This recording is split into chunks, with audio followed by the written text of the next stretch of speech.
The money is not. And that's a big accomplishment. And the other one for me is the man we have on camera right now, Shucks, right? His numbers have been better ever since Alex left. Does that mean that he has more space in the game and he maybe has more, I want to say, primary choice in what he's doing or not? I'm not exactly sure. It's a bit too early for me to tell that there is like a direct trend. But if Shucks was to perform a bit better, because let's be honest, he was disappointing when he joined Vitality. I mean, I was the first one to be excited about Shucks joining the team, and he hasn't really delivered. If he can, and if he does, then that is definitely a plateau that Vitality could push forward. Well, that's definitely going to be something that we keep our eyes on here as far as this match is concerned. Vitality and ends. Right now we're waiting for the players to finish with the knife round, but I think we're on the way. And so now I get to hand it over to our commentators. Thank you, Thor, and thank you, Maniac, for your analysis going into the match. We're going to hear from you after the match, but now let's throw it over to our commentators, Anders and Moses, to kick off the Blast premiere. How are you feeling? Oh, I'm feeling good. I'm in a very place at this point. Vitality, I've got it up on my screen. I've got the best green room in the world, which is my room right behind me. So, I mean, this doesn't get any better than this, Anders.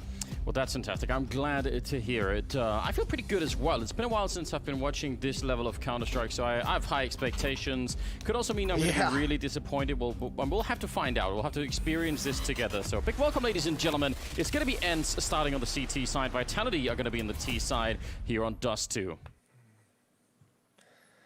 Oh, this is going to be excellent. There's so many question marks around both of these teams. I love the way it was outlined on the desk. Here we are live into the pistol round. Vitality and ENCE to start off the Blast Premier Spring Showdown. And Alu right off the bat is going to get involved. He's pushing into Lower Dark. He's going to have so much information. And you have to imagine Yumpy and Sergey are going to start pushing in towards Upper Dark to get all that information. But Alu can spin and look towards Catwalk as well. Yes, he can. He's still not catching anyone, so at least he's going to have confirmation. Listen, guys, there's no one on this side of the map, but now, as he turns around, you see that smoke just fading. He must have seen that jump. He knows he's calling it in over for long, where Sunny's hanging out. He's going to get it traded right away. Shock's turning around. That Glock doing so much damage, while Saiwu is taking a couple of kills, and that's going to be 2 versus 4 now, as they're getting the bomb plant down, and Vitality in a very powerful position. Yeah, well, I mean, not just powerful. They're in a victorious position. They have completely turned around. Nice, easy tactic, walking up Catwalk. 3 kills for Zywoo, 2 for Shocks, as we heard Maniac, the big question mark of Shocks in this game. He at least delivers right now in the pistol round. And that's absolutely perfect for Vitality. A great start for them, and they're up 1-0. That's a good way to get started in the game. They're going to really enjoy that part. Who did you pick winning this? I kind of forget. I have Vitality winning this. I have not put my faith in ENCE at the moment. I haven't seen enough to quite be convinced. These teams have played each other a number of times in 2020 already, but we can hold that thought. We'll talk about it a little bit later. It's a full investment for ENCE in this round. They've got CZ, they've got 3 Deagles, and a Scout. And Shox is holding on to Lower Dark again as he pushes closer up to the door. He would love to pounce on Alu. Oh, that's a nice shot. Sunny taking 1 down. They want to keep going. Another kill from Sunny going through the smoke, and that's beautiful. Apex trying to do the best that he can out long, but what a dangerous scenario. Down in middle, Yampi going down, and that'll give Sergey to get at least a kill with the Deagle. It's still a 2-on-2. Health favoring Vitality. Ooh, and yeah, Misatu, he's going to be overwhelmed. Misuda, sorry. That's going to be a rough way to go in this second round. 1 versus 1, and even if Sunny's on 2 health, he could do a lot of damage. Yeah, well, it's all going to be down to timing between him and Apex. This is one of those awkward 1v1s where they're so far away and there's so much time to burn before they actually make contact. This is just a coin toss. Although I play that Apex is making, he's going to the complete map, and if you're Sunny, like, your alarm bells are kind of ringing. He was last spotted out towards long. You know he could move anywhere across the map, but do you expect him to actually go all the way through the B bomb site? This is going to be wild. I mean, with the bomb in middle and 30 seconds, yeah, it's definitely going to get crazy. He's walking into the right angle. He's got the right idea, Apex. He's not checking for it. Finally, he'll see him. Oh, man, that looked like he was camouflaged somehow up against the wall. Scary scenario there. You could just see, that's exactly what we mean by a coin flip. He doesn't even spot Sunny. Like, the first, 2 or 3 times he scans past his location. And Sunny just never expected that. What a great round from Sunny, though.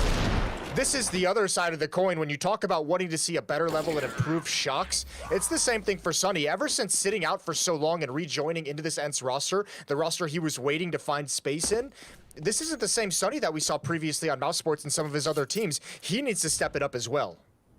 He definitely does. I mean, there was so much hype right after his long hiatus, so I want to see that too. Apex doing a fine job, and the cleanup will be swift in the middle, as Vitality only suffer the one loss here as Apex goes down. As well. That's a much cleaner round. I guess so much hype want to get through with it. Hiatus, so pick up that ADC see that right away. Apex doing a fine job. Wow, straight in double orb. Yeah, expensive right off the bat, but I like it. It's aggressive as well. These two teams have played 3 series in 2020. The most recent was at DreamHack Masters. It was a 2-0 for Vitality. They did play Dust 2. It was a 16-9 victory for the French side. So, I mean, let's see if they can replicate that, but ENCE surely know what they're up against in this series, or in this map, I should say.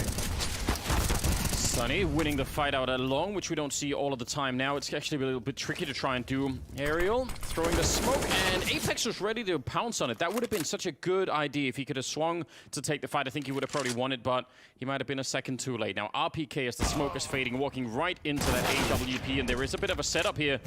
Masuda trying his very best to try and if he can bring back. He has to get this kill, but the flashbang is so good, and that was Alu from middle throwing it for his teammate. That just set it up perfectly. Grenade will take care of the one off, but it's still a 1 versus 3, and he's not going to make it out. Saibu not able to clutch it for his team. That was a tall ask anyway. That was a lot that he had to do. That was a risky peek from Alu, though. If he gets that kill, takes no damage, he's actually got set up in that deep bomb site. Yeah, tough time getting out of long. Even though Sunny was completely blinded, he still recovers at the perfect moment.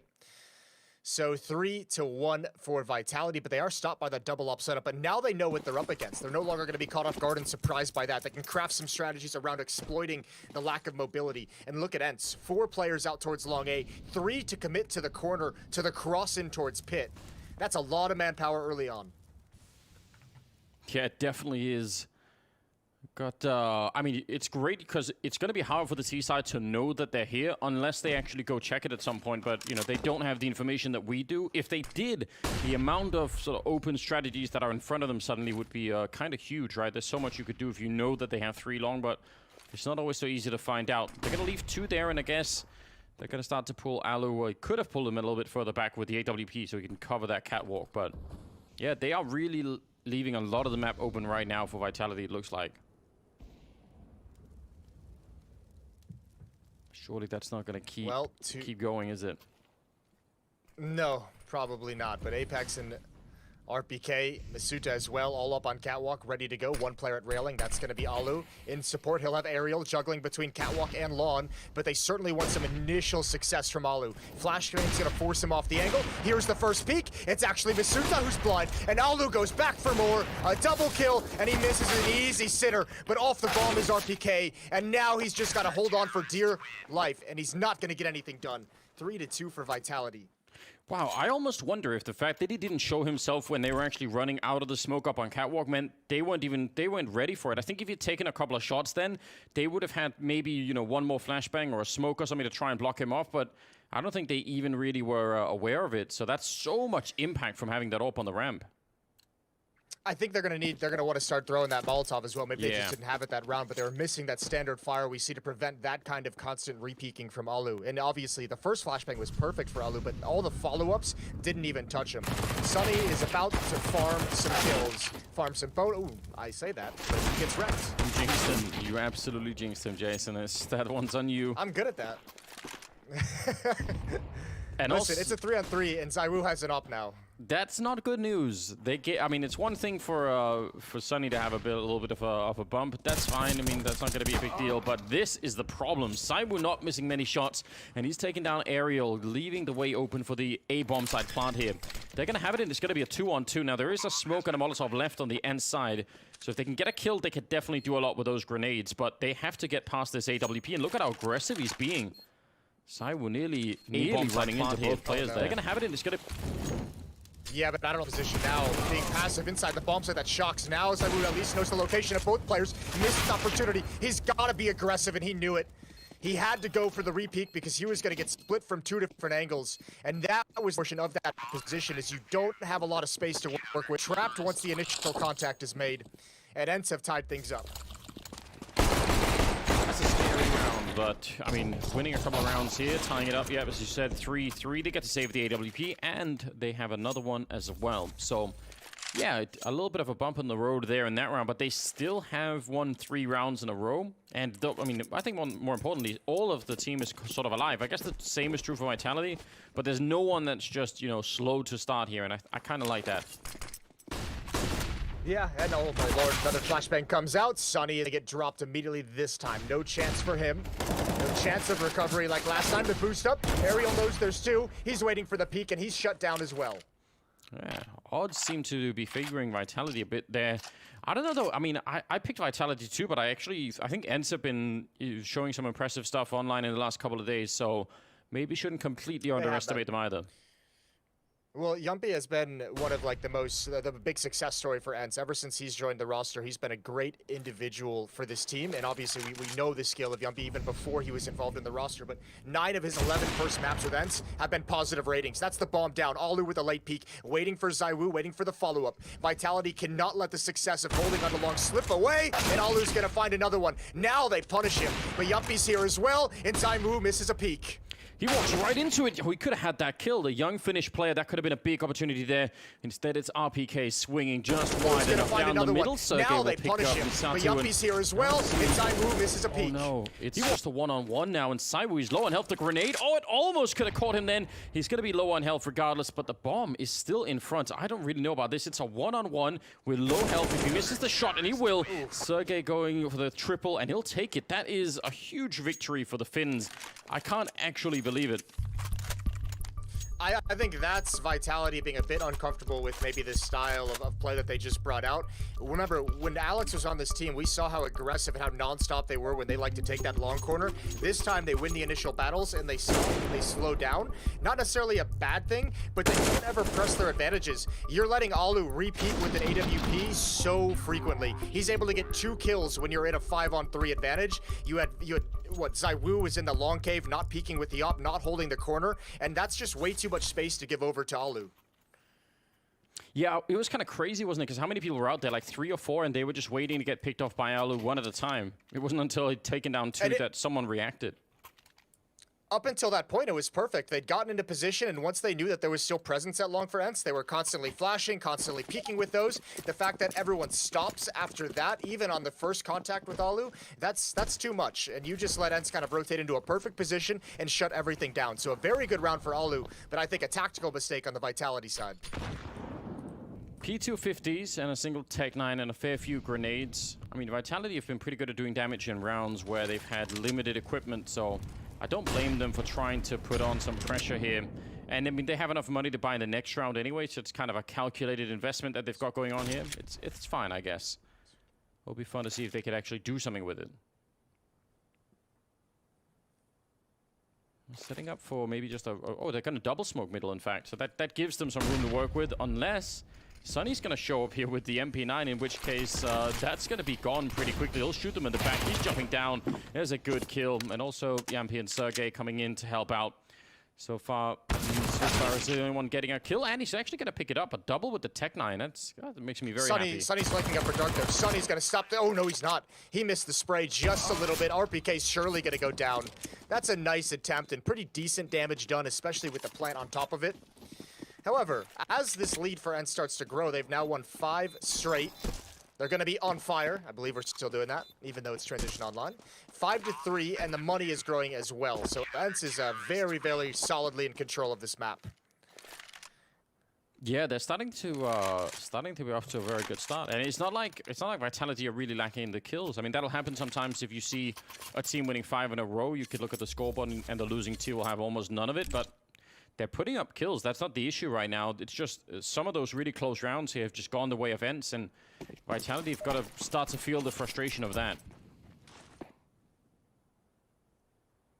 Let's see. Down the middle. No one challenging ZywOo. Oh, did Shock see the leg?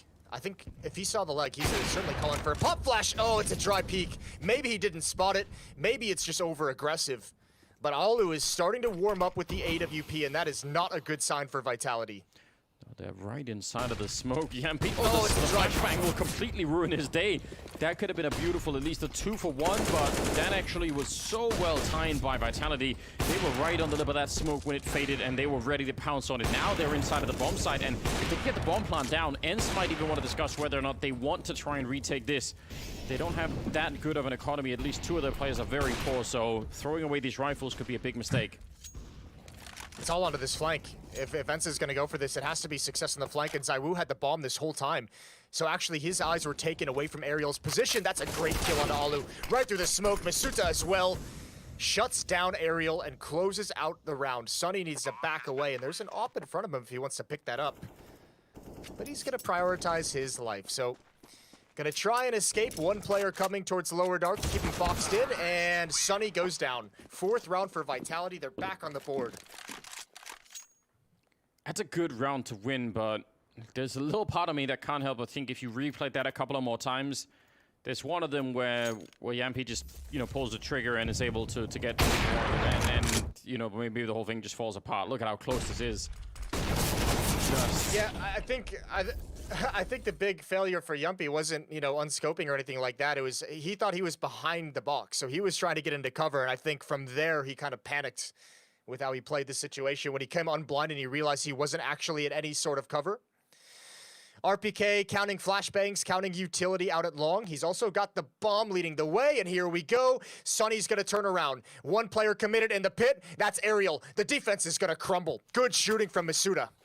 Yeah, again, it's so hard to hold that long position. I don't know if that Molotov that went through would have ever done anything. It just seemed to me like that was going to be out of position no matter what. Shox is moving closer. Friendly flashbang coming in, but no one there to peek behind it. And Shox is just sneaking around the box. I can't believe he's still alive and just buying even more time. But out long, while he's doing all of this, they're not even moving. Yeah, well, I love the play from Shox, but I don't know why he played it so scared. I love the idea of getting in and trying to beat that defender. That's the ideal play for Shox. Get him in those one-on-ones. Let him find that individual fight and open up the other side of the map and wreak havoc. Yeah. But why is he so scared to actually take the fight? I don't know. He could have, he could have definitely done something there a little bit more, but also the rest of his team were just waiting while he had at least 2 people preoccupied. Patient play there for Alu. I think maybe ZywOo trusting a bit too much in that Molotov being down. The grenade on top of Masuda is gonna put him down to half health. But in the middle, Apex patiently waiting, and what a reward! A big double kill, both of them headshots. And now Alu in a 1 versus 2, and he's starting to get really uncomfortable. He jumps down. Has he lost his mind?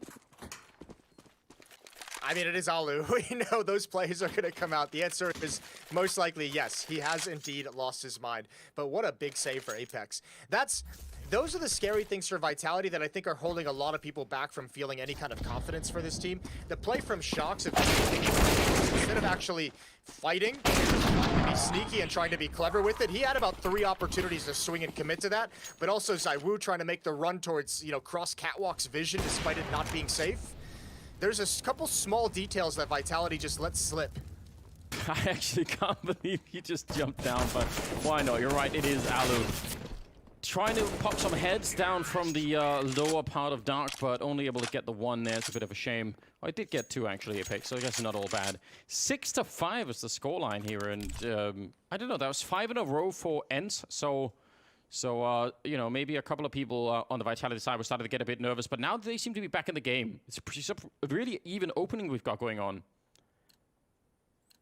Yeah, it's not bad. It's been some pretty big swings though, right? 3 rounds run by Vitality, then 5 straight for ENCE, and now 3 in a row again for Vitality. And they finally not broken the economy, but they've diminished it enough to not have to play against those AWPs, and certainly the double up in ZywOo. Some bullets through the smoke. Yumpy's gonna win that. Oh, it's close, if wasn't you're Apex, you feel so good about committing to those fights to the smoke when you're Apex, and then you always lose them. Yeah, well, he's got a certain style as well, Apex. He's used to being the guy to go down first in a round, I guess. I mean, the sort of the downside is they don't know how much damage they've really done to Jumpy either. So I don't know. That could be an issue, right? Maybe if you knew you could try and exploit it, try and put some more pressure on Nice job on the org with Sergey, but he's going to be going down. Misuda able to hunt him right afterwards, and Shoxy really, really wanted to turn that corner, but he's going to regroup with the team instead. It's now 4-on-3 with just passing a minute, and I mean, they have enough smokes to try and do a similar play as last time. They could put that forward smoke, you know, sort of right outside of the B hallways and just flash their way through into B. They could also go for a mid to B split. They have a smoke on ZywOo and Misuta, who's in upper dark, so it's ZywOo going to be coming out with the AWP. The problem with this play with the AWP is you can't really be aggressive into the site with the AWP, but you can throw a flashbang from mid. There it is. It pops right in. It's perfect. Sunny's still turned, and Yumpy is cleaned up. That is a great entrance into the bomb site, and ZywOo just bails out, doesn't commit to mid whatsoever. I love everything about that from Vitality. Yeah, that was incredibly sexy. We're gonna, I mean, that's worthy of a replay at the very least. It's one of those things, again, that'll probably go missing over time, but one flashbang, he tossed it all the way from middle, and what a touchdown it was. That it did everything that it needed to. That's incredibly well done. And again, just think about it from, you know, if you're inside of that bomb site, if they throw the flashes from B, they sort of have to bank them off the wall, so there's an initial sound cue that you can turn around for, but when it comes from middle, you're not going to be turned around at all. No, you're ruined. Well, actually, ironically, Sunny was turned. He just never really knew if there was going to be a second one coming, right? When you expect those flashbangs from the B hall, there's a sequence of like 2 or 3 that come in. So he's waiting for that second or third pop. It never comes, and he just gets sideswiped. Great entrance from Misuda. Again, great assist from ZywOo. And great calling from Vitality. Now a firm lead and a firm control of the upcoming rounds. 7-5. That actually was very cool. I'm glad we get to catch that on the camera down the middle there. That was a nice setup. Crossing through the middle. And also, not only a nice strategy from Vitality, sorry to cut you off, it's also, I mean, a great recovery from a 4-on-5 scenario. It's true, isn't it? Not necessarily that easy. Yeah, I mean, I even thought, you know, if they go for the mid-split, it's going to be just Shox alone running up there. That's also risky. But he found another way.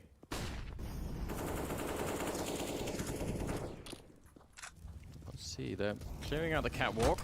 ZywOo down the middle, taking down Sergey, trying to bring it back as aerial, but they're not really getting control of this fight at all. That's a great round from Apex. Another double kill coming in support, swinging and trading off Masuta's attempted entry.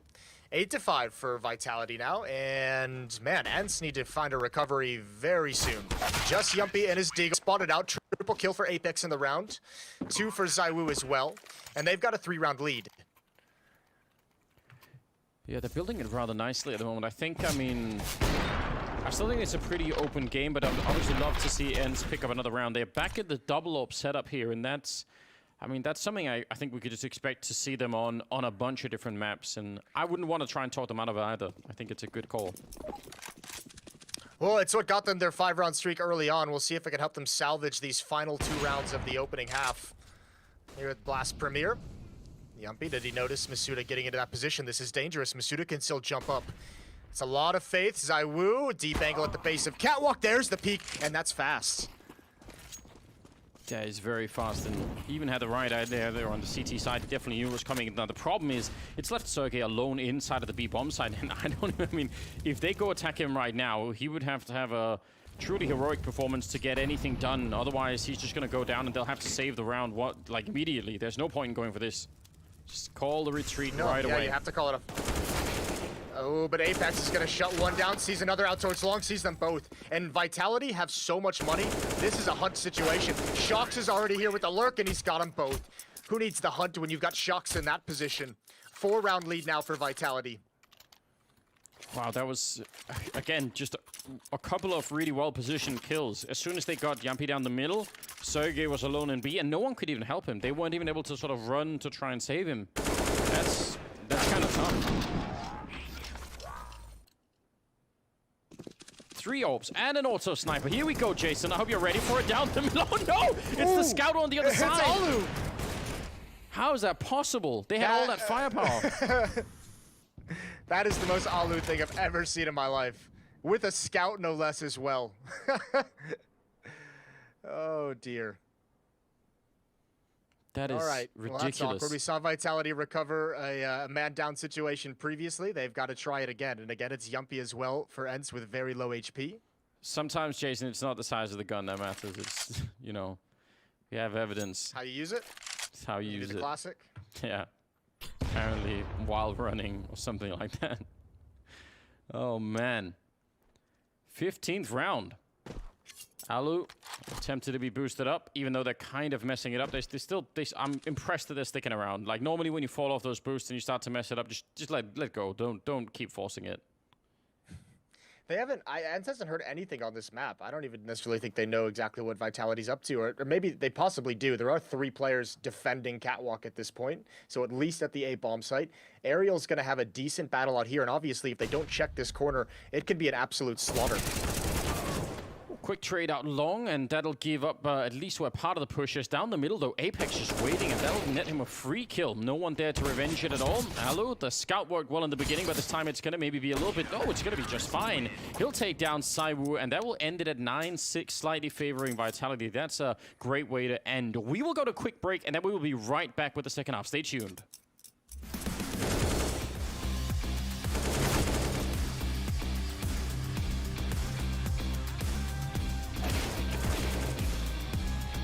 Perfect.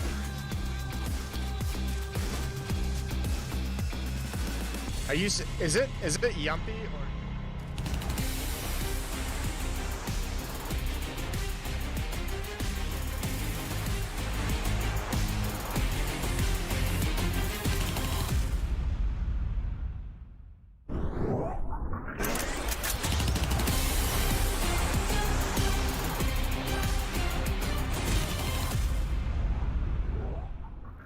Hi everyone, my name is Allison. I'm from Dig. I'm together with Device from Astralis, Acre from Mad Lions, and with Creams from Fnatic, and doing some sort of a cool showdown between us 4. And we're gonna shoot out here and just doing our own thing and just hit it.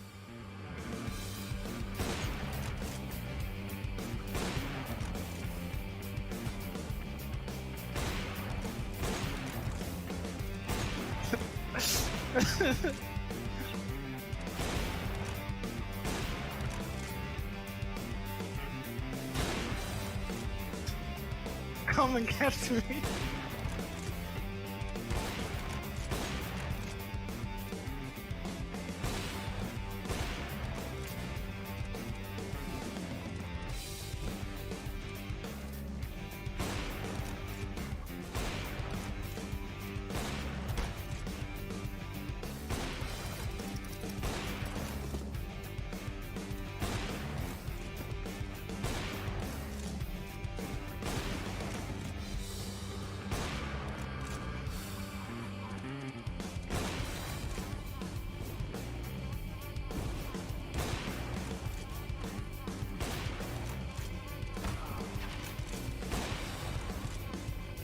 Everyone. No! You missed him.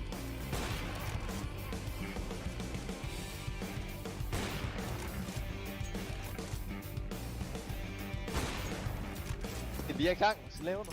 No! Yes! Oh, I got a headshot. What the fuck? Why am I even seeing Creams on my side?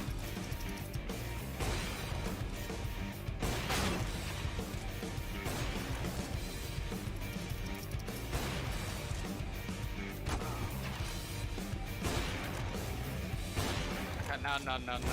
It's in Windows. Oh no, he's dead. Oh! Another one. Oh, thank you. Fuck.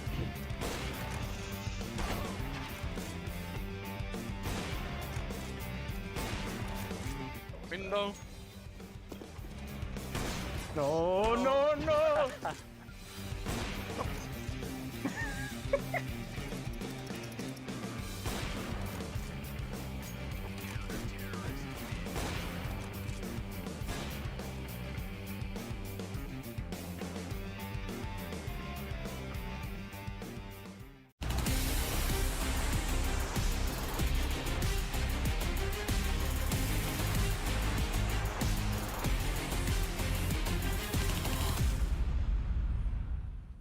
Welcome back, ladies and gentlemen. Vitality versus Ends here at Blast Premier. Jason, how are you feeling about that first half? It ends 9-7, just barely in favor of Vitality. Yeah, I loved it. I thought there was some very cool stuff from Vitality. Obviously, a powerful double upsetter from Ents on the defense as well. And I just enjoy that this is looking like it's going to be a close affair down the stretch into this second half pistol round. And Ents being very cautious. 3 players still deep in T-spawn. Nothing spectacular coming out from the CT side. I mean, we've got mostly armor, a couple of flashbangs, and then a diffuse kit there on Apex. So you need to try and find a position to be in. But they've left a lot of the mid open here. I mean, again, you just want to use the range of those USPs, surely, if you're a Vitality in this particular round. Oh yeah, and they're set up, I mean, close to perfect for that. The closest player at the moment to contact is ZywOo inside of that A bomb site, but even he'll get, you know, plenty of opportunities to pop away, although that P250 on the other side can be very deadly. ZywOo against Alu. The timing of this peak is everything, and Alu is just crouched and waiting for the headshot angle. Now, ooh, that hurts. He had it lined up. That's going to be frustrating. He had the right idea, but wasn't really able to get it, and that's going to go a big lead here to the CT side. Now they're rushing the B bomb side, and they're going quick at it. Masuta already taking down Sergey. Shox can't see anything, and as he's unflashed, he's going to be dead. Masuta, though, in the back. Oh, no! What a lineup! 3 kills at the end, a quad kill overall, and that's a way to win a pistol. That is some disgusting play from Masuta. Some fine pistol work.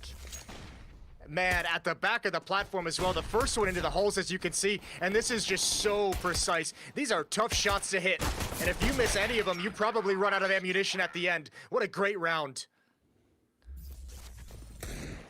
That was beautiful, wasn't it? Because that actually looked like that could have worked out. As soon as they got Shox, I thought, okay, if they could also get Masuta down, then they could get the bomb plant, then it's a tricky retake.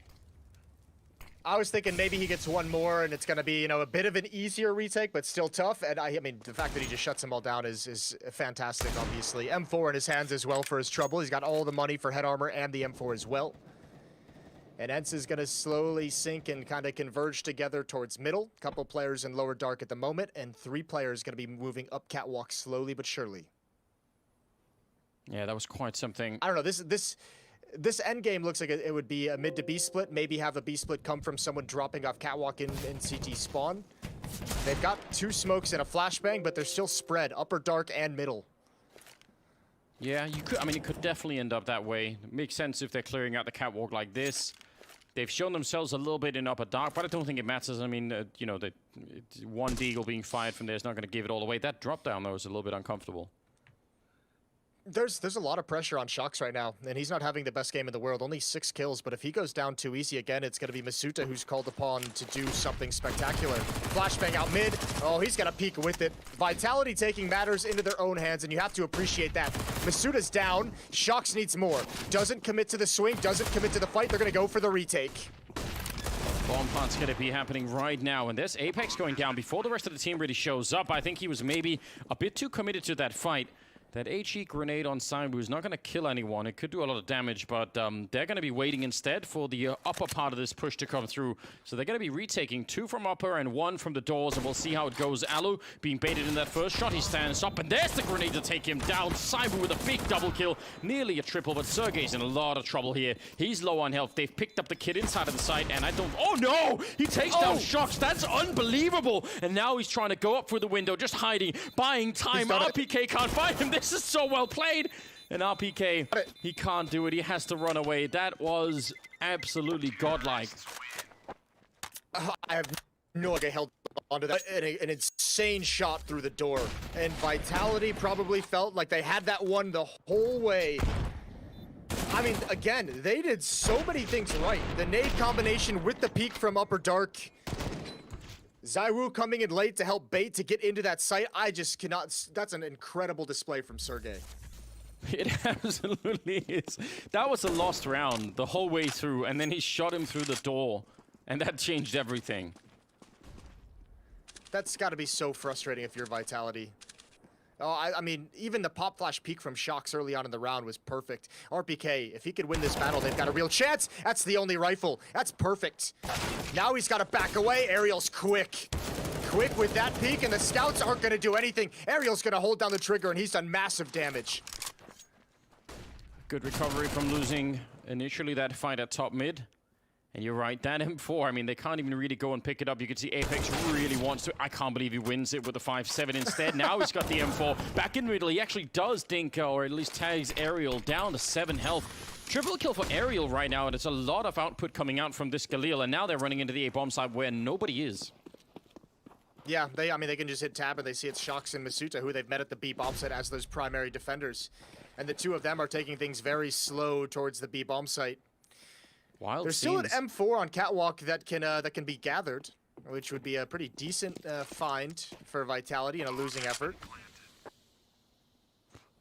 I mean, that's on the really chaotic ground here. It looked like Ents were in control of it, but definitely some moments where Vitality could have changed it around. RPK, I don't know. I feel like he could have had some more backup when he was up there. Like there could have been both people from middle could have done some more. Or just someone on Catwalk to watch Lower Dark to make sure that that follow-up peek can't come in right away. Obviously, not always, you don't always arrange those kinds of things on an eco round like that, but certainly with that one M4, that was a weapon to be cherished and protected. Yeah, you would think so. Well, the bomb's going to go up, and it will be an 8th round for Ents. And they're building a pretty decent-sized economy behind it. Let's see what Vitality are able to do once they get some funding themselves. Which is not happening yet. They do have that AK-47 on Shox, and Masuta also with an M4. That's a lot to bring out of the round. That's actually impressive. Yeah, I don't know if it's enough to fight with. A couple of deagles are nice. They'd still have to have some very good individual efforts, some very good kills from those deagles, maybe a 1 deag at some point. 2-round lead for Vitality as we're heading down the stretch of this opening map today. Well, Alu's gone. That was That was a pretty casual kill coming out there from RPK. Good 1 deag.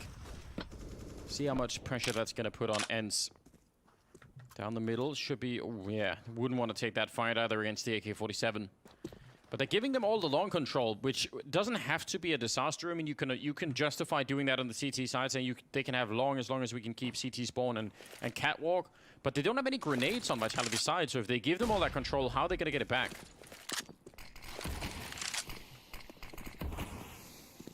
Oh, there's a gap in that. They've missed through the smokes. There's a huge gap in that. Half of it is entirely missing. Good kill from Yumpy. Now it's all on Shox, and he's overexposed. He needs to get into a safer position behind the flames, but Ents still have not committed to this boss yet.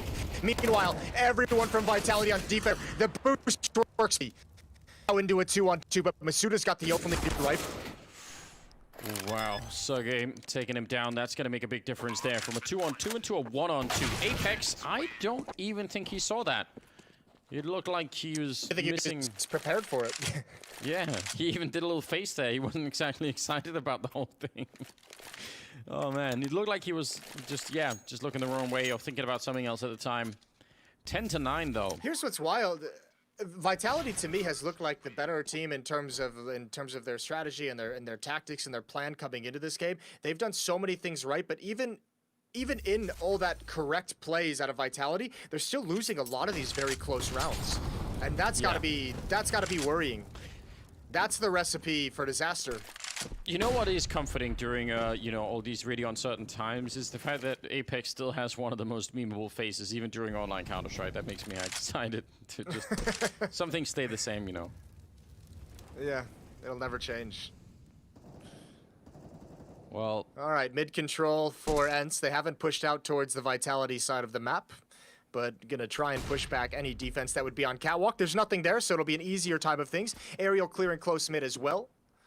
So if they want to fall back into mid to B split, he probably feels that's available. He knows nobody's close up gathering sound cues and information. this is still so open for another B split through middle. If they figure it out, they're doing all the research in the beginning that you want to do, clearing out Catwalk, making sure no one is in upper dark or right outside of long, and then they could go for it. And that again, that would be very, very tough for those inside of the B bomb side to try and hold on to. See, it's happening now. There's the initial smoke up towards CT spawn. Flashbang to set it up, and Apex walking right into the initial shot, and Shox, he's up on the scaffolding. That's a lot of damage being sprayed through. They're actually dropping quite low behind it. Shox maybe being set up for a bit of a victory here, but he can only get the one, and now they're coming through the smoke, catching in the window. Oh, PK, what a hero jump. They would have lost the round. If they would have got in there and got the bomb down, that would have changed everything. But now instead, there is a definite chance. The bomb is on the outside of the B bomb site, and they're trying to see if they can fight their way back, and they are doing that. Sunny and Alu with a 2-on-3, and they make it look easy. Yeah, holy cow. Again, Vitality doing so much right. It's astounding able to win that one. Bomb is dropped outside during a mid to B split. That is generally just a straight up loss. More often than not. Great shooting from Alu, great shooting from Sunny as well from window, and ends have tied things up. It's hard to believe, isn't it? I mean, what are we witnessing? It's what we just talked about. Even Vitality making the right decisions and making the right plays at the perfect moment, and it's still not getting them rounds on the board. That's 2 tags for Alu through the double doors. Shox at 29, Apex at 28. Yeah, he's made his point, guys. Maybe don't give him any more of those jumping, past. You're just encouraging him. Shox, hearing the steps, would love to try and go for that 1 dig. But yeah, it does feel like Vitality could position themselves so that they're in a slight lead, but then some of the firepower on ends here is absolutely terrifying. I wonder how to deal with that. I mean, the problem is as well, now they're on the CT side, so they don't get to make, as many calls as they could have on the first half, right? Now they're a little bit more the victims of having to wait around. Yeah, I think they're fine with that, though. I mean, they've actually handled that portion of things just fine. It's the later stages of these rounds where they seem to be dropping everything. Sunny gonna jump up and find a freebie. Good kills to build on top of that. But what I mean is, remember, they had the round, they had like a Sunny in a 1 versus 3 at the B bomb site, and he gets that kill through the door, and he wins that round by time. They just had that 3-on-2 where they eliminate the mid half of a mid to B split. The bomb is dropped outside window, and they lose that. Another 3-on-2, another man up situation. So Vitality's finding themselves in situations where they have the man advantage or the national advantage. It's just getting ripped away by solid individual efforts from the Ents guys, and that's terrifying to me. Yeah, it absolutely is. The nightmare maybe continues out on long. Everyone is flashed. No one can see anything, and Sunny will still find a kill through all of it, and Ariel will be there as well. Huge victory, a 2-for-0 trade going on there. Guess not really a trade at all then, just theft, really. And Sunny and Csgo will eventually go down. Cyber will fall next by the truck. There is nothing really covering him there. 2-on-3, but look at how low half of them are on ends. It might not even matter. It's all down to Masuda. He needs to really hustle with the flank if they're going to go for this, and they're backing off. They're going to save this round. So Ents is going to have a 12-10 lead. They're being bullies, aren't they, Jason? They're just forcing their way into this game, Ents. They're getting helped a lot, though. I can't. It's almost one of those things where now I just can't stop seeing some of these weird decisions by Vital. Like the Apex there at the long. I love the delayed flashbang to retake long on the CT side. I love the aggressiveness to wrap around that smoke and get towards the pit. But pretty much the entire magazine is sprayed into the smoke as he's getting into pit. First priority there should certainly be get into a safe position where you can take a comfortable fight. And no one from Vitality at long actually did that. One fighting behind the smoke, getting spammed through. One spraying into the smoke as he transitions into the pit, and even Zaiwu right at the end tried to take a shot through the smoke as well in a hectic situation. I can feel your frustration, Jason. Don't hold back. Tell us how you really feel about Vitality. You're building, you're sugarcoating it for us. You're trying to be nice. No, it's like the big picture stuff for Vitality is like fine. It's those small details that I feel are just not all the way there just yet. Okay, well. We'll see if it continues, or if they're gonna adjust those small things. They've had some. I mean, the outcome they may be small, but the actual results could be pretty huge, as you could tell in that last round. Again, Yampi making his way out. He has got Csgo ready for a flashbang for him, which is going to be in the air right now, and that is still not going to be enough somehow. RPK had the angle just in time. That's actually pretty fortunate. It's gotta be frustrating, surely, especially when you see the blind icon pop up. Good kill from Sergey. Zaiwu's gonna move in next to try and recover that weapon. This is a winnable round as well. An AWP and 2 rifles.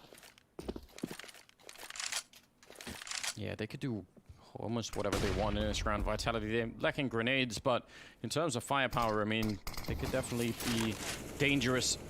5-7 on Apex, still not such a bad pistol at all. He did some work with it earlier. More than a minute, or just a minute now, and Ents are maneuvering across the map. Look at Upper Dark. Yeah, Masuta and Apex are playing this so well. They stuck around in the B bomb site for enough time because they realized Ents saw so much presence out towards long. They might try and do a contact play or a timing hit at that B bomb site. Now shrinking the map. When they have no pressure, when they see and hear nothing, it's time to close the gap. You can have an early flank and you have tons of information. Shox is in the perfect position with that AWP. Actually is 29 seconds. He's still gonna have to get one of the early kills here. Misses the first opportunity. They're getting a bit closer. Not gonna miss the second one. Masuta going down, but Shox is still here, and none of the grenades are hitting him just yet. He's crouched and waiting 18 seconds, and now he's here in the bomb plant on the other side. He wants to move, try and find a kill, and he's just a half a second closer in there, and he would have got Alu. Instead, it's Apex running up, and that's great against the AWP with the 5-7, and they'll take the round right back here. It's now 12-11. Great comeback into this round for Vitality. This has to be where the fortunes switch. Remember, Vitality won the pistol in the second half and lost the second round immediately. That's 6 rounds straight for Ents to gain this lead, but this has to be where Vitality comes back. They've just been gifted a free AK-47, a free AWP as well, pretty much a free double op setup. And remember, they saved that op on Shox in the previous round, so it's been a while since they've had to dig into their coffers in a big way. And they're just 1 round back.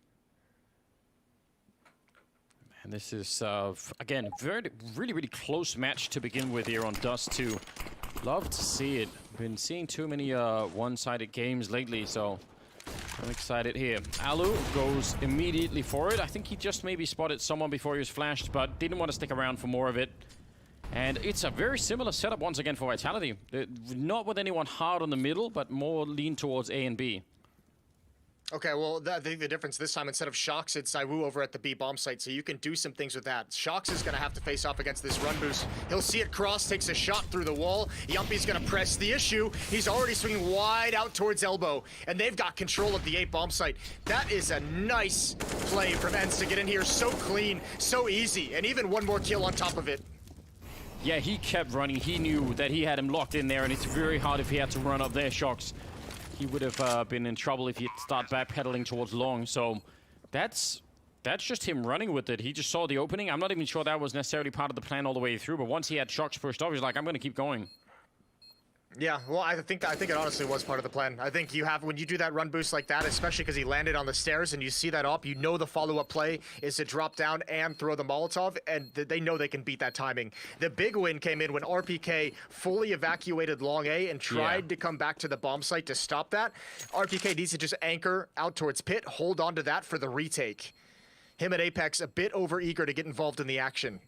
Yeah, you could definitely be right. I mean, and that call has to be made pretty early, right? If he gets stuck out on long, sort of wandering around, not sure what to do, that is a huge issue there. Masuta currently at 20 kills. That's pretty impressive, all things considered here. But 13-11 for Ents. They are 3 rounds away from picking up this map. Peux pas faire ça, putain! Did you just hear that? I did. I have no idea what he said. Did the world hear that? I think the world heard that as well. I hope they did.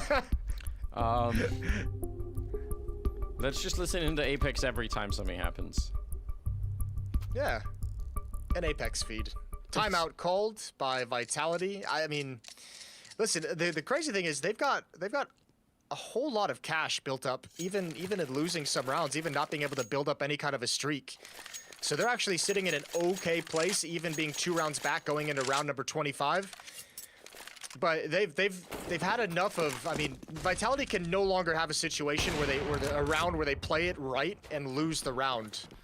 They've given up enough of those throughout this map. Yeah, that's a fair point. Ooh, double grenade on Masuta. Down to 50 health before anything happens. But now, here's the return. Molotov on top of Sunny. He can either use a smoke to get rid of it. No, actually, it doesn't even spread would have thought that maybe would have done a lot more damage. Now they're going to come through instead. They don't care about the damage. Masuta, in spite of the low health, getting a big kill there with the M4A1. And he's going to pick up another one, actually.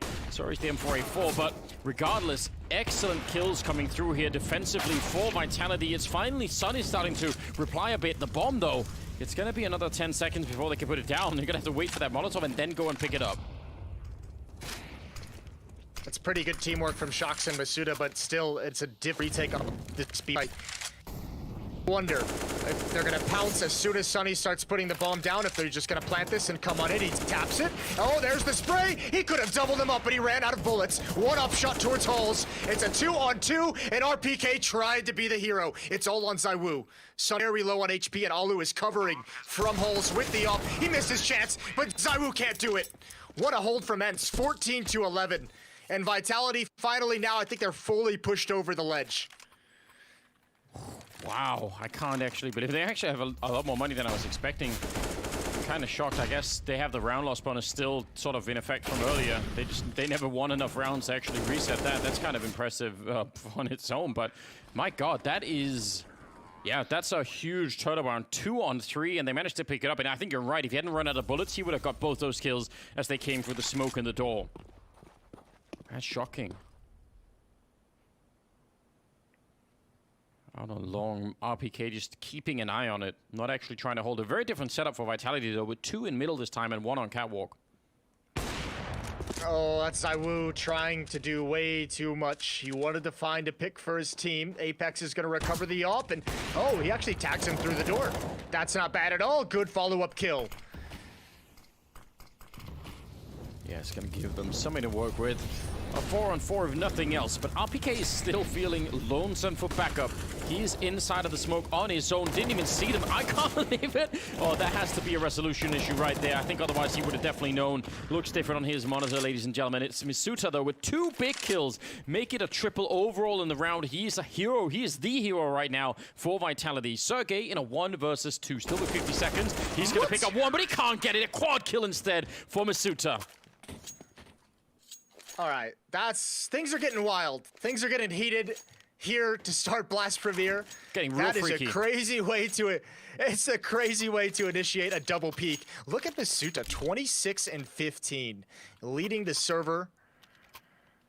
He's keeping Vitality alive in this. It's a 2-round lead for Ents. That is a great shutdown from RPK. That's a very aggressive play inside of the smoke of the bomb site. Yeah, keeping them vital, Jason, if you will. Yeah. That doesn't even make sense. Doing my best here.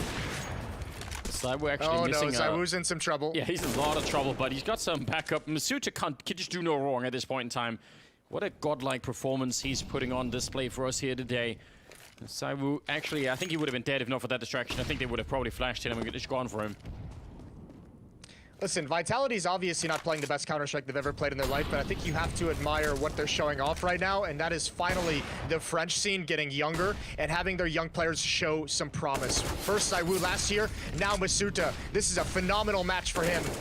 Holding on. Oh, that's a great headshot. 1 more added on top, and he is dominating Ents at the moment. Why is ZywOo jumping and no-scoping? Oh my God, on the ramp. That doesn't even make any sense, but Masuta, you're right. I mean, the French Counter-Strike scene historically has always just been a really dangerous one, but they did have that long lapse where they weren't producing the talent. You're absolutely right. Well, they were just resisting bringing young talent in, and the players that they did bring in weren't delivering on the potential. Now you have 2 players firmly in Vitality who look good so far. Masuta still, we need to wait for the final verdict, but ZywOo obviously the best player of 2019. He's still a very impressive, a very scary opper, but Masuta's looking like he's got the right stuff, at least in this map. They've broken the economy on Ents. Back to Deagles on their side. This could be, yeah, this could be everything that we would want here. Could be 14-14 by the time Ents could start to pick up some rifles again, and then, I don't know, it's anybody's game. No AWP currently in rotation on Vitality, so you'd love to see that back in play. Yeah, I think they'd love to see it back in play as well. I think they're just waiting for that moment. Ents has actually done a very good job of chipping away round after round at the money that Vitality has. 3 players on catwalk for this Ents attack, 2 players in mid. They've got the 1 flashbang, so really putting a lot of faith in these Deagles, putting a lot of faith that Vitality is going to give them a mistake that they can exploit. Well, Not gonna happen for Ariel. He wanted to jump down. Apex, 2 big kills. He's out in the open, and they want to try and see if they could test him. And he's ready for that all day, pretty much. Sunny, I can't believe he actually got both those kills. That's pretty disgusting. This is an absolute disaster for Vitality. This is exactly what cannot happen. Sunny with just a deagle, 2 kills so far. They've got 2 players left. They're not going to build money. The AWP is going to be so far away, and he's got a chance to win. Flashbang is out. He peeks with it. Didn't get a clean shot, and now it's going to be tough. They're very close, and Shox has him boxed in.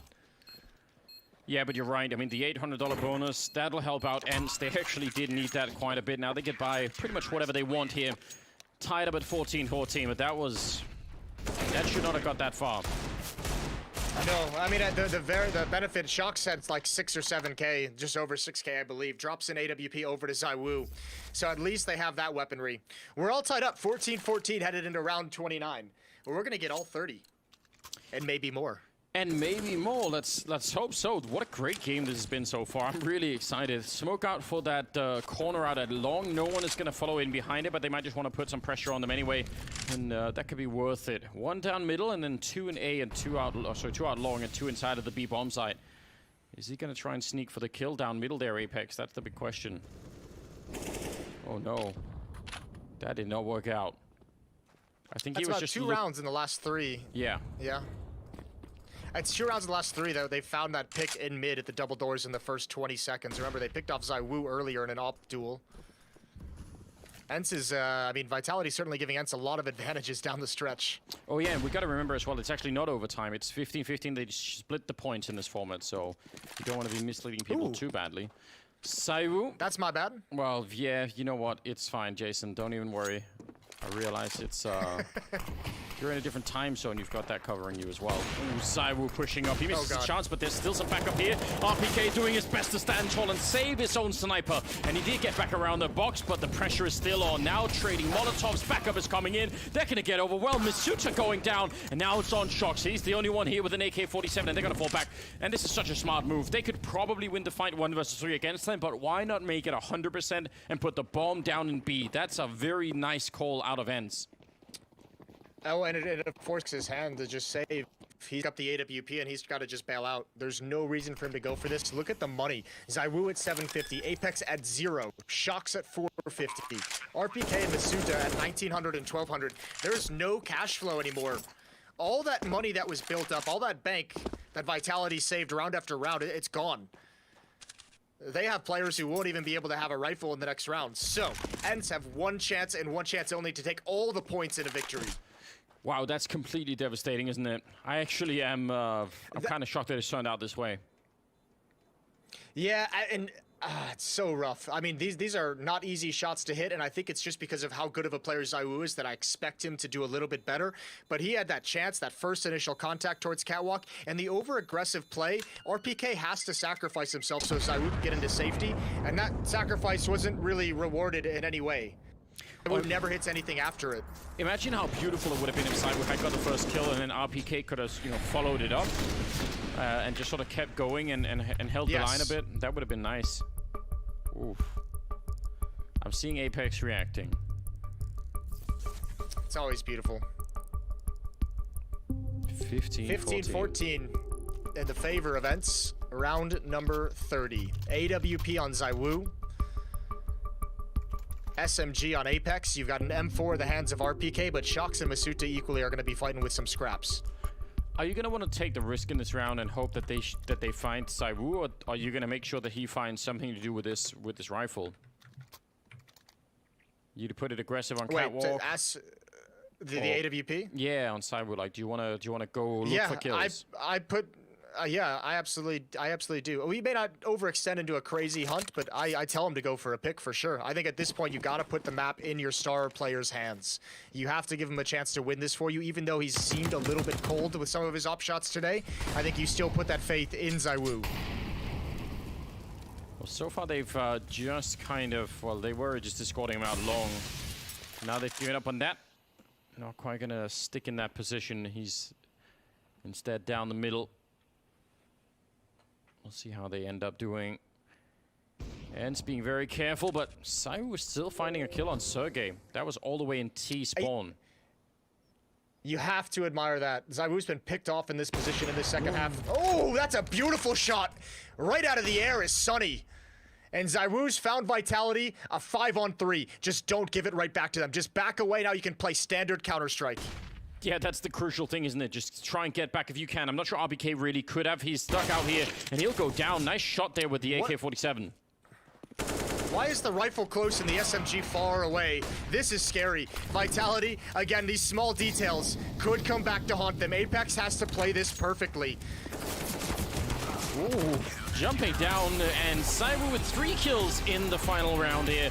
They go 15-15 and split the points between them. That was such a high-intensity match. It really looked like Vitality were well prepared, but the firepower there on the end side was incredible. I think if not for Masuta, though, they don't even get close Vitality. He was playing phenomenally. Yeah, although I think Vitality as a team was playing very well, I thought, and that's going to sound weird. There were just so many small things that happened time after time. I mean, it's phenomenal performance from ENCE, who I came in doubting a little bit. I'm actually much impressed with how they played today. Yeah, me too. Well, we'll see how it goes after the break. We'll get the analyst in, and we'll be right back. Stay tuned. Thanks. Yeah.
second match here at Blast Premier.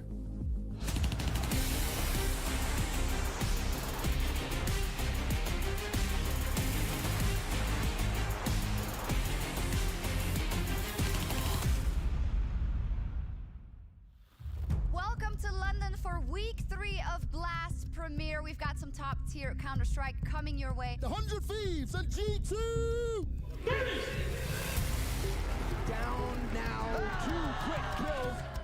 They should not lose this game right now. This is not a team that yet has the pedigree to beat an EG. It is Valentine's Day, guys, but what happens under the desk stays under the desk. Dad and Dad, we're back together. So what we have to do, we will win this game. Deal? But they're coming in from long as well. Beezer's gonna be there. What an upset. It took all 3 maps. This is going to be a spicy one. 100 Thieves versus EG! They take them down in overtime and win the whole series 2-0. A banger of a match between G2 and OG. Chance for this, and it's down to 1v2 to close it out. EG versus OG for a spot in the straight finals in Moscow. We are legends of this game. We will rip, shoot hits. Deal? Let's go, Alexi! It was an upset last time and everyone was shocked, but here we go. OG absolutely living the dream and they will take them down for a second time. Let's focus, bros. Let's focus like we played first time against them. They've done it. They've bounced back on Dust 2. We're going to the final map of Blast Premier Spring Series, baby. Let's take it just like this. And G2, 1 frag away, 1 HP away from shutting down the dreams of OG. There we go. G2 Esports first place in Group C. Fantastic stuff. We'll see you in a couple of months, of course, for the showdown. And for now, enjoy the rest of your evening. There we go. Bye.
Welcome back, ladies and gentlemen. It's Dignitas versus Mousesports now here at Blast Premier. I'm here with Jason. How are you feeling about this particular matchup?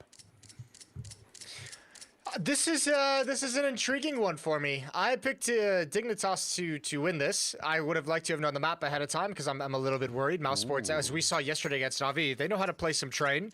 But I've put most of my faith in Fiflaren, who's not even actually playing in the map itself. So there's that. All right, well, that's it's an interesting way of putting it. I kind of picked Dignitas as well, and that's over Dig, and that's, I don't know, part nostalgia. I did it because of Vendetta, who's not in the server either, so we might be sharing some kind of issue here, Jason. Yeah, we're both complete idiots. Is basically what we've all figured out here. Mousesports starting on the CT side, that'll be a big advantage for them. Man, I know when we were watching them yesterday, Frozen was so good on this map in the series. Kerrigan had some very cool entries as well. Mousesports is going to be a tough opponent. I'm excited. This is the first time because we were at Flashpoint. We saw Dig play, but they did not have Holzerg. This is my first time casting them with this lineup that they're so excited about. Kerrigan had some very cool entries. Yeah, you're right. That's going to be something that I'm looking forward to as well. I didn't even really think about that. Walkstick already getting tagged. There is a smoke, but they're not going to respect it. They come through for Chris J, and Holzerg will take him down. Get right. actually just continuously running around the corner. He'll get taken down by Robs, and they're trying to get out here, but running into some of those powerful pistols. Frozen is finally down, and it's a 3-on-3. Look at Kerrigan and Ladder Room, though. That's a huge kill to get. I think Dig needs to find a way out. Right now, bomb is being planted, and this is an impossible angle. That's an impossible situation for Exist. Woxic gonna give it up. Rup starting to push forward, and Exist still not checking behind him. This is all down to timing, and Exist, I think, is just gonna be a free kill. Here comes Rup, turning the corner, easy headshot. Holzerk finding one to execute, but the bomb is so far away. They don't have a kit right now, but he still has to get very, very close. And yeah, they're coming off the bomb instead. They're going to have to wait for him to actually go down. They're doubling up on him. He's going to take down one more. And suddenly it's a 1 versus 1. He's still going to go down. Robs will find him and find a kit and win the round. That is close. I can't believe Rups didn't even just stick that right off the bat with the bomb not planted for Holzerk whatsoever. They gave Holzerk a real chance to win that 1 versus 3, and he got very close. If Rups doesn't hit that one tap, Holzerk can play the time like a beast. 1-0 for Mouse Sports, but that's a close pistol round. That really was. I mean, I guess, yeah, he maybe even could have just stuck it the first time around, but a little bit of nerves showing, perhaps. They still end up winning the round. And they buy an exotic selection of weapons here. Just whatever they could get their hands on the CT side.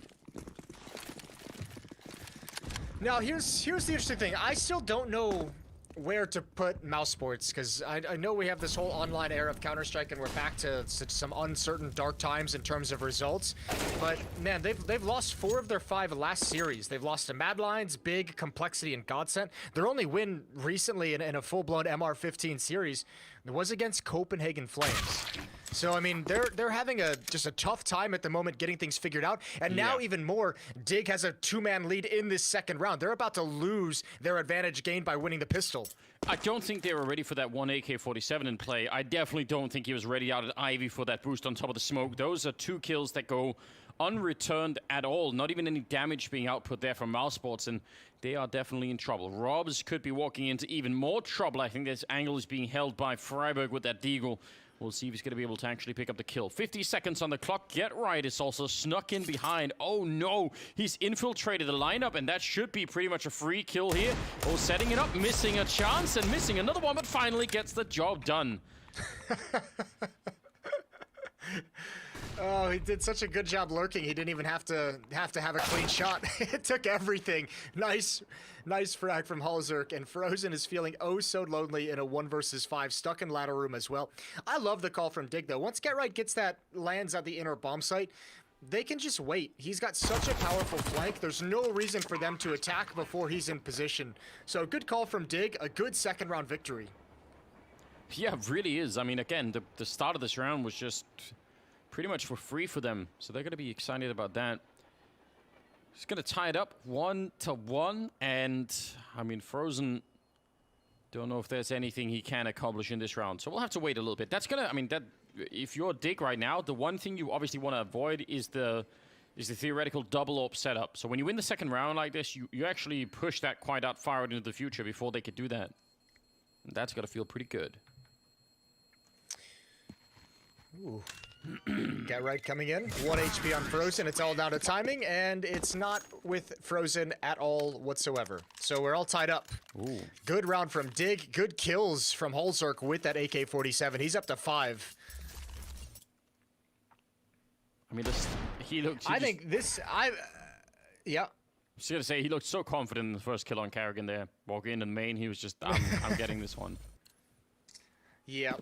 I'm really interested in seeing how this Dig team performs throughout this spring showdown, because, I don't know, they seem like probably the team in professional Counter-Strike at the moment that has the most to play for, protecting like the legacies that they had from NIP early on, but also like I can't think of a single person who necessarily thinks that this Dig experiment is going to be successful. And you have to imagine these players are fighting to prove everyone wrong for the most part. Yeah, that's, I mean, I actually do feel for them in that sense, because if it fails, then, you know, a lot of people would have said, man, if only they would have done this switch, you know, 3 years ago, they could have actually really built something, and that's a lot of pressure on every one of them, I kind of agree.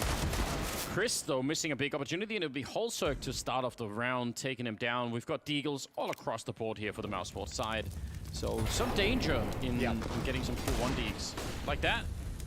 Oh, nice shot from Frozen. Kerrigan on top of the train. The flashbang destroys his chance at killing Forrest.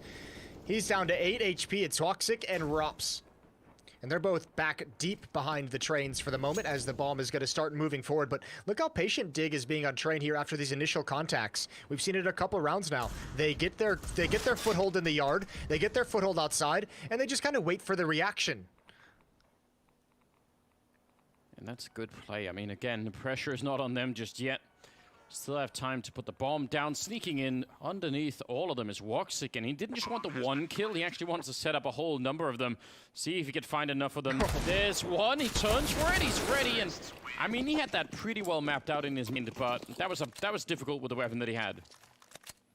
Yeah, that's just Dig. I mean, even with that kind of a passive setup that I like so much, taking their eyes off one portion of the yard. No one looking towards Old Hell, and he's able to wheel his way into position. 2-1 for Dig, and that second round full investment from Mouse Sports, Deagle and Armor, that puts a huge dent in the early money for the Mouse Sports defense. So they're gonna have to sit back on just pistols, P250 on Voxic, USPs on everyone else, and a Zeus on Rops. We'll see what he can get done with that. Rops' play in ladder room is something to keep your eyes on because he's so good in that position on both sides of the map, both at CT and T. Yeah, you're right. It's actually a lot of fun to watch. So far, he's taken it up over towards the B bomb site, but I tend to agree. It's definitely interesting to see. That early AWP on Holzerk, definitely a bit of a benefit to them. Shooting Forrest in the legs. It's not what I was expecting, but whatever. Ooh, Forrest gonna turn in. Good aggressive stance. Kerrigan's giving him a dink. Again, Kerrigan just cannot clean up Forrest. 1 HP. How is he alive? I have no idea how Forrest found his way out of that. Freiburg is gonna pay the price instead. And starting to get some flanks coming in. Now Dig just handling these USPs at range. And I think even Holzerk's footsteps gave it away, and Rops does not want to mess with that. Yeah, he's not interested in that fight. Hard to blame him. Still maybe wants to find a way to use the taser if he can get, you know, close enough. Sap someone with it. Seems unlikely at this particular point in time. But even this next round for Mouse Sports, I mean, it's going to be a decent buy, but it won't be supercharged, will it? The round loss will have started to kick in, and they've got the money saved there. So we'll see if Mouse Sports want to go aggressive and play forward towards A main especially. I'm kind of curious about that, or if they want to leave it alone for a minute. Rob's not actually finding anyone. Surprising lack of that's a little fight. Yeah, it's a little bit sad for him. Everyone from Dig, they're playing a pretty disciplined game so far with the way they've been approaching these situations. All 4 players evacuating in the same area back towards T-Con. Rops will get his chance at long range, and Forrest is gonna die to the bomb. That's a bit silly, but he had 1 HP. How are you supposed to know? I don't know. Take some chalk and draw the outline on the ground. That bomb. I don't know. That's a good point. How are you supposed to know? I mean, if he pushes far enough away, right, he walks right into the USP from Rops. Yeah, that's probably what he was trying to avoid. 3-1, and yeah, a buy coming out of Mouse Sports with. So I'm seeing no defuse kit. M4s.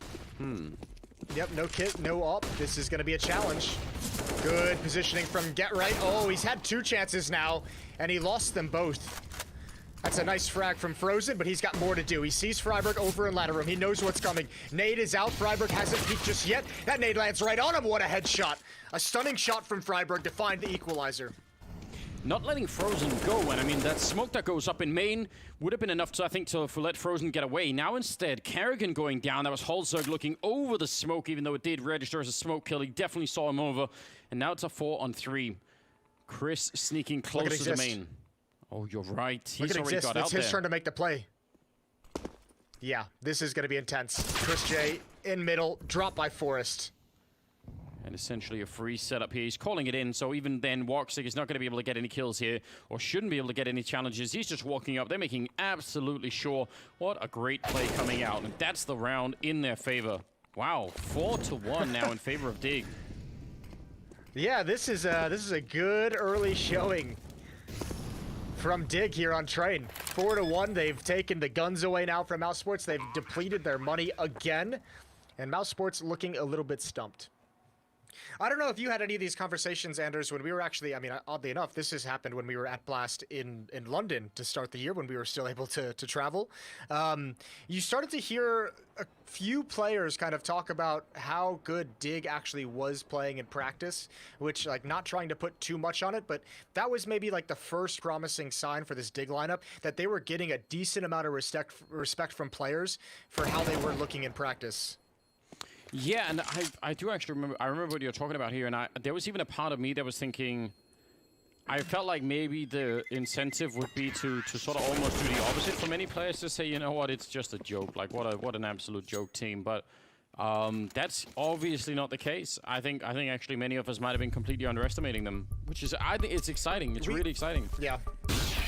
We actually had there was a player in the pro scene who actually told us that their utility usage is better than Astralis at the time, which was a little bit mind-blowing. So, I mean, listen, might be hyperbole. We'll see how it plays out. But at the moment, at the very least, 4-1 lead. They're looking much better with Hulzerk in this roster. He's 8-1. Forrest is 5-1. That helps out a lot, doesn't it?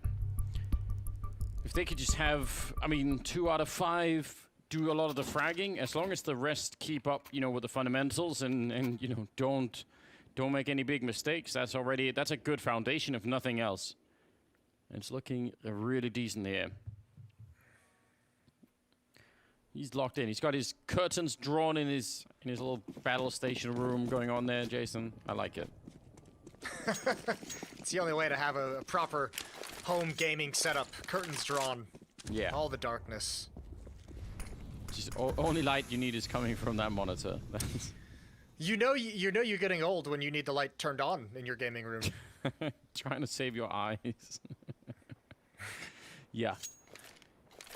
Exist not wanting to take any peeks down there, and there is a Deagle waiting for him. Also a scout in play on Robs, but it should be a 5th round here for Dig if they can avoid the stack that's going on in the A yard. In theory, yeah. Here's where I think the online play is going to hurt Mousesports and help Dig. As we mentioned, Dig has something to fight for. They haven't established themselves as a top team. Every official game for them matters in a big way. Yeah. For Mousesports, who have you know, played so many lands recently and have gotten to the top and won 5 in a row, this online play probably feels like more of an inconvenience. And that's where you have to be careful if you're Mousesports. That needs to be a constant source of conversation for the team to just say, be focused. Don't overpeak. Don't lose your patience in these rounds, especially against a slow-paced Dig team. Just sit back and don't try and do too much. Yeah, and I mean, they're mostly a really young team here on the Mousesports side, so keeping that focus definitely, yeah. But they probably want to just roll out and get some kills and to try and do it. Frozen with a couple of good ones there with the Deagle, and he's still alive, miraculously back here behind the bomb train. Actually, it's a 2-1-3.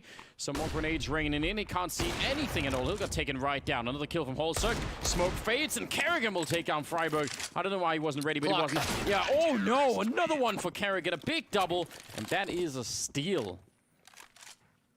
That's a huge steal. That's a great round from Rops as well. We saw him have a phenomenal scout round in Mirage yesterday against Na'Vi. Here again, I think he got, what? I think he got 3 tags, maybe 2 tags and a kill, all from Old Bomb, all from way back down the alley. And that's the one area that Dig did not have smoked off. Good kills from Frozen on the bomb train as well, but there's a few easy cleanups as Dig closes in on the bomb train. Oh, even a McLaren cam we have going on. I'm excited. I'm real excited now. Look at the pacing. That's One really shot changed from the game. Force and a response from Chris J. Yes, it has. 50 cam. Didn't expect it. It sounds so cute. It does. Yeah. We'll leave that alone for a second. Double up now. That was the threat from earlier, wasn't it? It's Chris J and Woxic to pick it up, and that is something that they're gonna have to find a way around here. Now maybe Hulzerk just is the tool to get rid of at least one or maybe both of those AWPs. He's been pretty powerful with it. But if not, you know, you're gonna have to put down some pretty good smokes and do something while they're down. Really exploit that situation if you can. They're waiting around a lot here. They might be expecting some sort of reaction coming out from Mousesports, and it's not coming. No, not yet, but I think they're also, you know, you're also making Mouse Sports sweat. And they've rotated a player back towards the B bomb site, so it's just 2 defenders here. When you have this little manpower on the outer site, you have to kind of play it passively. So Kerrigan at bomb train, Woxic way back with that AWP. There's a lot of space in that outer yard for Dig to exploit. And here comes the utility, now starting to encroach and push forward. Freiburg can play the lurk in this scenario. Yeah, but he really wants to just at least look at the angle. Shoulder peek, but not going to be patient enough, and Woxic will take him down. Didn't bite on that first little elbow showing. Kerrigan on top of the bomb train itself, and he'll get the kill. Trying to prevent the bomb plant from actually even going down with 8 seconds left. The bomb, trying to shoot under the train was a clever idea, but actually doesn't get the kill at all. So now it's a 1 versus 3. Holzerk with just the AWP on top of the train here, and if they peek him, he can't even see it. The lack of the scope there will stop him from seeing anything, and that will be a round for Mouse Sports, and actually a pretty good cleanup. That's a very nice round for Mouse Sports. They handled that well. I think Dig was expecting a little bit more success from Forrest's play. He gets that first kill. The trade immediately kind of negates his position over at E-Box. Nice try from Dig. They still have a 1-round lead. Not too bad early on in this offensive half. Going into round number 8, already with 4 rounds. You got to be happy about that one. And they got money to buy up again. AWP on Holzerk and AKs to surround it. Yeah, and I think the moment of truth is right now for Dig, because if they lose this round, then Mouse Sports will start to build their own economy in a decent fashion, and they will run out and have to save, and suddenly, from having a pretty good lead, they could actually be quite far behind. And again, on the T side of Train, I mean, when you start to fall behind and the CT side will start to accumulate more HEs and Molotovs, it's going to be a problem. We've seen it so many times in the past. Yeah, they would, I mean, obviously, really would like to get back to the winning ways earlier on and maybe a few more kills in some of these close round losses. More aggressive defense coming out from Mouse Sports, this time Frozen in ladder room. He's even got Kerrigan along the wall in support right by E-Box. So really putting an emphasis on getting close up to these choke points, keep the spacing for Woxic with that AWP out towards Ivy. And a 2-man stack again towards the inner bomb site. Chris J far back with an AWP and Rops up close. A lot of waiting once again. Nothing much being done to force Frozen into the fight. So they're just at a bit of a standoff right now. Bringing the bomb over this way, though, while leaving, again, well, this time actually Get Right, I think, all the way down at Ivy. Oh, Freiburg, no, once again, sorry, it is Freiburg down there. You Get Right just threw out a smoke towards the lower ramp, and I think this is going to be a pop flash in towards main. Mouse Sports is starting to look for information because Get Right was trying to bait out a little bit of utility. I don't think it worked. But Mouse Sports still doesn't fully realize what's happening. There's a lot of different things happening across the map, but they're all small individual plays from Dig. Now, just under 20 seconds, they're going to attack this bomb site. Rob's taking his time with the shot. He transfers over. Look at the clock. 11 seconds, 10 seconds now. It's the enemy of Dig. They're going to get in. They'll be able to get this plant down as Chris J backs off. Holzerk actually has a Molotov back here, and there are no more smokes being picked up for us. Great headshots taken down Kerrigan and Woxic. Who needs the Molotovs at that range? It's going to be Holzerk going down, and Frozen will take down Forrest. They somehow lined up for him. What a chaotic round. And now it's a 2-on-2. Chris with the AWP, Frozen on the flank, but he himself is getting flanked, and I don't think he realizes just yet. He's a second away from death. They can just turn the corner, Get Right inside of the bomb side. No chance, but here comes Freiburg. Can he clutch it? 1 versus 2 seconds away from the defuse. He gets back around the corner and makes his escape, and that is the round. I can't even believe it. Chris will get the kill, but it won't matter. That was a close one. Oh my god, Forrest is disgusting. He just stands tall on sidewalk and challenges. They have no smokes down. They have no Molotovs in the choke point. He's holding them off by sheer force of will. That second one tap is filthy. 2-round lead now. Look at this from Forrest. Clean, one well, in control, and bang. He saw it coming, didn't he? What a cheeky play.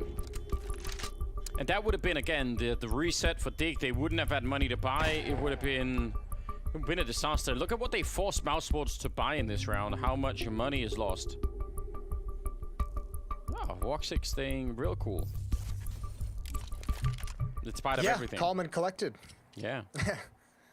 I guess it's, I guess you kind of have to. Maybe they're just used to it. It's Forest after all. They're just like, all right, well, we've all been one tap by Forest in our day. Everyone has The to tough have a part turn. is nobody on the AWP is not going to be out for Dig, which Halzerk is obviously favored within this Swedish attack. Attack of the Swedes. Sounds like a weird And 70s movie. Halzerk is Norwegian, isn't he? Oh yeah, is a good point. Well, I believe. I'm sure the Swedes are thinking one day that'll be their country too, so. Maybe this is the first adaptation. This is the first step of their global conquest. Something like that. Oh dear. That actually looked like it was going to be a pretty good swing. AK versus MP9 in there.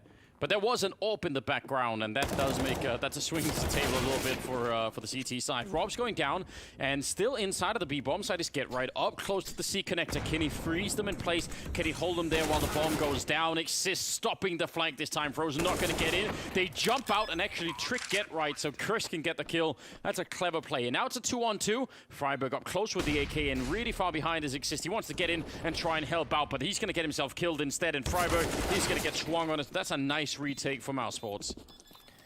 I like the attempt from Dig, though. I like seeing them be that proactive on the map. When they lose Forest, you might as well go for it. Just two players walking out, Get Right and Halzerk able to find the entry. Just no success from there, which is unfortunate, but I like the aggressiveness of that play from Dig and a really good recovery from Mousesports. But it feels like Mousesports is just barely holding on to this match. They are having so much pressure put onto them. And finally, now that might abate a little bit because Dig is out of money.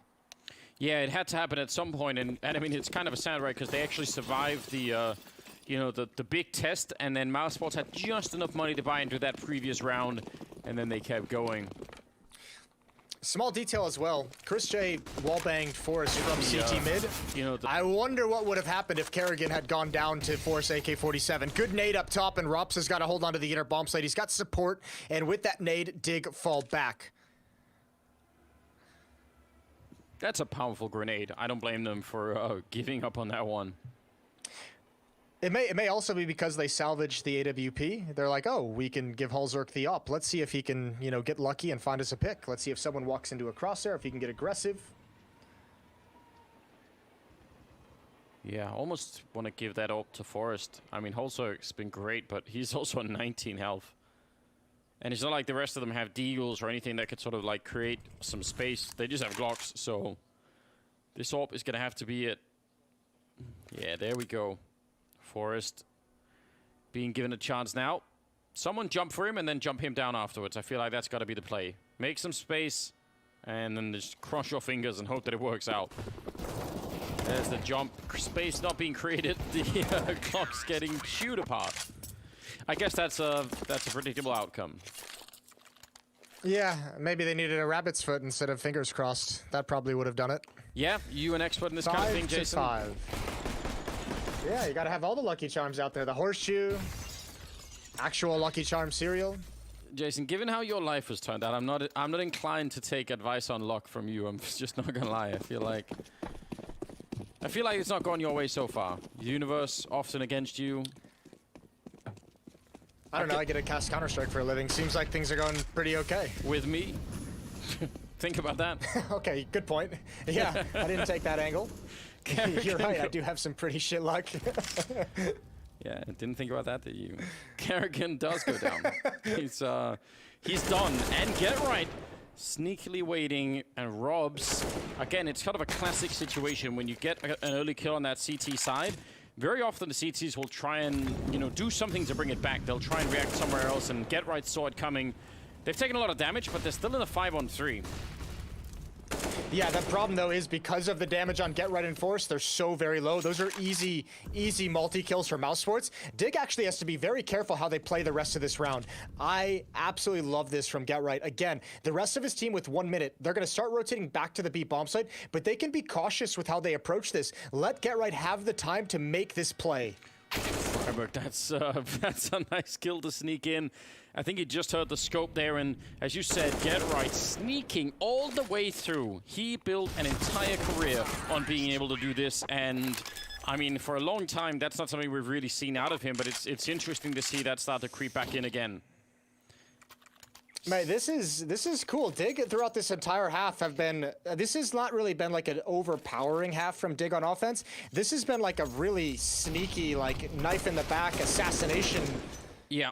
Style of play. The amount of times we've seen someone lurk towards Ivy, lurk in that inner bomb site, and it hasn't always been Get Right. We've seen Freiburg, as we just did, over towards Ivy. We saw Exist previously over towards Ivy, and Get Right giving a little shrug. Yeah, that's wonderful. Oh, the jump down. Oh, I wanted that to work.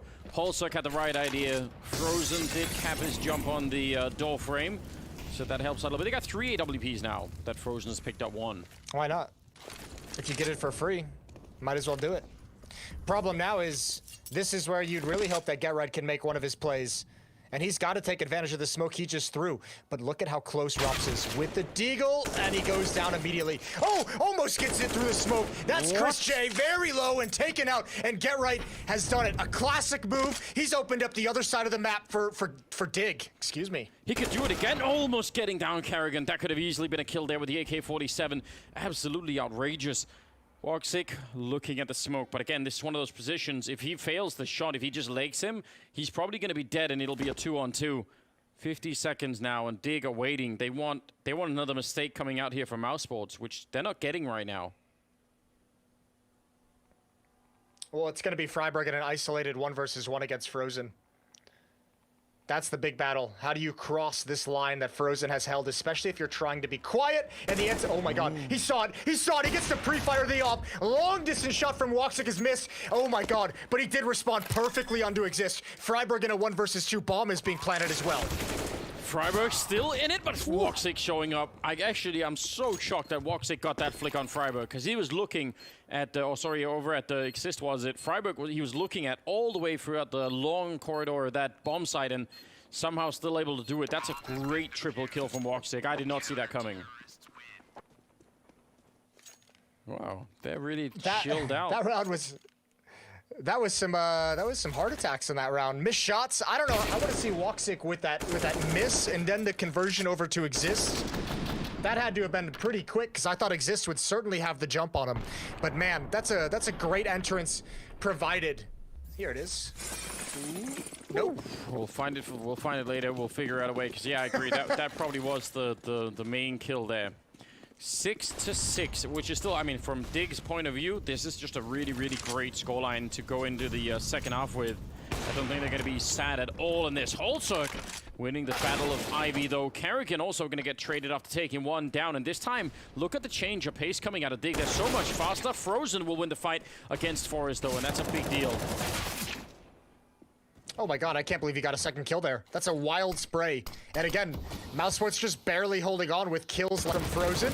Exists, gonna go down inside the smoke. Chris J just messing with him. 7-6. I think it's, again, very impressive Mousesports is hanging on in this game, much less having a lead. They're doing a phenomenal job of maintaining this. I'm really, really, really impressed. 6-7. I think 6 rounds already here for the T side is really great. I mean, they've run out of cash, and I think that's maybe the thing that'll put a smooth end to this first half for Mousesports. If they can win the next 2 rounds, 9-6, I don't think they're going to be too devastated at, but this is a strong test right now. Holzuk at 12-8. That's really something.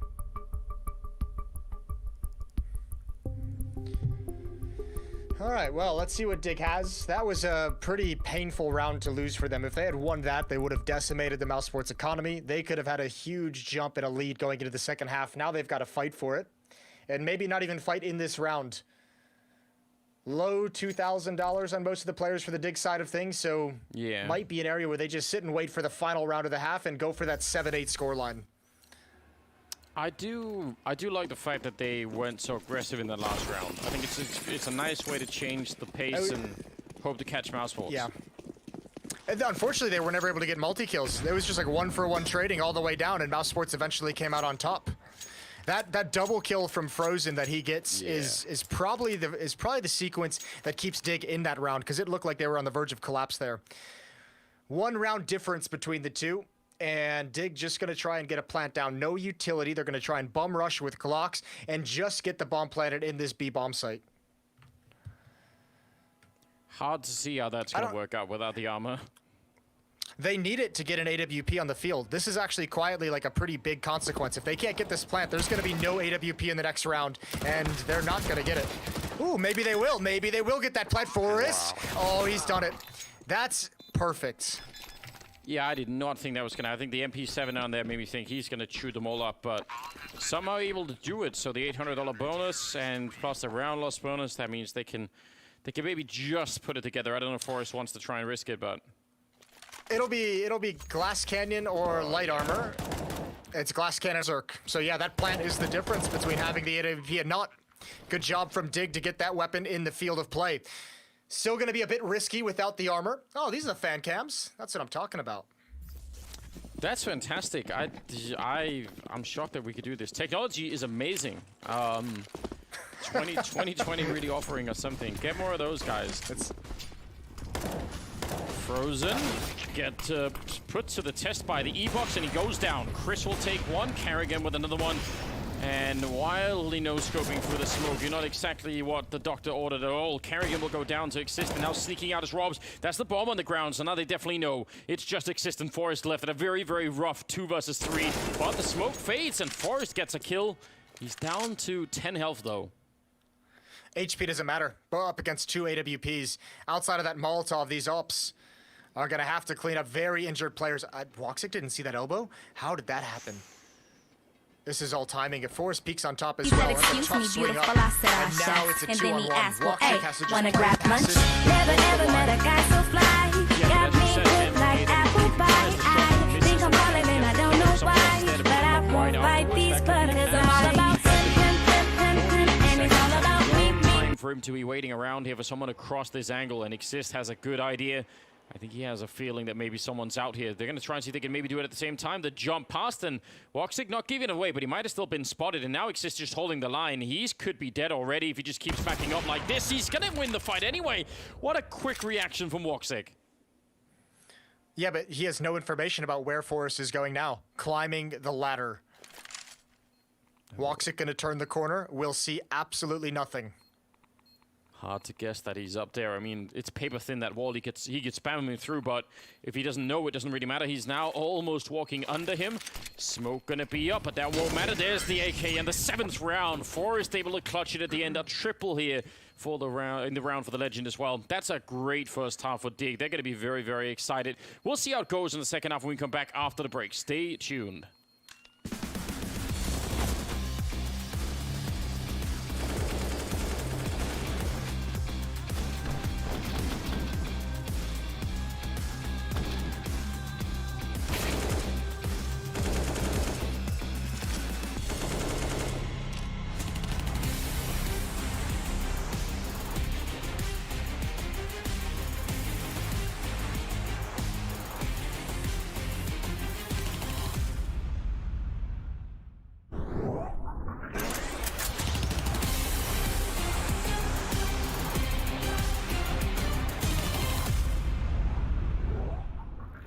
Hi everyone, my name is Allison. I'm from Dig. I'm together with the Vice from Astralis, Acre from Mad Lions, and with Creams from Fnatic, and doing some sort of a cool showdown between us four. And we're gonna shoot out here and just doing our own thing and just hit it.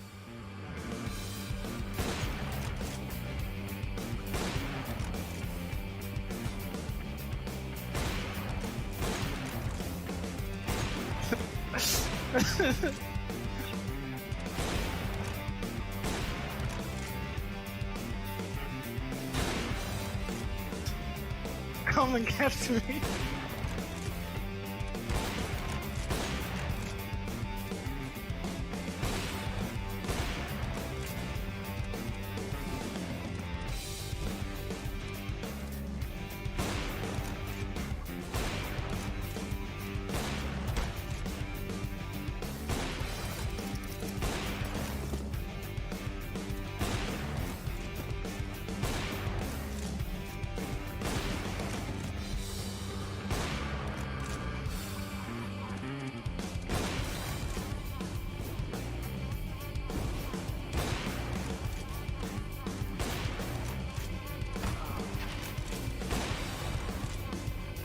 Everyone.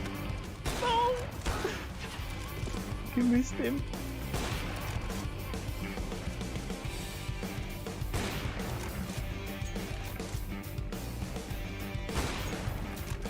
Vi er klar. Lav nu. Yes!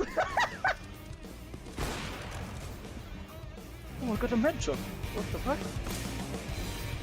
Why am I even seeing creams on my screen?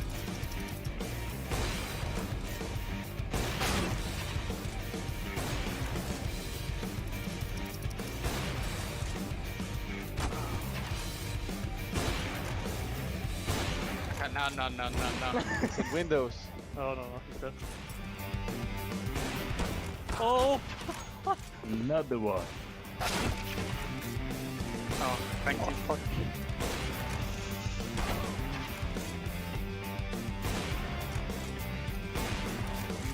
Window. No!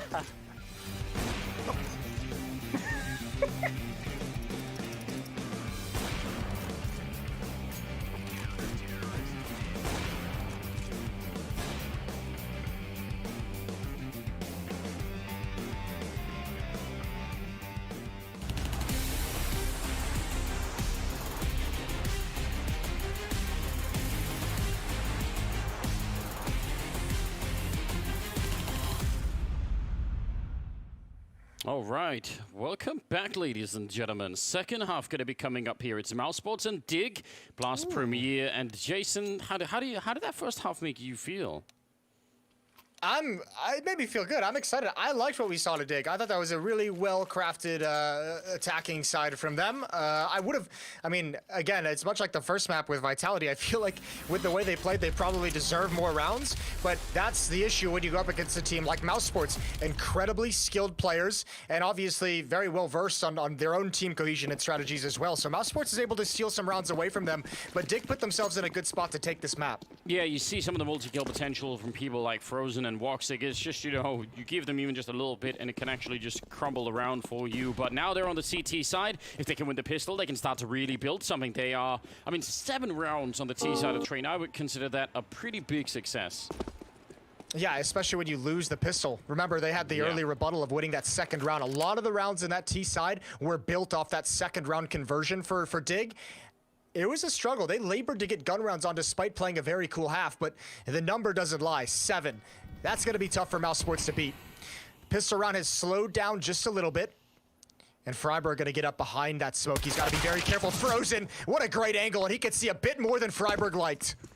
Yeah, they're going to pounce behind it. They want to go quick and hunt him down, and that almost works. But Forrest is ready, just gets the USP out in time, and he wants to swing. He wants to fight while they're putting the bomb down. He's almost out of bullets. That is such a bold play, and it may completely backfire and blow up in their faces here. Get right and exist. How do they win this? 2 on 4. It begins at least with a kill there on Kerrigan, but they have a kit and no smoke, so how you could possibly defuse the bomb here is just beyond me. It's going to take a long time while they try and get these fights, and they're being actually very, very slow about it. Get right now swinging for it. He's going to have to get on that bomb right away so he can force the fight, and maybe Exist could try and pick it up. He's moving forward. That bomb is being defused now, and actually Exist being really big, trying to take up a lot of space. Get right with the headshot, but now comes the flank. Chris gets one, Exist with the other, and he can't win the round. That's actually an impressive 2 on 4. But they didn't have the time. Yeah, that's so tough. They put together the position of 2 players. They just never were able to get a good read or a good angle on Chris J. What great aggressive rush from him to get around that bomb train. Both pistols now, one from Mousesports. Man, I love this play from Forrest. You talk about this all the time, especially with newer players, their fight selection when they have 2 or 3 targets on their screen. Yes. That's a rare time. I think you're going to see Forrest's brain shut down when he turns the corner and see 3 opponents. He couldn't pick which one he wanted to shoot at first. Yeah, and the problem with that particular challenge, right, is that it's not that Forrest doesn't know what the right play is. It's that your brain is sort of telling you something else. Like you're actually fighting your own instincts, which is like, oh, there's so many targets. I'll tag up like 3 different players and then die. It's not just that as well. You're also fighting the urge because you know you're overexposed to ladder room as well, right? Like if someone is peeking from ladder room or E-box, or if you just die. So there's a lot of like really weird pressures in that kind of a swing. Even so, he had the chance to maybe not stop the plant, but certainly at least get one of those kills, and then who knows what happens from there. 2-round lead for Mousesports, 9-7, as they try and hold on to the advantage given by a pistol round victory. Didn't go so well for them in the first half. And this time they're up against Deagles, CZ, a couple of scouts. This could be dangerous. Look at the tags coming out. Grenade on Chris. My god, they're losing a lot of health now without any real response. And Exist is sneaking up. Oh, this could actually be a real disaster.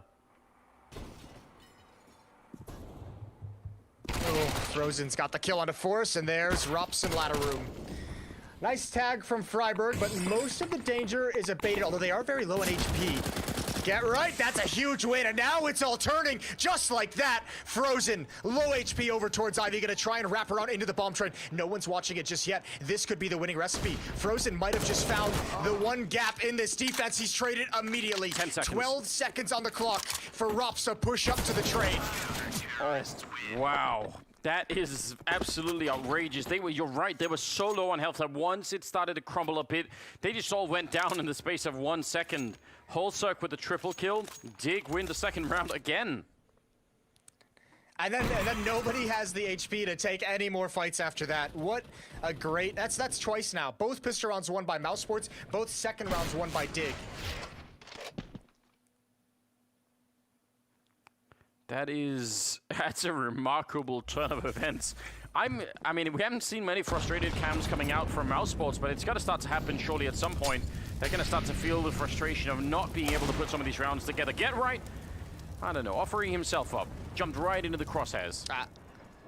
Never had any idea that Kerrigan was out there, so yeah, that's a bit lackadaisical. So is that from Freiburg. Oh, Dig, don't do this to yourselves. All those frustrated Mouse Sports faces, they're gonna disappear right now. Kerrigan is just a battering ram. Yeah, this can't happen, can it? Nice return from Forrest. This Galil, he's trying to fight his way back in. He'll take a third one, and somehow it's a 2-on-2, but they could still lose this round with just, again, a little bit of misfortune here. Chris is holding the B-bomb site. Forrest is deathmatching. That's all this is right now. The timing for when Exist can get back, he certainly hears those footsteps, but no, he's creeping towards the outer yard. This bomb plant and the time that Mouse Sports have to relocate, that should give them this victory. I don't know if Dig is going to be able to find these two players and the defuse in time. I don't know how you do that. I mean, how do you even peek into this bomb site without dying? If you're either one of them, just one missed opportunity and you're going to be dead, and then it's a 2-on-1 and definitely no chance of winning it. Woxic nearly missing the timing there. Exist walking up behind him and shooting him in the back, and he has the kit. That's huge. Now he can try and run down, but this long angle, Chris, how long can he keep it for? There's Exist going down. Another bullet will take down Forrest. He's got a kit picked up, but I don't think it matters anymore. There is not enough time even with the kill. It's such a shame because it's a great quad kill for Forrest. Nice comeback from Mouse Sports, though. Yeah, he had a bomb site all on his own. That round was lost way before Forrest got involved. He was the only one that kept them even with a chance, the slimmest of chances. 2-round lead for Mouse Sports, and this back and forth is way more painful for Dig. Mouse Sports is loving this at the moment, the fact that they're able to convert that. If the money can never grow, Dig is always going to feel uncomfortable. And as we get deeper into this, the pressure is obviously going to sink in a little bit heavier. Yeah, fans are excited. I like to see it. They should be. I mean, Mouse Sports are definitely not out of this yet. Definitely saw one guy with a Mouse Sports shirt there. 10-8, and they're trying to see if they can maybe put some pressure on this bomb site early on. Not respecting the pistols of Dig, and they shouldn't. They've won the round already. Bomb has been planted. That's great. Yeah, that's nice and easy. It's always fun when you have a nice low pressure, low intensity round like this. Makes you feel way more calm. They haven't had many of those. 3-round lead for Mouse Sports. No, they haven't. They haven't had them at all. Dig's had a couple in the first half. I'm really interested to see what this half is going to look like once money gets on the board. I'm actually surprised to see Dig invest in this fashion with Get Right, Deagle Armor, Forest, Deagle Armor. That's a lot of money that they probably could have used moving forward. Mouse Sports is going to get a pretty solid lead to the point where it's now going to have to be a comeback for Dig. It's no longer, you know, a back and forth battle for control. This is full blown going to have to be a comeback from Dignitas. Yeah, they, and again, even in this next round, right? The economy's not really looking that great. They'd love to at least be able to pick up that one AWP on Holzerk. That would be a bit of a beginning, but that's still another round away. So they're going to have to cross their fingers and hope that this works out. Doing damage would still be a pretty big deal. Last round was pretty cheap for Mouse Sports. We do have a taser on Holzerk. You do love to see that. Where is he positioned? He is over towards Ivy. No, excuse me.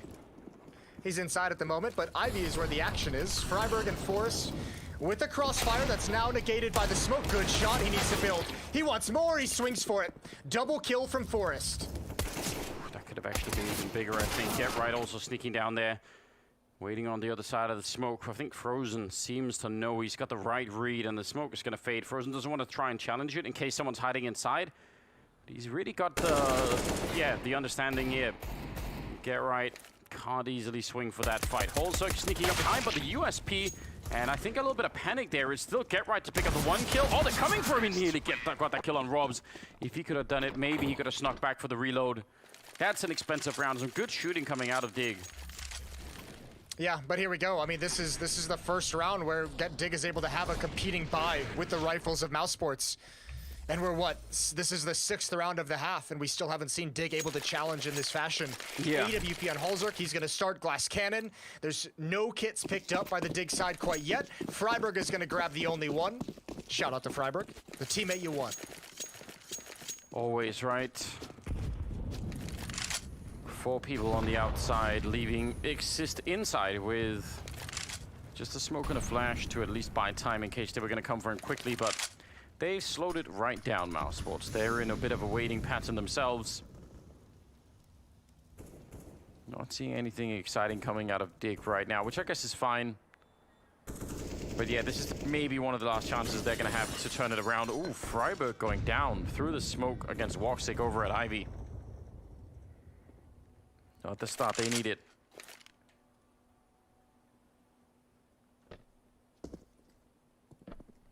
A lot of silence following that kill. Nobody's even making any moves here on the Dig side. Get right. That fire is spreading, and oh no, he keeps burning and walks right into it. I think he thought that was going to put all of it out, but it somehow didn't. That is a disaster. We always talk about that evolving meta of taking ladder, and that double Molotov trick is one of the older tricks in the book to be able to take into ladder room. Get right just completely stumped by it. And Dig is doing the only thing they really can do in this situation. Stacking a bomb site, stacking towards inner, and just hoping that Mouse Sports ends up here. It's not going to happen. 2 players have already come out Ivy. They've seen everything's clear. They have no pressure. This is going to be a free round for Mouse Sports. And then Dig, like, you have no more chances after this round. You have to start winning going into round 22. Wow, I mean, it's one thing to lose Freiburg down at Ivy. That can happen in any given round, but I think it's just the fashion in which Get Right goes down as well. They just know that's it, nothing more to really fight for. Yeah, you don't get a whole lot of information that you didn't already have. He didn't even really get a chance to fight and do damage or maybe grab 1 kill before going down. So yeah, his death was for nothing. I mean, same with Freiburg's essentially with that pick. Now, if I'm Mouse Sports, I'm hunting. They have money built up early on in this half, early on in this win streak of theirs. They've got 6K on Rops. They've got 4K on Woxic. I'd be willing to sacrifice 2 of these AK-47s to see if you can trade some of these other weapons out in the Dig hands. Yeah, I think that's a fair point. I mean, it is dangerous leaving them with 3 rifles like this. If they win the next round, then yeah, they could really start building. Whereas if you could just find 1 more of them, at the very least, they'd have to spend a lot more economy. That's a nasty boost up. Yeah, this one hurts. That fire, the fire behind him was kept spreading way longer than he expected. Coaches are in, like to see it. Coach camps. We've always wanted coach camps. Well, 13-8. Woxic looking for the upper peak. That's not coming quite yet. Holzerk now with armor and that AWP and CT con sees absolutely nothing. This is a very slow and measured start to the round for Mouse Sports.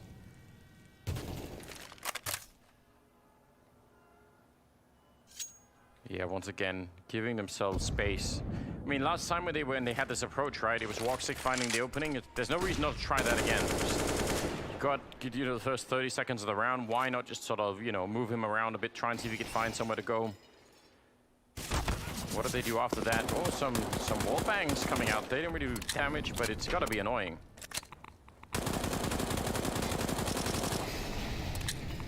Really annoying. Yeah, and Mousesports hasn't really given their hand yet. They still have plenty of utility. So many flashes, 3 smokes. They have a Molotov as well to play with, and the bomb is just now rotating into box halls. Halzerk is far back within AWP, watching the upper ramp. Exists close up behind this smoke. Yes, he is. Look at the time. There, 34 seconds. yeah, there seems to be like there's gonna be some kind of fake. This feels like. Yeah, I mean, they almost have to go back to pick up with the rest That of was the it. team.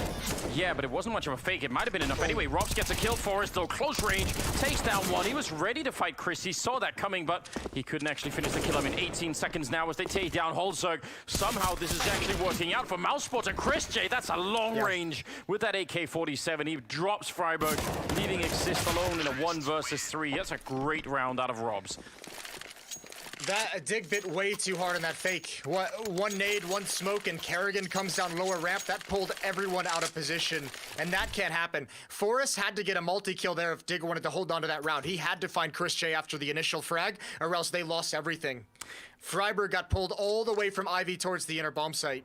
Rounds like these are also the reason why we can't have a Vendetta cam in case we needed it, because he'd just be screaming and foaming at the mouth and maybe probably ripping out his webcam at this point in time, so that doesn't Punching work. the monitors, yeah. Punching the monitors, yeah. It's. I'm sure someone wanted to do it, but it just wasn't possible. So, 23rd round. Dig said, "Please, we cannot have our employees shown in that light." Yeah, we don't stand by this at all. We don't endorse it. We keep sending them webcams and they keep breaking. Yeah, they keep just shutting down randomly. Man, it's kind of crazy to think that Dig has only won the second round. The only round that they've won, they were at a severe disadvantage going into it.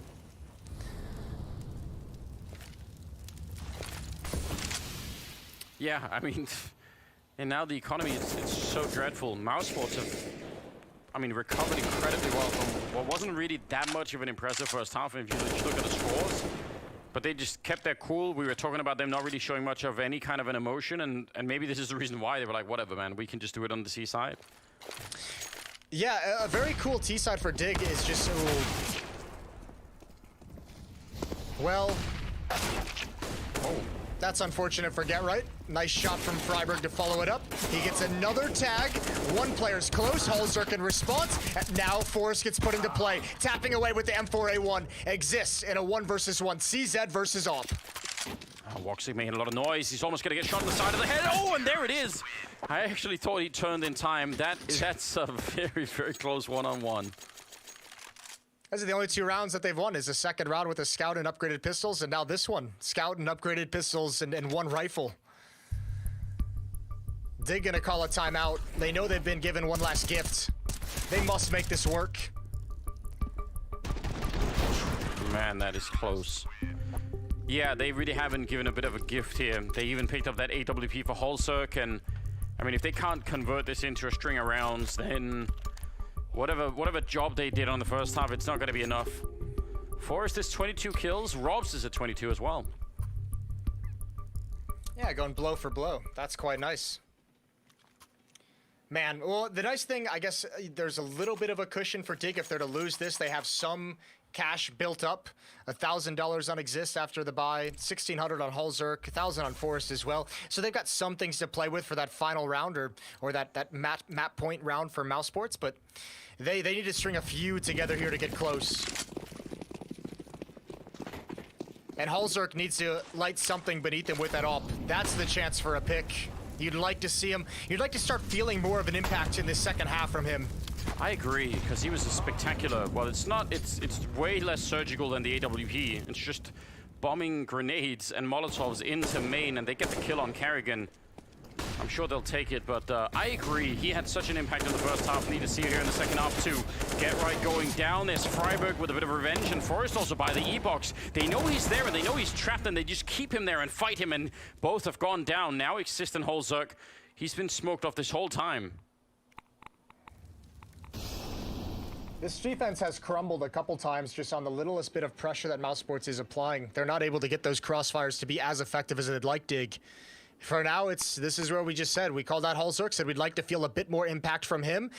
This round is all on him. He's going to have contact if they try and cross the line, except Exist peaked. He went for it, which again, I mean, that's what Mousesports wanted. They were just calling a pause there, saying, just wait, let him make a mistake, and they did get one. I like the repositioning here from Hallzerk. Once you fire the gun, it's better to try and get some element of surprise back in your favor. But with Woxic all the way back there, with Frozen and that Molotov, oh, he did see him. Big opportunity. He's now jumping up, making a bit of noise on top of the train. He goes for it and he legs him. I mean, that would have been quite the kill, but it's 15 rounds instead for Mousesports, and they are at map point here. Best they could do now is tie the scoreline. Now it's exactly, but you'd have to do something you haven't been able to do in this half, which is win. I mean, you obviously have to win 6 in a row now, but they haven't even been able to do 2. They haven't won 2 rounds in a row since round 5. It's been that long since Dig had any kind of consistent success.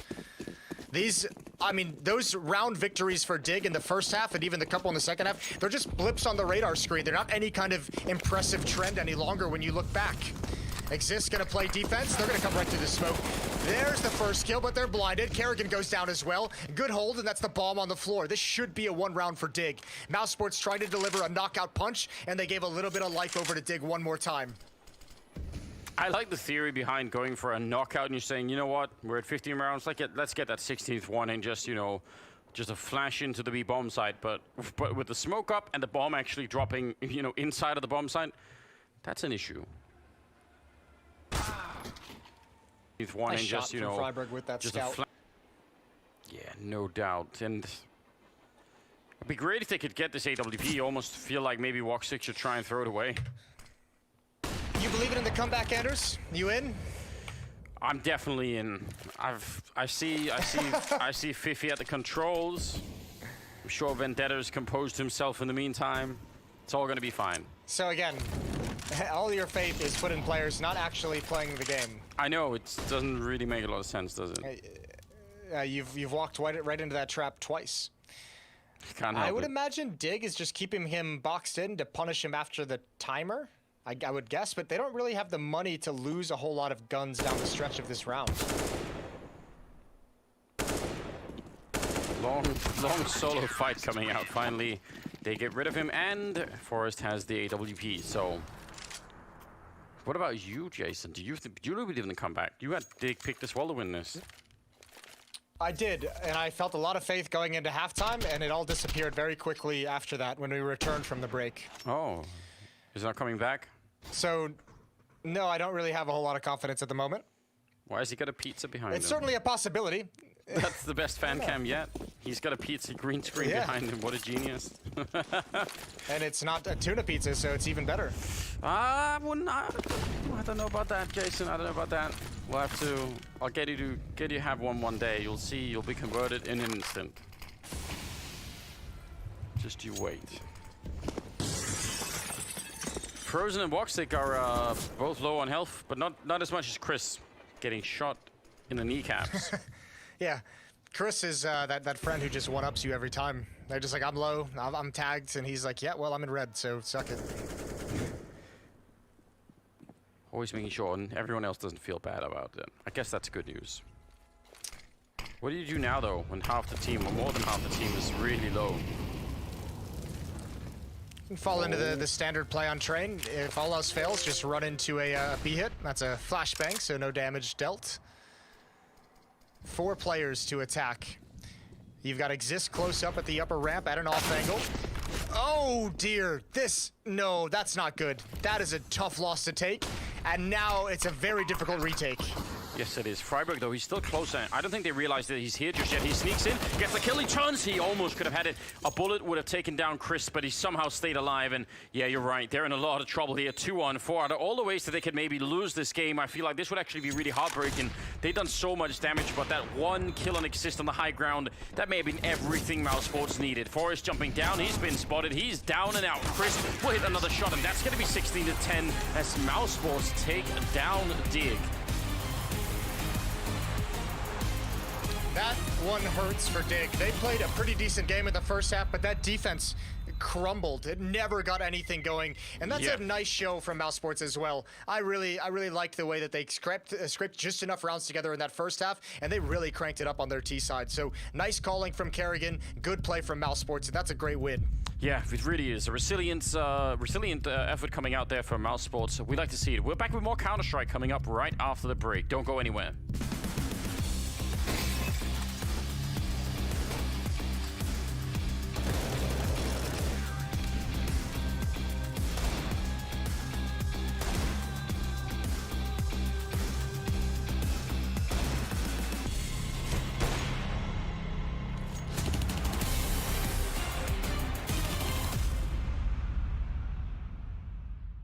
All the while, we have a player walking up, and now he takes that kill. The question is, can he land another? Flamey, there he is, straight in front of the crosshair on the edge of the smoke, and he's gonna work closer. No kick, the spam is his! He's gonna walk right through this, and it's gonna be an easy two-piece, because he knows the scope is there.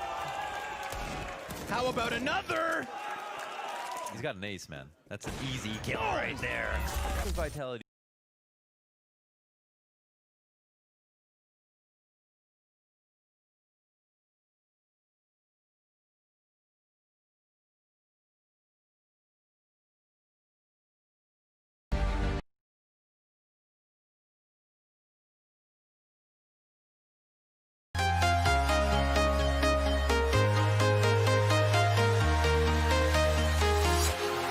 Walking alone, the streets are empty.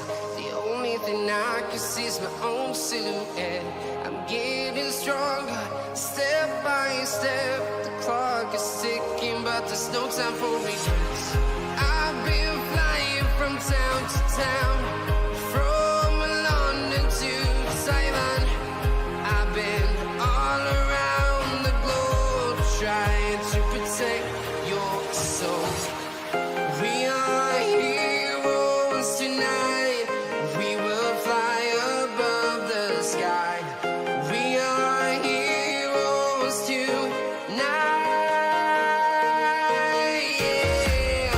We are heroes tonight. We will fly above the sky. We are heroes tonight.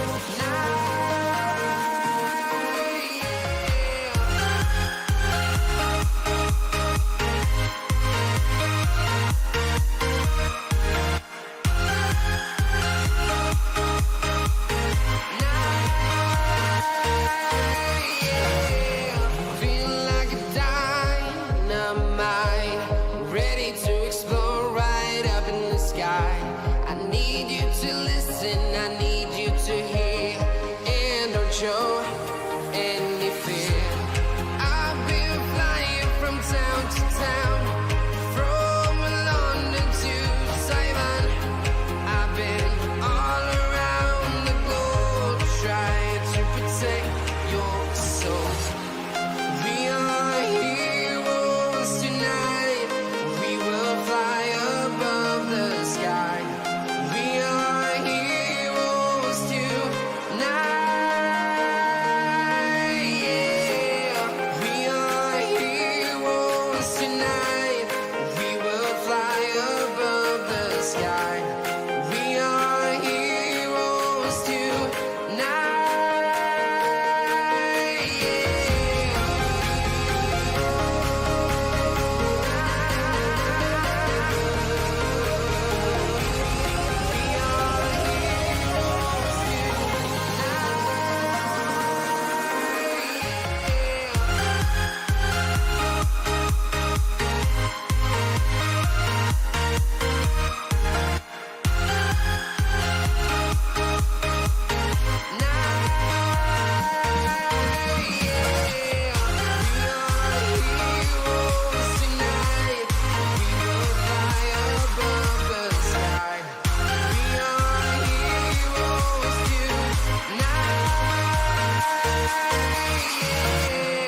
I've been flying from town to town, from London to Taiwan.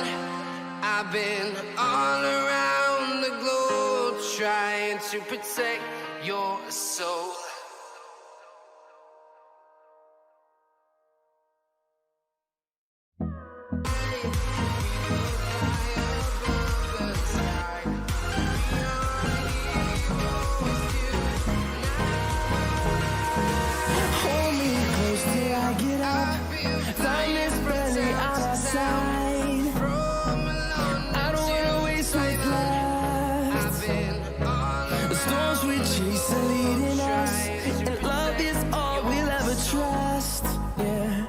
No, I don't wanna waste what's left.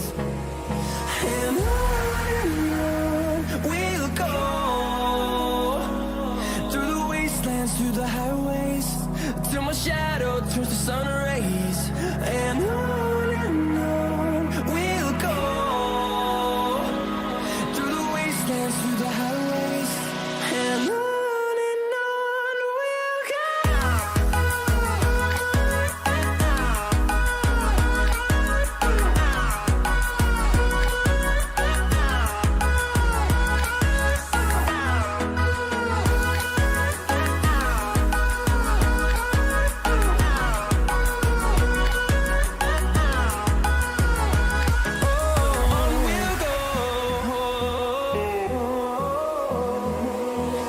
Finding life along the way, melodies we haven't played.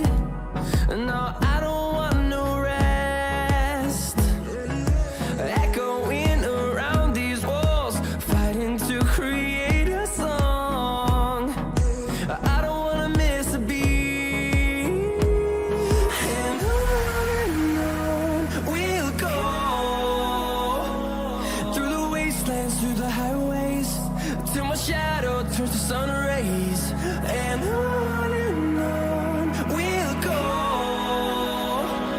through the wastelands, through the highways, and on we'll go.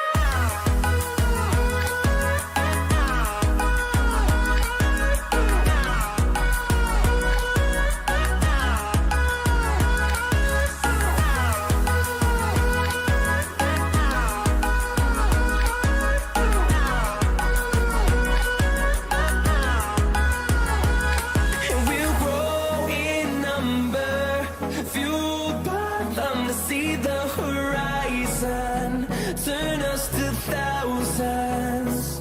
And we'll grow in number, fueled by them to see the horizon, turn us to thousands. And on we'll go, through the wastelands, through the highways, till my shadow turns to sun rays. And on we'll go, through the wastelands, through the highways, and on we'll go.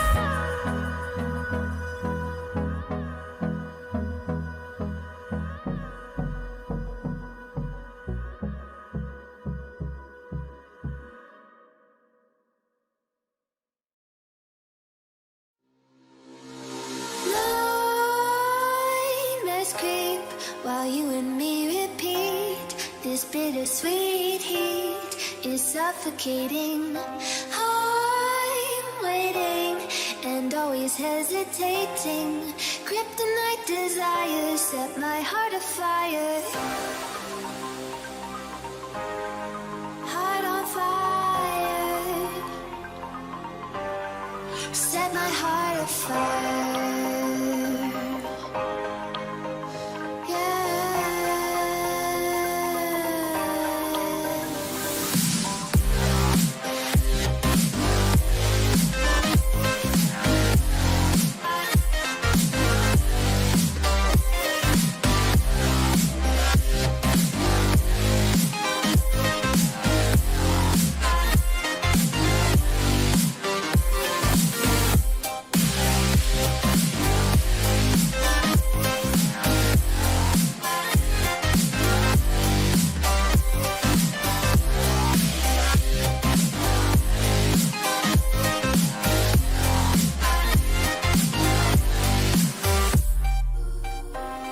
With crimson secrets and forbidden bliss, can't stay still, don't stop that thrill.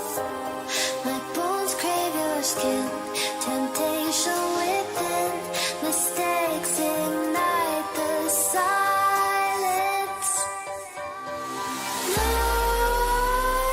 Nightmares creep while you and me repeat. This bittersweet heat is suffocating. I'm waiting and always hesitating. Kryptonite desires set my heart afire.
strategies coming out. Once your leader takes off and you have Magus stepping in, you have Snappy probably stepping in and helping out a little bit, things just naturally have to get, chilled out and calmed down, so you're not running something too complex. In reality, I mean, this is one of the cool conversations around this edition of Yugi and Snappy and other players stepping back.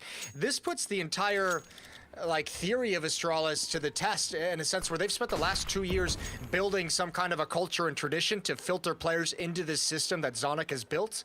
And now you have that test. We'll see if you can actually slot someone in and have them just kind of learn how the previous lineup was playing. Yeah, I mean, what a test that is, right? Because if that comes out negatively, responded to, if you say, actually, that didn't really hold up and the system can't just be transferred and all the rest of it, puts a lot of doubts into your mind. But if it does work, then, I mean, then they've really crafted something special, haven't they? So, well, too soon to say. I mean, even behind one game, we won't be able to tell. But a lot of open questions in that area. Good round from Plopsky. And, yeah, NIP off to a decent start so far. But now comes trouble. In the form of AKs. At least in theory. Yeah, the AK-47s are out on the board. We'll see if Astralis can put something together here. Still just the one kill on device for the entirety of the Astralis side. 3 FAMAS and an M4. So at least for this one round early on, Astralis down by 2, but they have the better buy coming into it. Yeah, they definitely do. Third round here. Smoke is going to slow down Snappy a little bit. Plopsky still does walk into the grenade. Wanted to play up close in case anyone was going to try and jump over past the smoke. He probably would have had the advantage if someone had done that, but he's still quite far forward, and that's something. He's got a teammate that I think has a flashbang. Hampus has got a flashbang primed, so if he calls for it, Plopsky could, be flashed into a fight. And I think it's coming right there, but Snappy's turned for it. I don't know if he was just walking back or if he actually somehow knew. Look at Device over towards Ivy. I can't believe he's made it this deep. He's right at the end of Ivy, looking around that smoke. A little bit of a spam battle as Twist has given up the angle. So 3 players at the back of Bomb Train. Magus now going to step up under the cover of smoke and covering fire from Device, but Twist has an easy win. Flashbang comes out deep, and Device is fortunate he wasn't committed to the swing. Dupree knows that someone is in that corner, but how do you actually get him without exposing your back to that bomb site? That's a bit of an issue. Are they going to flash their way into the fight? Yugi, Rez gets a second kill before he finally does go down. Actually, there's finally the def on Rez. It's going to be Dupree next in line, and now it's Yugi in a 1 versus 2. He's got the AK, but he needs to isolate and find a fight really soon because there's only 25 seconds, and if it goes on a little while longer, then NIP could just start to hide from him, and now they probably should. 20 seconds. They know he has to get the bomb down on this bomb site, and it has to be soon. Yeah, that smoke isn't going to do anything. Both players... Plopsky's in CT Con, 10 seconds now, and he's slow played this way too much. Not even really time to fake the plant. He's going to go down. What a great win for NIP, and they're able to salvage a couple of AK-47s right at the end. So a nice lead, a nice first gun round for the Ninjas. And Astralis can't get a whole lot going. Still just 4 kills down the entire roster. Do you think Device shooting his AK over towards Pop Dog was sort of a way to try and fake the fact that Magus would have walked out? Like, no one would have expected it because he's still just shooting there. It seemed like that was the logic, but it didn't really work out. No, yeah, I think it was a little bit of covering fire. I think maybe just trying to get lucky. Might as well start doing something. And obviously, I think it just called more attention to that part of the map for Twist to be prepared from. Yeah, that was my concern. I think there was one really cool opportunity that Astralis had when I believe it was Dupree to push towards Old Hell. Actually, NIP's gaze kind of shifted, and they didn't have anyone watching for the cross-through sandwich. So there might be a world in the future where that part of the outside bomb site is wide open for the taking. Well, this is looking very easy. Some just individual isolated kills coming out here in favor of NIP. They love it. No loss of players so far in this round for them. And their economy could use it as well. Let's not forget, they do want to build as much as they can while Astralis are on pistols. So flawless round.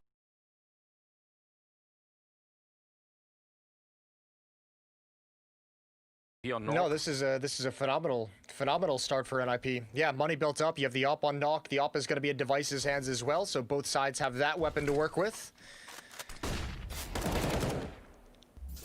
I don't know. This is one of those questions we'll have to see. Does Astralis actually have, do these core 3 players of Device, Magisk, and Dupree, do they have what it takes to kind of help these 2 new guys come in and actually make an impact in this game? Can they find a recipe without the cohesion that they've been so known for over the years? Yeah, that's a really big question. It's going to help a little bit with Dupree getting an opening like that, but I don't know. I mean, I'm willing to give it a fair shot. I want to see if it works. I hope that it does, because again, it wouldn't mean they had sort of gone somewhere in Counter-Strike that really no one ever has before, that would make it fun all on its own. You could start to speculate about what else is possible if the theory behind it works. Device taking down a kill there, Twist pushing forward, and Magisk just waiting. That was kind of almost the whole point of this, but it doesn't work out. Twist even finding another one, and now Rez stopping as they try and come out main. That is a big collapse here for Astralis. That's a big boy play from Twist. What a great push down Ivy, and even holding the line before the retreat. One has been spotted in team mid, but Dupree's made it inside with the bomb. 2 players coming back to handle this, and they know. Now they have the idea. Twist can watch the cross. And back to the outer bombs that we go for Dupree. So Astralis bringing some trickery into this round, but I don't think it's even worked even a little bit. Dupree moving forward. He's making a lot of noise, and the swing from Hampers as he's trying to put down the bomb. It'll even be a double kill. No issues. That's 5 in a row for NIP. Catching fire and just generally doing a very, very good job. Stopping Astralis from even getting the bomb plant here. Well, I mean, again, otherwise they would have definitely bought up into this round. Astralis, they could have put on so much pressure. Instead, they go for a bit of a half-life.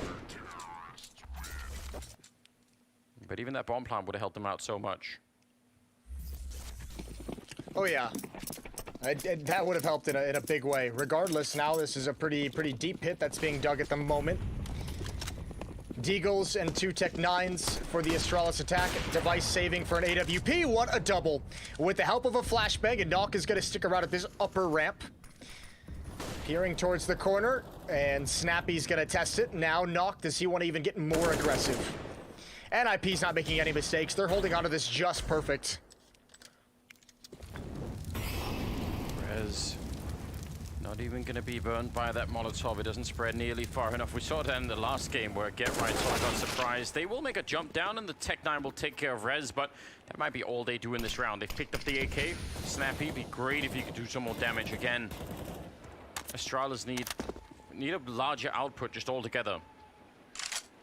Yeah, but I mean, even Plopsky close up towards ladder room has all the information that they've backed away, that there's no one actually swinging out wide. So NIP still in no danger of being fooled by any of this. Twist is going to take the momentary silence to push into an advanced position. And Device with 4 HP is just there to be the information gatherer. Now Snappy knows, but he couldn't do anything about it. 6-0 for NIP. With Twist at 7-1, Plopsky at 6-1, Hampers at 6-1. They haven't really died almost at all yet. So yeah, just the baseline output has to be raised right now for Astralis. Some early kills and then, you know, some early conversions into wins as well. I mean, they had one of those rounds where they got the early kills and then still couldn't really follow through. Which again is not what we want to see or really are used to seeing. Oh, Dupree coming through the smoke. Advance behind another smoke, but Knock is in a dangerous position. Gets the opening kill. Plopsky's close up as well, but he might not even get put into play. Knock is shutting things down. Double kill for him, 1 for Rez, and all the aggression, all the initial attack from Astralis is gone. It's Device and Snappy far back, who's left to just kind of sit and wait. But it's a cool maze of grenades that Astralis have managed to put down out in the yard to try and get Dupree out there, but the one opening that he could find, Nork, up against the long left-hand side there was perfect, and then the rest of Astralis just couldn't break through. There was nothing left. It's going to be Device dropping with the AWP. No kills happening yet for the Danish side. And that means NIP are in such a powerful position. I mean, look at the money they'll have if they win this round flawlessly, and they will. Another one, 7-0 here, as Plopsky will clean up. Another double for him as well. They are filthy rich. Man, this, I mean, you know, it's only 7 rounds in to really my first glimpse of this Astralis with 2 new players. but this is a shadow of what they used to be. There's no danger in that previous attack.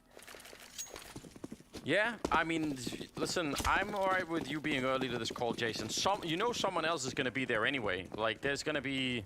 Well, there's going to be threads. I mean, you also know that there's no way that they were going to match, you know, the legendary run that the standard Astralis roster had, right? But you'd at least expect there to be some level of impact and some strength in this roster, and at the moment, we're seeing none of it. It's still 0 kills on Magisk, who is the guy who's had to take over the reins from Glaive, so he was one of their best and most effective and scariest players. Now he's got 0 kills. Snappy and Yugi, the 2 players stepping in, 1 kill apiece. I want you to, I don't think they're going to do much this round. We'll snap out it if Astralis start to get a lot of deal headshots here. But in the meantime, Jason, if you can, if I could get you to just close your eyes and try and imagine in your brain, just try and paint the picture of what does Duncan's face look like right now, and if you could just describe that to us, maybe as you just close your eyes. He's got a real-world beak face on his mouth, you know, that little smile on his face. He's got a Santa Claus hat on, and I don't know what else. He's wearing a Complexity jersey right at the end with some lingerie. Yeah. It's a weird image I have going on. Okay, that actually did get way off course. Somehow Astralis are getting the kills, but I don't know if it's going to be quite enough to win the round. Still 30 seconds. Device will take down Nork. Actually, now it's looking very doable all of a sudden. Plopsky in a 1 versus 3. Oh, and he gets shut down. Magisk with a big double kill. The Deagles turn it as we were listening to your fantasies. And now we're back in the ninth round. It's classic Counter-Strike, isn't it? It's like, it's Deagles, it's an 0-7 scoreline, it's a save round, and a caster curse thrown in for good measure, and Astralis put their first round on the board. Yeah, you are right, indeed. That's how it's meant to be working out. Some stuff coming up over at the Blast Shop. You should go check that out, guys. And also, if you haven't seen it in some of the other matches, go check out the fan cams. I think that's a really cool addition.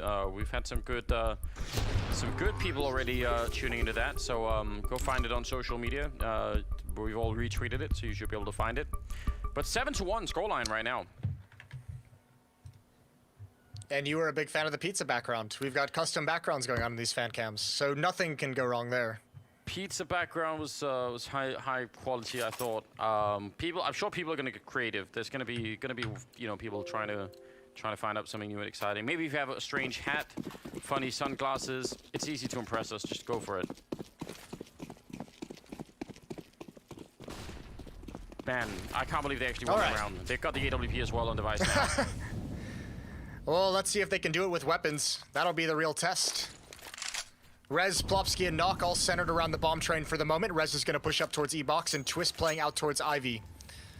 Knock now rotating back in with the op to support Hampus. But Astralis still just spread across the map. A bit of a default, and the key with any kind of a default on the T side is to make sure you get box halls control, which Device and Snappy have done. Yeah, and again, just leaving, what is that, Magisk out at Ivy, just to keep an eye on things. If someone challenges him, maybe he could go for a bit of a fight, but he doesn't really have to. I think he's just there for presence. I don't imagine he's going to get very aggressive at all outside of spamming through a smoke, but you need to have him there to be some kind of a presence so that in the future, like, you still have the NIP defense used to the fact that there's someone out towards Ivy.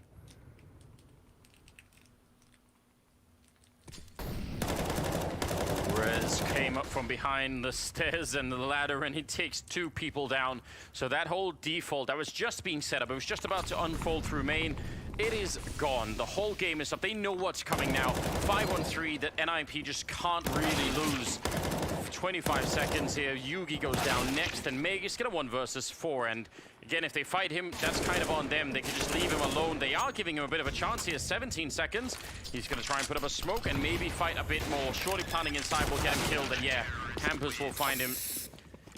They could have played that even safer if they wanted to, but I guess a round is a round. Yeah, you can't complain too much. What a flank from Rez.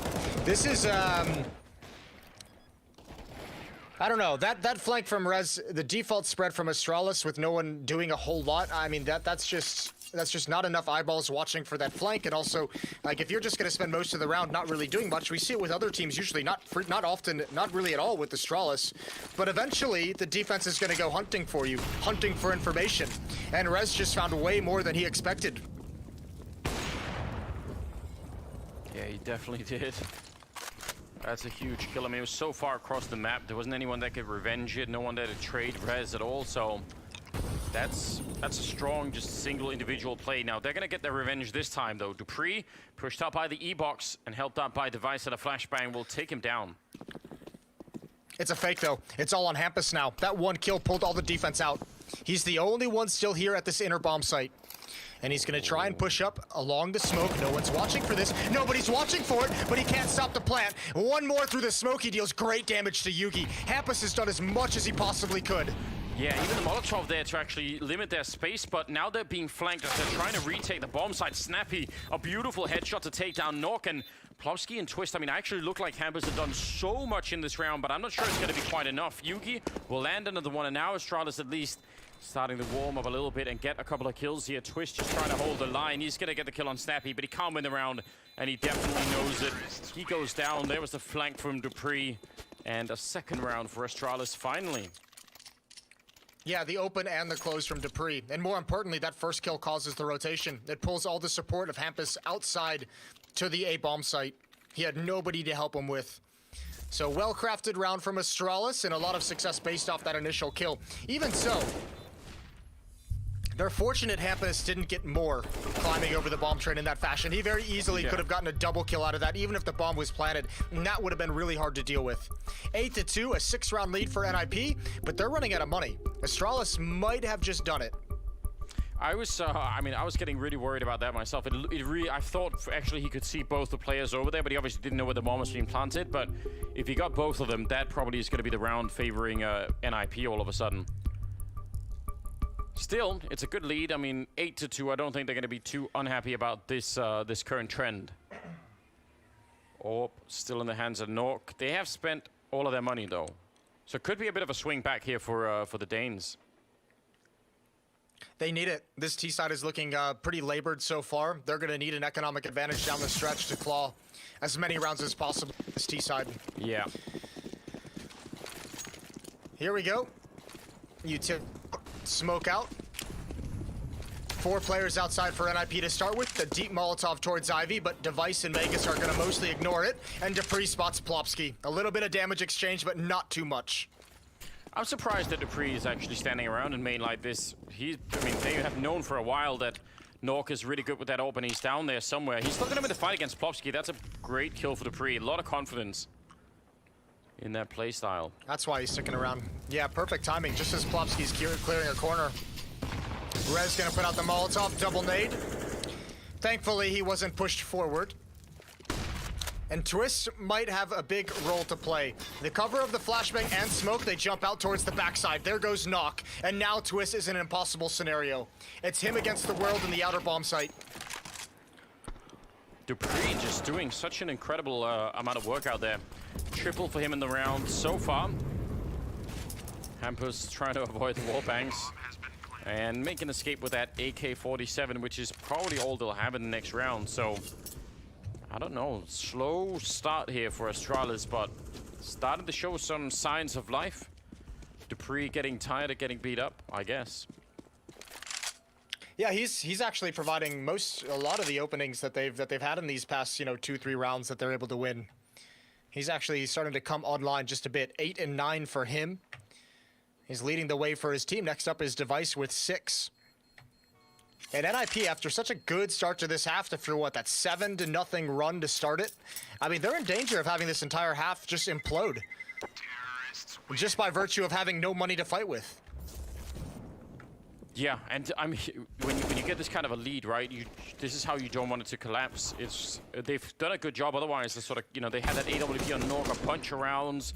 They've had a lot of luxury working in their favor, but it's got to come to an end here. And here's what you need to do. If you're NIP, the next round that you have the full buy, that you have your weapons and your utility, you need to bomb that T mid with nades, with Molotov, with flashbang. And you need to neutralize anyone who's trying to get a pick there. Dupree has gotten that kill on Plopsky, close up in the Olaf position, and then he got one moving out towards Ebok. So if you can put a stop to that, at least you're not playing these rounds 4-on-5. Hampus, unfortunately, that AK-47 falls to the other side of the bomb train. That makes Rez very sad and very dead. Yeah, that's such a shame. Would have loved to have picked it up and continued the fight, but it is just not possible, as you could tell. Nork inside of the smoke for no more than a second. Good round. A lot of power there behind it. No one slowing down from Astralis. 8-4. And as you said, now they've got some rifles again. They don't have that many grenades, but you're right. If they don't put an end to that main play, maybe Dupree's going to keep going. And I think potentially a bit of a tech timeout being called here by NIP. Yes, indeed. All right, so we'll get a slight pause in the action. Pretty impressive comeback into this half from Astralis. At least they're making a challenge of it. Yeah, they definitely are. I mean, we were starting to get worried about because the bar of expectations is set so high for Astralis, right? Yeah, it really is. It's almost an unfair comparison. That's how it is. I mean, like, there's no way to avoid that, I think. There's obviously a huge power to having the Astralis name like this, but it does carry with it a couple of consequences, and I think this is just one of them. So there's no avoiding that, I think. But if they can just, I think if they could just not crash and burn, if they could just sort of have like a good medium performance here. Peel's there, all right, whatever, but like we'll give them the benefit of the doubt. Once Snappy and Yugi get put into play, maybe it can still kind of work out. But I think if they just get completely crushed by NIP, then yeah, people will start to get nervous. So I like the recovery. Yeah, I mean, I do too. I'm gonna like spend some time in reserve judgment. I mean, it's quite obvious this T side is missing a little bit of that power that they had previously. There we go. That's NIP getting aggressive and just making sure that Dupree has no chance to provide an opening. Rez under some pressure, but he's gonna fall back. A retreating battle, and he's got backup from Hampus. They've dealt good damage to Yugi, and even Plopsky taking some gunfire through the wall. They're gonna stay involved in the action. Yeah, still sticking around. That's kind of bold. Now finally going to start to slowly back away from that. Device alone here with the AWP. What a way to do this. I mean, again, you're taking this part of the map on your own with a scoped gun like this. If you miss a shot, you're done. Snappy is going to go down to Nork, and he will quickly smoke. Oh, actually, probably wanted to have that smoke stay there, but fair enough. Yeah, got a mind of its own. That little sneaky guy. All right, 2 down ladder. Here comes the hit. Rez actually sinks back into the choke point. He's got to be careful. He can get blocked off by smoke or Molotov if he's way too committed to CT con. Now he's going to step directly behind the smoke. Finding a timing. Yugi, Molotov is out. Rez surely going to start wrapping around this smoke any second now. Yeah, he's really biding his time. He's waiting for it. Not even get that kill, but he would have had it either way, so that's still a pretty good play. A single kill for Rez, but very, very patient in the round. And 9-4. That's a team ace. All 5 members of NIP got 1 kill apiece, so well done from them. A 5-round lead now. Money's still good for Astralis for these final 2 rounds, even in a loss. And there it is. I mean, that's kind of just what I mentioned. I said, dude, use nades to neutralize Dupree. They just push up and take him out of the equation entirely. So that's a good start to the round for the Ninjas. We'll see if they put that pressure on Team Mid one more time. 14th round here. Astralis, if they lose this round, they can still buy it. They still have some money in the bank, so that's kind of good news. A little bit worse for NIP if they end up giving up this one, so I think they just want to put Astralis away here. I mean, if they could finish 11-4, that'd be a huge lead going into the second half. Okay, well, there's a stack towards the inner bomb site. 3 players, 2 on the lower ramp, and Rez was pushed upper. They're just breaking that because they hear no footsteps and no utility. This boost, ooh, Plopsky never expects it. What a good find, and I know that's turned you on. Oh, Jason, you have no idea how much. That's that's put a huge smile on my face. What a cool idea. Hampus goes down, Nork and Twist in a 2-on-5. They didn't do it exactly how I would have wanted to, but I'll take it anyway. I'm happy that they tried it. Yeah, they did it in a way that actually got them something, which is unique for your boost ideas. It's because if you throw a smoke from T-spawn that lands right in front of the box, it is impossible to see the head of the T's from the other side. Oh no, that's giving away a little bit much. I don't think actually Twist is gonna win the round, but yeah, you can actually make it like a pretty much an indestructible one-way kind of peak. Except of course if people just shoot there from habit, right? But it is kind of disgusting. Still, that worked pretty well. Good job. Yeah, magnificently, I would say. They actually did have that smoke in front of it. I didn't think, yeah. So they had the smoke in front as well. I'm so excited. They had it all. They had it all. I've only tried to convince 5. people for 3 years, so. Well, I mean, it was a long payoff, but it seems like it was worth it. Yeah, definitely. That was my investment 3 years ago, and now here we go. It's been used once. Sick. Good pick from Device. Dupree out mid again is going to find another entrance as well for Astralis, and he's going to build on it. Dupree has been a saving grace for this team in this half. And you know what? As much as we've criticized Astralis for what this TF has looked like, for how it's looked a little bit flat, a little bit unusual, man, is it not just the most Astralis thing in the world to have a half that seemed flat and feels like it wasn't as impactful, but still put 6 rounds up on a T side of train? They started down 0-7, and they closed this half on a 6-2 run. Yeah, that is a really good point. I completely agree. Great comeback here for the Danish side. Maybe they still have something left in them. We'll see if they can continue it in the second half. That's coming up right after the break. Stay tuned.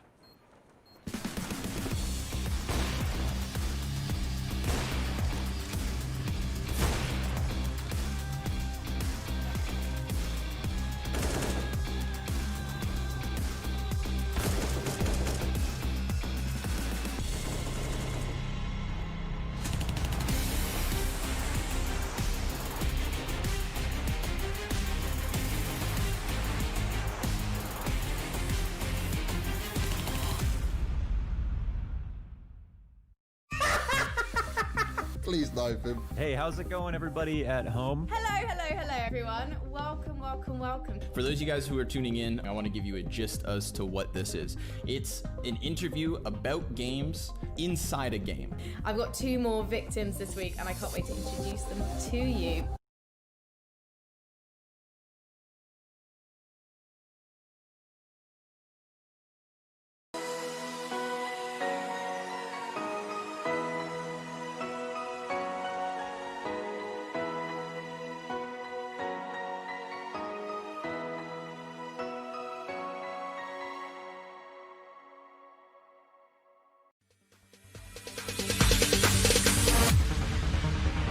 No, there ain't no stopping us.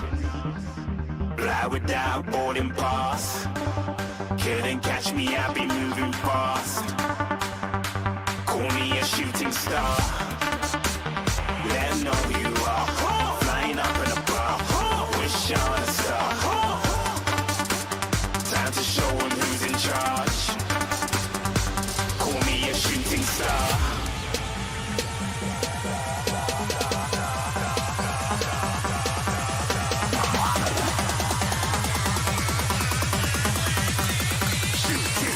Didn't even get to cross.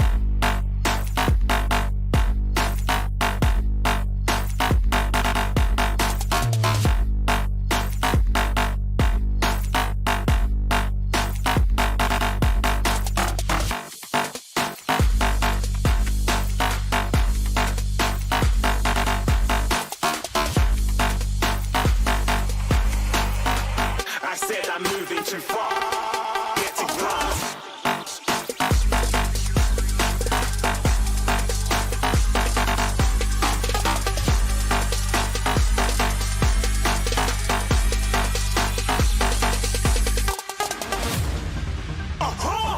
Looking at a shooting star. Got more than a couple of people going mad. I swear they're rooting hard. Tell them I be big in the game like she went and got them breast implants. I said I'm moving too fast. Didn't even get to glance. I'm ready to eat up track like I'm seated in a restaurant.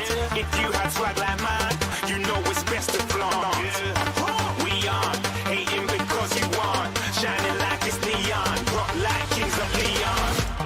Shooting stars across the galaxy. I stand out, so don't be mad at me. Info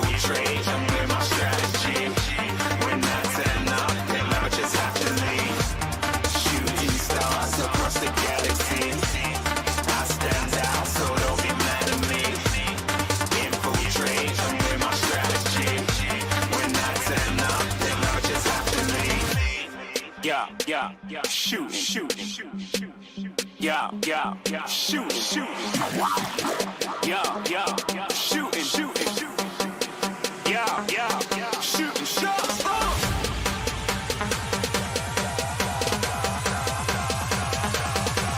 Shooting stars. Shooting stars. Shooting stars. Shooting stars. The window is gonna be, he's gonna find that kill. The bounce needs it right now, and Perfecto not expecting Megas to be posted up. Most important player on Astralis. Hard to pick because there's Zippix who aims for all the clutches. There's Blaze who's calling. Device who's one of the best players in the world. Honestly, he's one of the greatest players of all time. Dupree down. Oh, actually, Device instead. 2 big headshots. The game changer on Astralis is Zippix. And you see that if he didn't win almost 100% of the clutches that they picked up, they wouldn't have won the tournament. I think when you like can all of a sudden take the charge of the game and just fully understand how everything works out. That's a 1-9 for him. A beautiful triple kill.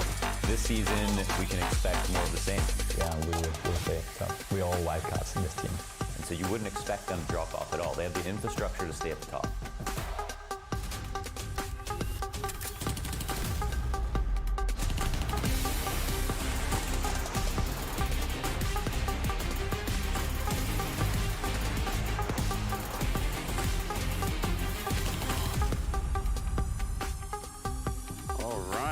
Welcome back here. We've got Astralis and NIP still on trainers. We're just getting the server up and running again, but you get a little bit of a overview of what was going on. And I mean, you look at the scores here, Jason, and it feels like NIP should have won way more. Yeah, well, I mean, especially considering they started at 7-0, right? Like, you'd expect them to be able to add a few more rounds onto that. They did get 2, but the fact that Astralis claws back in that kind of a fashion, I'm just very impressed they were able to find that recipe. And to be honest with you, it was Dupree. It was the entrance of Dupree outside of Team Mid. Yes. It is so much work round after round for Astralis to be able to find those openings, and that was probably the most stark contrast to the Astralis we know with Zip and Glaive that have all that experience, all those trophies. They were so good at finding openings, and Astralis was lacking that until Dupree stepped up to the plate. Yes, indeed. Well, we've got some matches, some ties coming in. They end up splitting the points for those. So that's in Group A, of course. But still, that's really worth thinking about. That could really cost, I think, both Ents and Vitality that none of them were able to close it. Whereas, you know, maybe things looking a little bit better for Mouse Sports. They did end up doing pretty well over in Group B. Yeah, I mean, it was a nice little comeback from them, wasn't it? Because very similarly, Dig seemed to have a very solid first half with a good T side, and switching over, Mouse Sports just rammed them over. There was no slowing down for Mouse Sports, so that was cool to see, especially considering how much Mouse Sports has struggled online recently. And here we go. Here's the fan cam. We got ninjas in the back of one. We've got a pepperoni pizza in the other one. We've got some wings and some mustaches on this one. This guy has managed to pick his own face as the chroma key color and just chroma keyed himself out of it, so just his hair remains. That is next level. I didn't even think of that. Quite the genius move. Well, man, now you've got something special that you can pull off. I know, I never thought of it, but that's good thinking, isn't it? Yeah, I mean, Dupree, you could tell it sort of shows on the scoreboard here as well. Just 13 kills, and a lot of those were openings out in the A yard, so that made a pretty spectacular difference. 9-6 again. I mean, it didn't look like they were going to be able to pick it up or pick up the slack at all, but somehow they did, and now here we're back into the game. Second half coming right your way. Astralis on the CT side now, 6-9. They wanted a 6-2 run to close that first half and looking to carry that momentum forward. And NIP gonna start this out with a B rush. Here we go, Device on the bomb train. Snappy's far back, and it's all about to see what can Device get. Snappy's gonna have to fall away. Device is still so high up on top. He hasn't been found, and now he's gonna stop the plant. How has NIP let this happen? Finally, the kill comes out from above, but the delay is massive. Oh, that could be a huge issue here. Finally, they're going to go through with it, and it's a 2-on-3, but that could have been everything for Astralis right then and there. Dupree just falling off the ledge. They are still on Glocks mostly. Dupree with a nice headshot. I think this 1P250 there on Rez could be very, very dangerous up on the high ground. Shooting from the ladder, never a good idea. Plopsky will take down Dupree. Excellent kill, and Meg is jumping. He wants to go for more, but Rez will take him down, and that will be the round in favor of NIP. Yeah, that P250 allowing Rez to hold that angle for the follow-up peek from Magisk, and I cannot believe that device was just never spotted up top. That means that the player coming from upper ramp never even swung to look into the bomb site, never cleared anything. And when you look at how this actually worked, NIP pushed sidewalk. They didn't clear spindles, they didn't clear the other side of the bomb train, they didn't clear high train. There was a lot of danger for NIP in that round, and Device almost pulled off something crazy. Yeah, as close as it can really get there. Not really quite true for the odds actually favoring NIP versus Astralis. So that's interesting. Not everyone would have necessarily expected that, but yeah, I mean, I guess given the current results, maybe it makes sense. Yeah, I think the roster change is going to cause a loss of confidence. That's a great HE grenade though, up above ladder room. A couple follow-up ones to return the favor onto Magisk. But yeah, the confidence drop in Astralis after changing out 2 players for this series or for this tournament. And I think also that first half, going down 7-0, had a lot of people worried in the Astralis comeback. Good opening pick for NIP. That's Dupree lured into action. Man, that was those grenades that they throw to hit Plopsky and Rez are actually a lot harder than people think, because there's like a vent up there that half the grenades you throw, if you don't know what you're doing, will just land on top of the vent, and that vent will absorb all of the damage. So, yeah, you have to actually know what you're doing. You can't just blindly toss them. In the case you ever got the urge to in one of your own games, gotta do the research. Oh, more nade work from Astralis. Although it doesn't look like it's gonna matter a whole lot down the stretch, but they do have a couple players pretty low for Device's scout. If he can just pick off one, I don't think Nock will show himself. He's in relative safety tucked into that corner. Snappy now pouncing up. Oh, he finds one. This is so scary. He's got a second. And Device can win this. A 1 versus 2.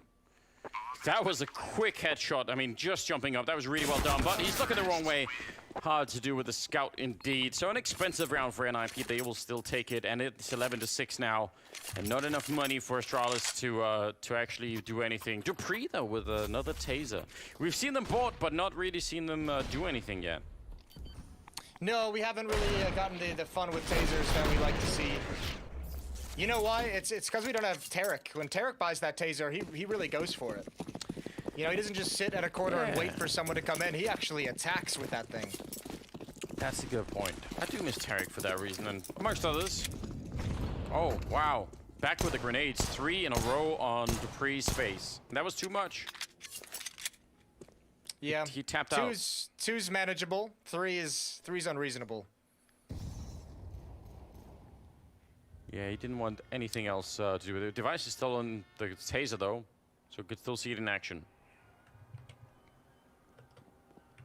He's got that towards the inner bomb site. You imagine he's going to push up close to the lower ramp with it just for a cheeky little kill. But NIP might not even end up there. At the moment, with the 5-on-4, just waiting for any kind of push, any kind of reaction, waiting for the information play that's not coming. So now all that's left is for them to attack this bomb train away from the taser as well. So that's sad. Yeah, getting cheated all the time. It's nice in a round like this to have that MAC-10 and the pistol on twist, because you can have them lead the charge into that site, not even worried about any stacks or anything. Now he's looking for an exit taser, which I guess that can also work. Second favorite kind of taser. Yeah, I mean, especially at the ladder here, it's so funny when people climb up and then they descent flying down again after having made that weird scream. Yeah, that weird, like, made to sound like a squawking chicken. Ooh, didn't even get a chance. You really wanted to as well. But that's a shame. Not for NIP, though. All the way up at 12 rounds. Yeah, just 4 rounds away from closing out this map, from taking a nice clean victory here. All right, let's see. They've had good starts to both of their halves. Obviously, the first one was 7-0, now 3-0. First gun round in hand. Device has the AWP, so does Twist on the T side. Yeah, and that's interesting. See if we could find an early kill here, Device. I think we saw the comeback at the beginning of the first half there for Astralis hanging on to it, but it will be Twist instead, beating Device to the punch and taking him down.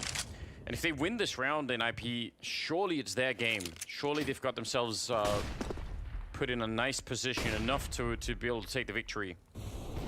Yeah, they would have such a nice advantage. I can't believe Hampus is this close. Good find from Yugi up on top, and that was the only one who could have stopped that play from occurring.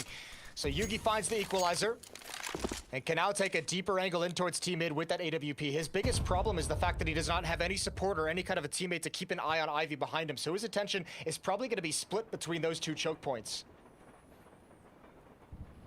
No one's cleared up Pop Dog yet, so Dupree still hanging around in there. We'll see what they do if they actually go for this bomb side. If they can buy time and just make sure that no one pushes through fast enough, then maybe Dupree... Oh, he's already walking up behind them. This is exactly what Rez did to them, and now Dupree wants to do the exact same thing. Has he spotted out anyone yet? Oh, no, he's got his back turn. Rez might see him. Oh, this could be a disaster. There's the turnaround, and Dupree, he only gets the one. I can't believe it. He had it lined up. That could have been the round one just then. It might be enough still just because of the confusion, but, man, the timing is unbelievable. No, look outside. They're going to readjust. Nock has to make a play right now. He needs this kill. He needs it. He's got the headshot. Now he can hold Yugi back, at least for the moment. Yugi, low HP.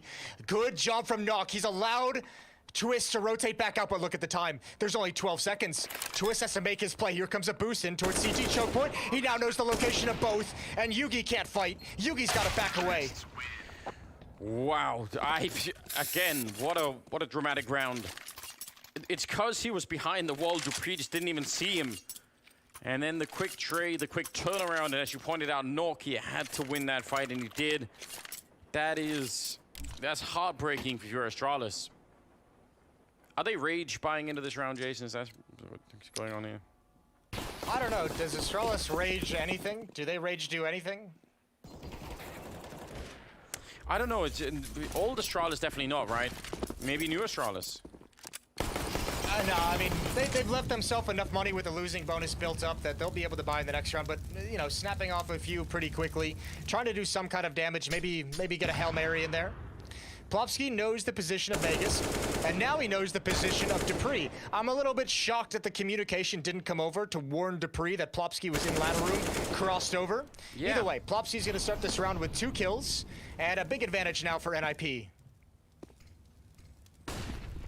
Yeah, it's looking so good, isn't it?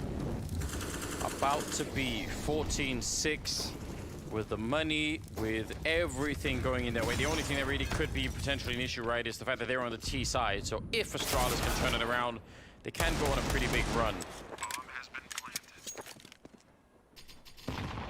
Snappy, 1 versus 5. Would love a gun, but they're unavailable, so he's gonna have to take one if he wants it. That's not gonna pry it from his cold, dead hands. Exactly. Didn't really turn out that way in the end. So that's a shame. But ultimately, now is the test. Maybe the last one that Astralis will have in this game. Double AWP. What do you think of that solution? I mean, listen, at this point, 6-14, nothing else has worked so far. You haven't really had a whole lot of opportunities, and you don't really have a whole lot of chances left to kind of struggle, so why not go into a double up? There are no wrong answers kind of mentality. Yeah, well, also, never mind, holding phone. Fast pace, good shot from Yugi. Even dodges the follow-up, gets a leg shot, but Plopsky wins the spam battle. Man, that was about to be really, really brilliant from Yugi. Dupree standing right underneath, dodging the grenade as Twist goes down to Magisk. So building a more reasonable start this time, Astralis. Device in a position to get a quick pick off here, and he will. Rez goes down. Well, now they know that double AWP is in play. We don't know yet if Astralis will be able to keep both of them, but at least NIP will have it probably in the back of their minds if enough Astralis members survive here. They're far back on B. Just allowing NIP to get the bomb plant if they want it. Well, we'll see if Device can hit the shot on the cross. He sees Plopsky up top. And there it is, bomb on the ground, and it's even in a place that's very difficult for Nock to recover to even get a plant, so he's just got to try and find a kill or two right at the end. Device is creeping up, that's a great headshot, but no chance for a follow-up. And Astralis is still alive, still on the board, but the double up has been taken away from them. Only able to bring one of the AWPs forward into this round. Yeah, a bit of a shame. I mean, it's a sizable investment, and Yugi seems to be pretty explosive with that weapon right now. I'd love to see him back on it. Maybe not over the Vice or anything like that, but it's fun when they both have one. Yeah, it seems like it's going to be a powerful setup for this Astralis lineup, at least on the defensive sides, for some time to come. Nades out towards mid. No one peeking into it from the Ninjas side. Short pop flash. Dupree wins that battle as well. Flashbang doesn't even touch him. Man, Dupree is having himself an amazing game right now. Whatever comeback is in store right now, if any at all, a lot of it looks like it's going to be on the back of Dupree. Inside of B, 2 people. Further up this time, the grenade. Looks like it could be timed well enough, at least to catch the AWPer back there. Rez has already spotted this out. Now backup should be called for. They must know that something is coming. That's the bomb down as Plopsky gets dinged by the Vice, and now it's a 3-on-4. Twist is there with the AWP, though. Someone needs to get that bomb and plant it. Unfortunately for Twist, it's got to be him. He's got to give up his perch with the AWP at some point. Rez has pushed up to alleviate some of that pressure on the AWPer, but what kind of a play could he actually make? Smoke is going to clear pretty soon, and he's waiting for his moment to pounce. Twist providing support on the right side of this train. Yeah, this close position, if he can stay alive for more than a kill, it's going to be huge. There's one, taking down Magus. Now it's just a question of seconds. Trying to stay alive and even getting more kills, but he can't. He runs out of bullets at the end. Twist almost with the double. He swings again. He's going to take down Yugi. A massive defense here with the afterplant. And now Device, he knows he can't do it. That is great for Twist. Might have just saved his team here. 15 rounds for an IP. Not just Twist, give a shout out to Nock, just throwing his flashbangs, helping his teammate that completely blinds Yugi trying to push up along the bomb train. That gave Twist the chance to miss a shot and come back for more. What great support provided by Nock. 15-7, NIP have 8 chances to close out this map. 8 chances, yeah, that's just a lot, isn't it? Even on the T side of the train, hard to imagine that they can't find just even one of them.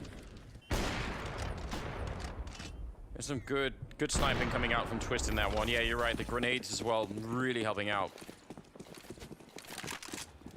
Hampers with a close spawn. Just gonna get some fire at his feet.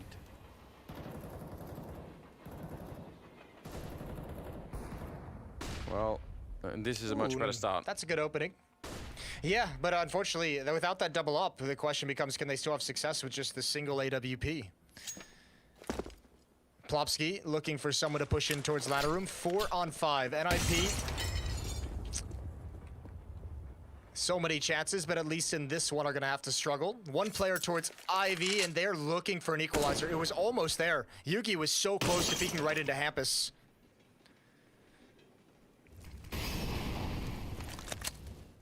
Some noise down at Ivy, while the rest is setting up a couple of grenades, but it's all just for a fake right now.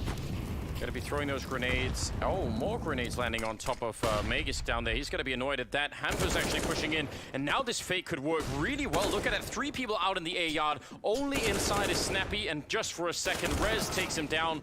That is a magnificent job from Hampers doing that out there. Just the 1 kill is all they needed.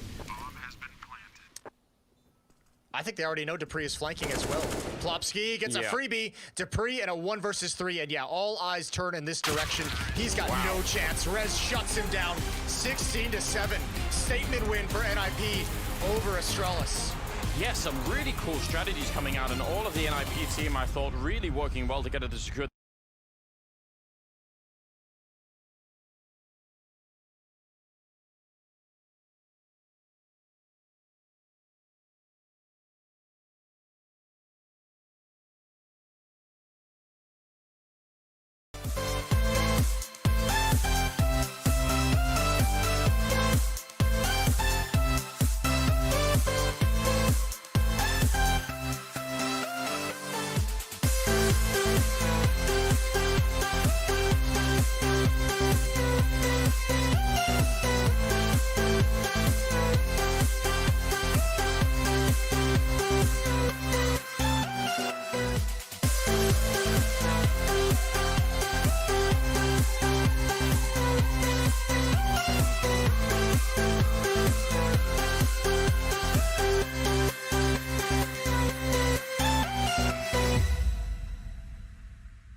great fun. We really do enjoy it, and tell all your friends about it too if they don't know already.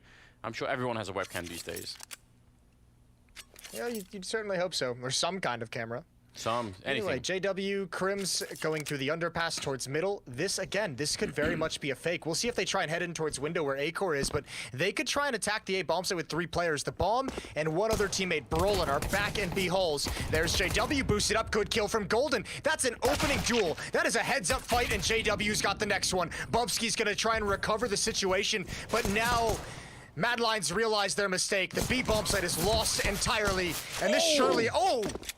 All right, Golden just stomping on him. Gonna go for one more, and he's got it. 3 headshots for Golden. What an absolute badass. He got the last bullet on him. They were all shooting at him. Mad Lion saying that tech issue. Maybe their brains got scrambled by how mad that was. Yeah, if I got wrecked that hard, I'd call a tech issue as well. I'd be like, oh man, weird, my keyboard just stopped working as soon as you peaked. Yeah. That was incredible. What a cool shot. Well, I mean, it was already looking good even before all of that, right? Winning the fight in window and also one in the B bomb site. That's a good start. But then Golden just stayed alive, and with the P250 in there, the right tool. Listen, that's an interesting round for Fnatic, just for purely the one reason of, remember, Golden, when he's initially joined Fnatic, I know this was a while back, but even when he rejoined, you know, the knock on Golden has always been individually, can he actually stack up with the other players in the professional scene?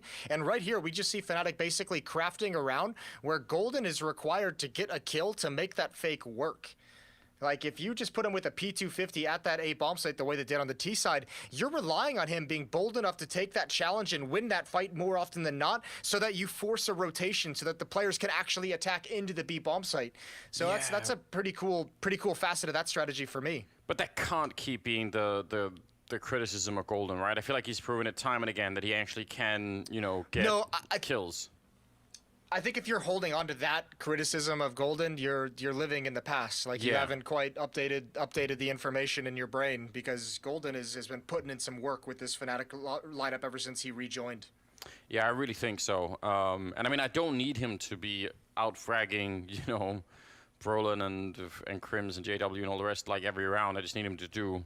But sometimes he even does. That's what's so crazy. Like, sometimes he actually is the guy just top fragging for some odd reason. This is a really, really cool kill, but the follow-up here, I mean, that's when he's feeling it. He's like, you know what? This is one of those rounds. I'm gonna go get this done. Yeah. Well, I mean, after that little one tap in the previous kill, you might as well have the heat check. That was really sick. Yeah. Nice round from Golden, and yeah, I don't know. What are your thoughts on this Fnatic team so far? I mean, again, I'm kind of on your side in terms of just how they've been feeling online, and I don't know. I mean, it doesn't really alarm me that much. I mean, the only thing is, obviously, we don't know how long we're going to be playing like this online. So, you know, if you say, oh, it's going to be another month of online, and for that reason, you know, it kind of sucks to see Fnatic play maybe not at their optimal game. But obviously, if you scale that and you say, well, it's going to be 10 more months of online play, then I'd start to say, okay, well, now it's an issue. Now they actually need to take it seriously, right? Because that's just a long time to be losing. So for me, it's just all about like the scale of it, and I guess no one knows. So maybe just prepare for the worst in some sense if you're a Fnatic, or any other team for that matter. Prepare for the worst. Yeah, be pleasantly surprised if it turns out you didn't need it. So 1-0, 2 MAC-10s on Flusha and Crims for Fnatic. So they've got some hyper-aggressive weaponry here. And they're gonna go for some mid control. Crims, Golden, and Brolin gonna swing out top mid. That's a good HE nade onto Brolin, down to 44 health. We've seen these rounds be so dangerous these past few days, Anders. It doesn't take much, does it? I mean, again, one of those rogue scouts, or if you're a little bit slow and you get deagled slowly down, it can definitely spin out of control pretty quickly. So they managed to do some return damage, but there are 3 flashbangs in play that could be, you know, popped into middle for a bit of a crunch. Might be what they're attempting to do here, Mad Lions. That would certainly be interesting. Well, 2's on Acor. He's throwing one right now. Here comes the peek. They might be able to follow this up. Flusha gets a kill. Roy follows it up. Ascillion peeking from Catwalk. It's hectic, but Roy's got 2 kills. Bomb is down in mid as well. This is so dangerous for Fnatic. They're going to relocate over to Wind Room and go for a follow-up peek. JW could sneak in though from the B-bomb side, Wage jump down, he could find a kill, and that would actually cause a huge distraction. He's just in time for it to get the kill on Asilian. That's going to be nice. And now the fight continues, but Roy will also continue. Another shot coming out from him, make it a triple in his favor. And now what do they do? That bomb, I mean, it's been picked up by Crims, but they're in a 2-on-3. Even if they have the health, this is such a risky round.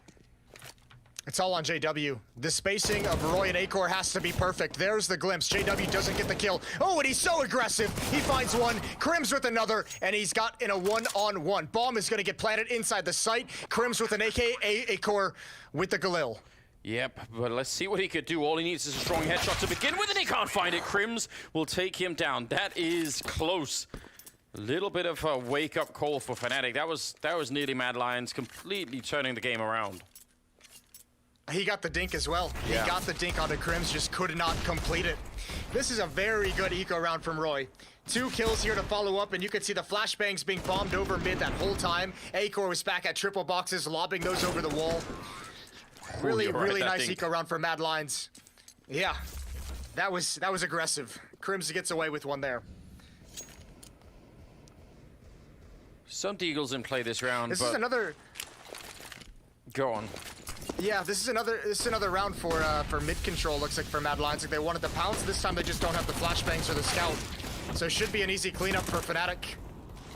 It's a bit of a weird flashbang that Golden ended up failing there. Almost grenading a teammate as well. So time to slow it down here, Fnatic. And just, I mean, they've got it all. They've got them locked in behind the smokes. They should be winning this round no matter what. And JW, a lot of bullets in that Galil. He will clean it all up. That's good. I like that. I like that from JW. Yeah, good play. 6 kills on J-Dubs, 5 on Golden. They're going to lead the way for Fnatic at the moment. It's 3 kills on Roy and 2 for Acor. And he's got the op in hand. And this is perhaps one of the most exciting oppers we have in all of Counter-Strike. Not the best, not the most dominant, but the decisions he makes, Acor, is so much fun to watch. It is. It's you know, it almost feels like when you get to that point of the game where everyone else is like, I can't. It is too uncomfortable. You know, it's a really high risk. If I miss a shot, I'm dead. That's where Acor just wants to be at all times. Like, and then he finds those places and he just keeps pushing, which is it's that really world. nerve-wracking. And that world to live in as a Counter-Strike player has so much more success online than it does on LAN. So I mean, this might be a situation. You can even hear Maniac say on the desk, he's one of the players that seems to fade away under pressure. Well, sitting at home, there's no pressure. Good opening kill for JW. Even has information, knows there's one more in connector, and he's looking for a follow-up peek from elsewhere. Meanwhile, B bomb site is under attack for Fnatic, and they've got it. Yeah, Cillian needed to win. I mean, even 2 fights wouldn't have been enough, but it would have maybe brought a chance. I don't think they should go for this, Mad Lions. They're so far away. They have, you know, 3 where, yeah, they're going to go back off. That's a good choice. Hard call to make, but at the same time, that wasn't even Asilian's fault. I think even if Asilian had got another kill, they probably still lose the round. That's, I don't know. That was just a great kill inside of B. I mean, the great time to hit B, basically, for Fnatic. Well, you know, you and I always talk about, you know, why teams don't have more of like a control mid defense setup on this map, and I think we're seeing another part of the reason why teams have kind of shied away from that. Fnatic has really been exploiting it. Mad Lions have had heavy emphasis on protecting mid, on having presence there, on having 2 to 3 players there, and Fnatic have basically found that B bomb site almost for free, maybe 2 rounds so far, half the rounds that have been played, by just, you know, having 1 small minor presence in mid and then 3 players coming out of the holes. So Mad Lions are going to have to be very careful about protecting the extremities of the map and not overemphasizing mid. Yeah, because that, I mean, that is definitely one of the potential weaknesses, and you're right. It does feel like there's no winning for the teams, right? If they don't hold middle, then we start to criticize that. If they do, it does leave some of the weaknesses, so we could be pretty critical when it comes to these things. Oh, that grenade, though, right on top. That's what we want. That Bobsky with the spray. That was so well set up. He just nuked their team. That was, I mean, you say so well set up, I'm just going to go with luck. That's a good timing on the nade, good spray control as well. Fnatic have to be equally frustrated that their double nade stack into the window didn't result in anything, and Bubsky's been trained to fear this B bomb site. He's already rotated over, and that is a nasty angle. Yeah, it is. Fnatic again, I mean, it's fine if they start to lose some rounds. I mean, they were ahead 4-0, but do some damage, right? Get something in return here. That would be nice so that Mad Lions don't have too much of a victory and start to build their bank, you know, too quickly. Golden and Flusher in the middle. And I think Mad Lions smartly not really... It's very hard to find isolated fights right here if you're Golden or Flusher. That was the first, like... Well, they're looking for Bubsky. Yeah, they were. Yeah, that's a good find. This spin around. Flush has got it with the help of Golden right through the box. Oh, and the follow-up with the flashed into the window. Again, finding a couple of things right there. Third one would be brilliant, but Golden is getting shot in the back all the way over from the V-bomb side, picking up the bomb with 24 seconds left. And I think he realizes he's pretty much just inside of a huge triangle here, and it's not going to be easy to get out. 15 seconds, started to move up, but Bubsky will find him. Quad kill for him in the round. And I don't know, Fnatic making it at least a bit expensive, which I kind of appreciate. Yeah, nice attempt from Golden right at the end as well. Trying to take a risk to cross into the bomb site, trying to mask his drop down.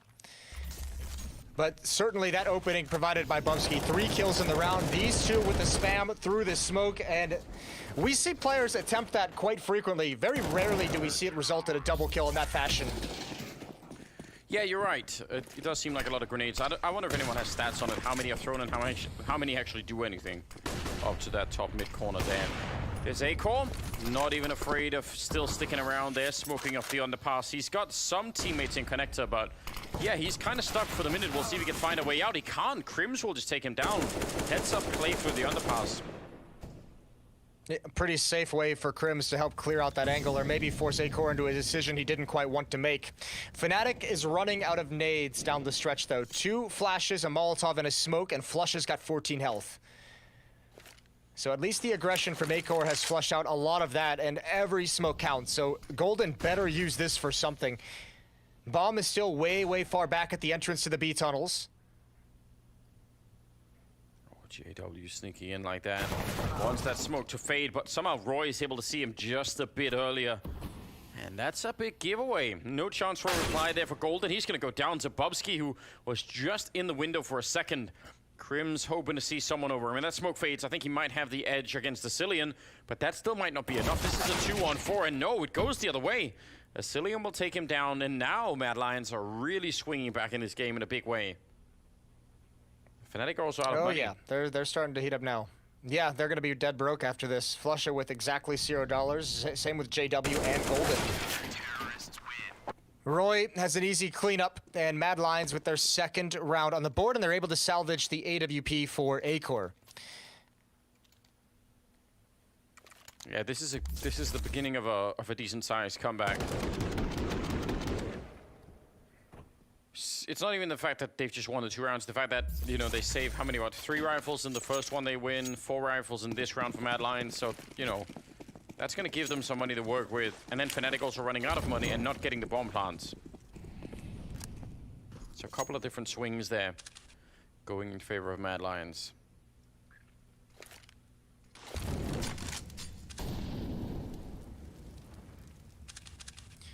Acor now with the op, just holding an angle towards mid. Risky play. Oh my lord. This is what we're talking about, when the decisions that Acor makes are just, they don't really register at a whole lot of other people's brains. Maybe JW is here. Maybe he's like, they have a kinship of the way that they try and play the game. Maybe JW just understands him.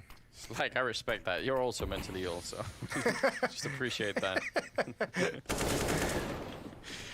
Oh, well, I certainly appreciate it. I don't know what that says about me, but I love it. I think it's so much fun. No, I do too, but it is just sometimes you just have to shake your head and wonder. Yeah, why? Why exactly? 3 people in the middle with pistols. They need a kill, and then they need to go, I think. That was nice from Brolin, but I kind of almost wish they could follow it up. Deep grenade, and Shush also on the other side. Bubsky trying to help out, and just with a bit of a reload, but they should be able to take care of this. They know exactly where Golden is, and he is just, the question is if he can get a kill or if he's just going to go down. With Glock, not much happening there. That's 3 in a row. Yeah, 3 in a row, and they actually, you know, preserve the economy pretty well. In those 3 rounds, they've only lost 4 players, so not too bad in terms of building the amount of money. What is the... And that op is starting to get comfortable in Acor's hands. Yep. What's the saying? Real recognize real, I think is the maybe that's what's going on between JW and April. Some professional appreciation. Here's some mid aggression. Flashbang coming over from spawn side. 2 players pushing up. Shush gonna lead the way. Counter flash for Fnatic is good, but the kill goes the way of Mad Lions. So does the follow-up and the third. That's with the help of Roy. And Mad Lions have taken hold of mid.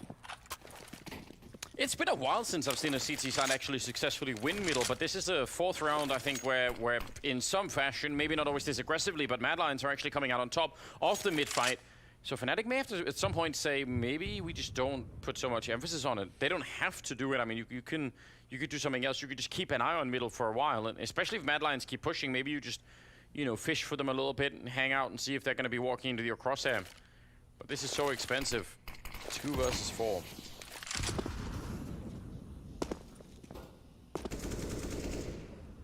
Any kills they can get would be helpful. If they can crack their way to the B bomb site, that'd be huge, but I don't think there's a possibility. You even have Roy up in the B halls. He's an insurance policy. Although if anyone was going to sniff that out, it would be Flusha. For the moment, he's just causing a distraction. The main goal is the A bomb site where the defense is passive. JW, he wanted the knife. You could tell he was getting close up for that. But now they found an opening. 1 player in spawn, it's Acor, and JW knows his position. Yeah, he does. Want to make sure you don't give this one up. Shot comes through. He's not really fallen back yet. He's stuck in this corner, and they know he's still going to pick up the kill on Flusher, and that's really big news. That could have been a 2-on-2 and very, very awkward indeed. Now instead, I think everyone is close enough by that JW can't make it work, and Mad Lions will win the round, but that actually was more scary than it looked for a minute. Yeah, I felt like Acor didn't get the information, because remember, Mad Lions heard 1 pressuring Catwalk towards the B bomb site. That was Flusha, and then JW gets the kill in jungle. It feels like Acor should have had the information of where both players were, but Acor kept looking in other directions. Regardless, he gets the kills anyways. It was just a bit interesting watching his decisions.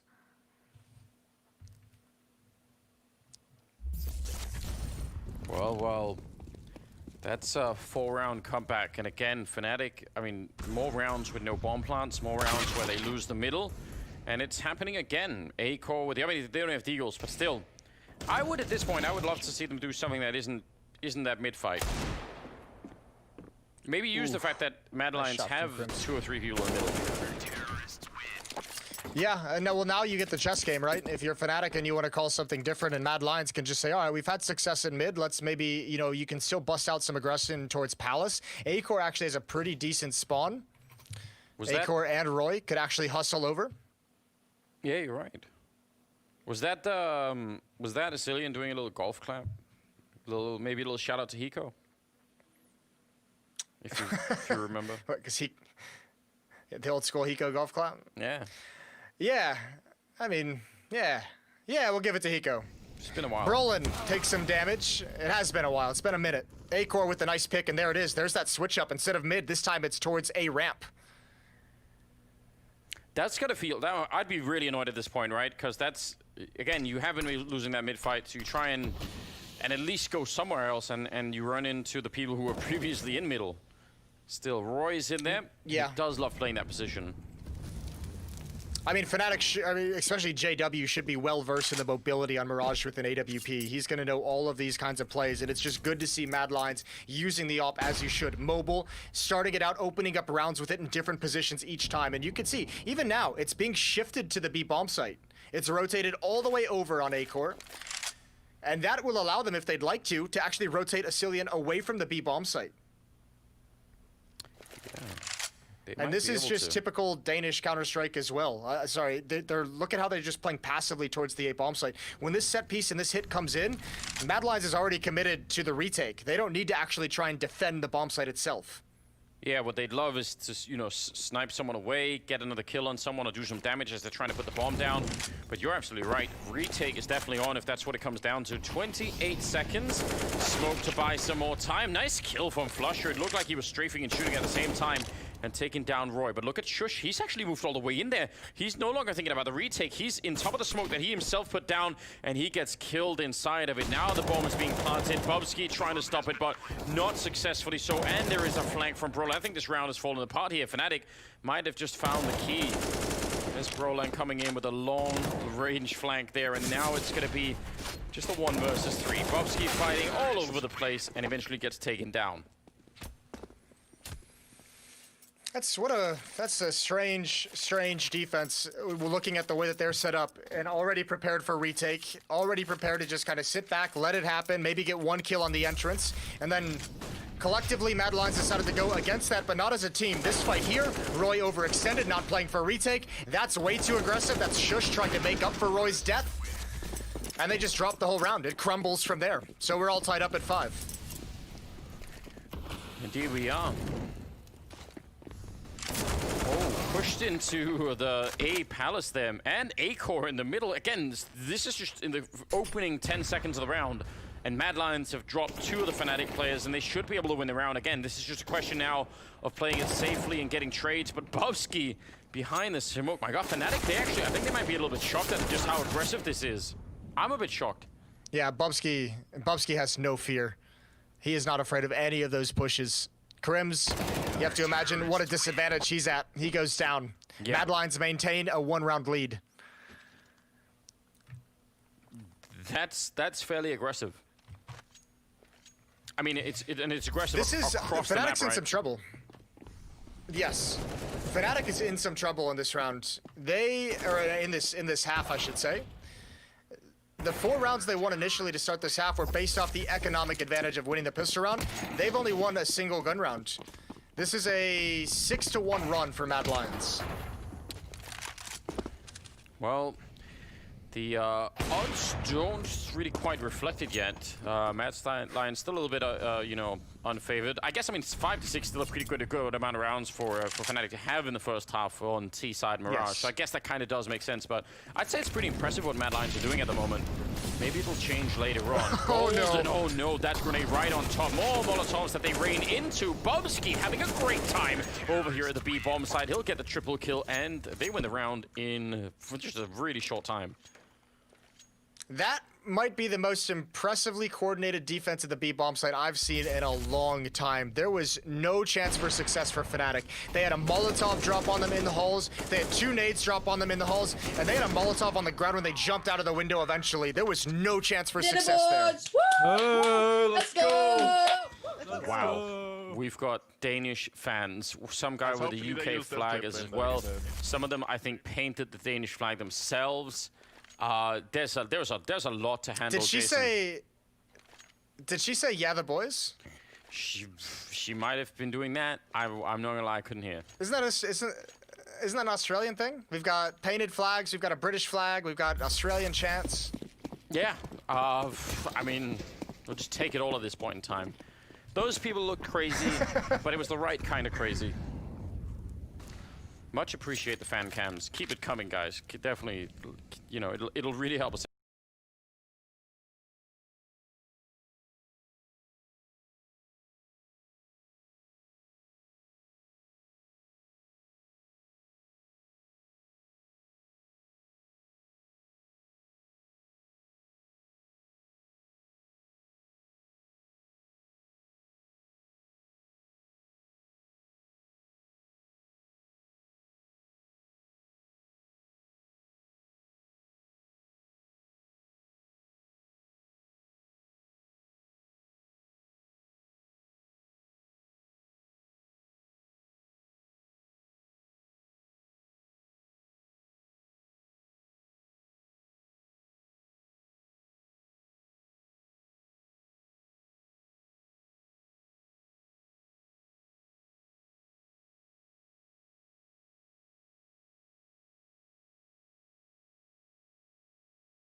Yeah, maybe you're right.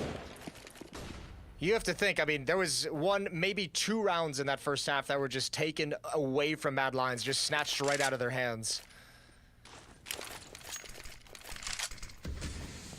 So flashbang on Flusher, and they are all stacked up there by the box in the A. This could be really fun. I think if they come through, then that flashbang is gonna go out and everyone's gonna go fight. I don't know if it'll actually work, but you see how they're all there? And Flusher's behind them with a flashbang. This is... Here's the problem with this stack. As soon as it's spotted, right? Like, surely just some spam straight up comes out into the box and kills all 3. Yeah, there's a lot of problems with this setup, but I still kind of want to see it. Or Mad Lions just back away. Yeah. Oh, wait, they could maybe get there. JW's holding the line for a minute. They need that flashbang to work. There it comes, and now they need to fight. JW's down, and the backup is not quite there. The MP5 getting even more action, and that's the round, 10-8. Nothing ever really worked out for Fnatic in that one. Now they've got a good shot. It's a rare MP5 sighting. That weapon doesn't get nearly as much love as I feel it deserves. No, and I mean, weren't we all for years asking Valve to put the MP5 in? And then when they did, everyone was like, yeah, guess not. Yeah, it's actually kind of crap. I love it. Oh, yeah, well, I do as well. It's turned a bit. The fans, the bettors have started to swing slightly towards Mad Lions, so they've made an impression on the people watching, Jason. That's something. Yeah, but I find that halfway a little bit crazy, considering Mad Lions have to get 9 rounds on this T side if they want to close out this map. Asilian waiting for the timing. He's hearing the footsteps. Nobody's watching this for the moment. There was a window of opportunity while he hides in this smoke, but it's Brolin with the double. There's the walkthrough, but Crims is ready. He has been a rock and connector for 6 or 7 years of Counter-Strike, and Brolin gets 4 kills in the round. That's an easy shutdown for Fnatic. A lot of people want their bets back after seeing that. Thinking, oh dear, this is what have I done? Yeah, this is Brolin doing so much work. Absolutely amazing. And that's in their first, again, the first rifle round for Fnatic in this half. They're just like, yep, that's it. Oh, did we have some audio from them? I'm not sure. We did have some audio. It wasn't great audio. It was subpar audio for 2020. Here's Acor, run boost up towards top mid. Looking through the smoke as well, hoping someone peeks over the top of it, but they're going to peek below. That's Crims. He's getting behind the smoke. He wants to clear out underpass, but he can peek very wide with the flashbang. There's a timing on this, a risky play, and Crims, here's the scope. Good find from Asilian, and a better trade from JW. Yeah, a bit dangerous still for Fnatic trading evenly like that, but it's certainly better than just letting them go. Bomb is really far away. Roy is waiting for someone to, peek out in those hallways. Bubsky's over there. Could be probably making some noise or maybe trying to snipe a kill away. And then I guess they're going to probably end up at the A-bomb site. Shush in the connector. If Acor goes and joins Roy, then this could be an interesting attempt to try and weaken the A defense, which I don't know if they're doing yet. Shush is kind of, yeah, he's there a little bit early, actually. He's just waiting around for the smoke to fade. Well, it's Brolin in the cubby, and JW to watch both for a window boost and for this play-up connector. And he's also trapped by any player in Palace. Good find for JW. One more can be added on, but not quite there. Bubsky very low, but that might be the kill that turns this. Mad Lions have the man advantage. The bomb is going to get planted, and there's no way Fnatic can stop it. Acor planting the bomb wide open. I mean, he did have Roy there with him, but still, that's so dangerous when you're not actually controlling CT spawn. Still, when they get the bomb down, it all works out just fine. And I don't know if I'm Fnatic, I might not want to throw away these rifles. Well, Flush has got a Molotov. He can at least investigate if he wants to throw that in towards Dark, and I bet now he's regretting it because his teammate's already gone down. Roy pushes out. Acor's got the angle with the ult. That's an 11th round for Mad Lions. Taking away the rifles.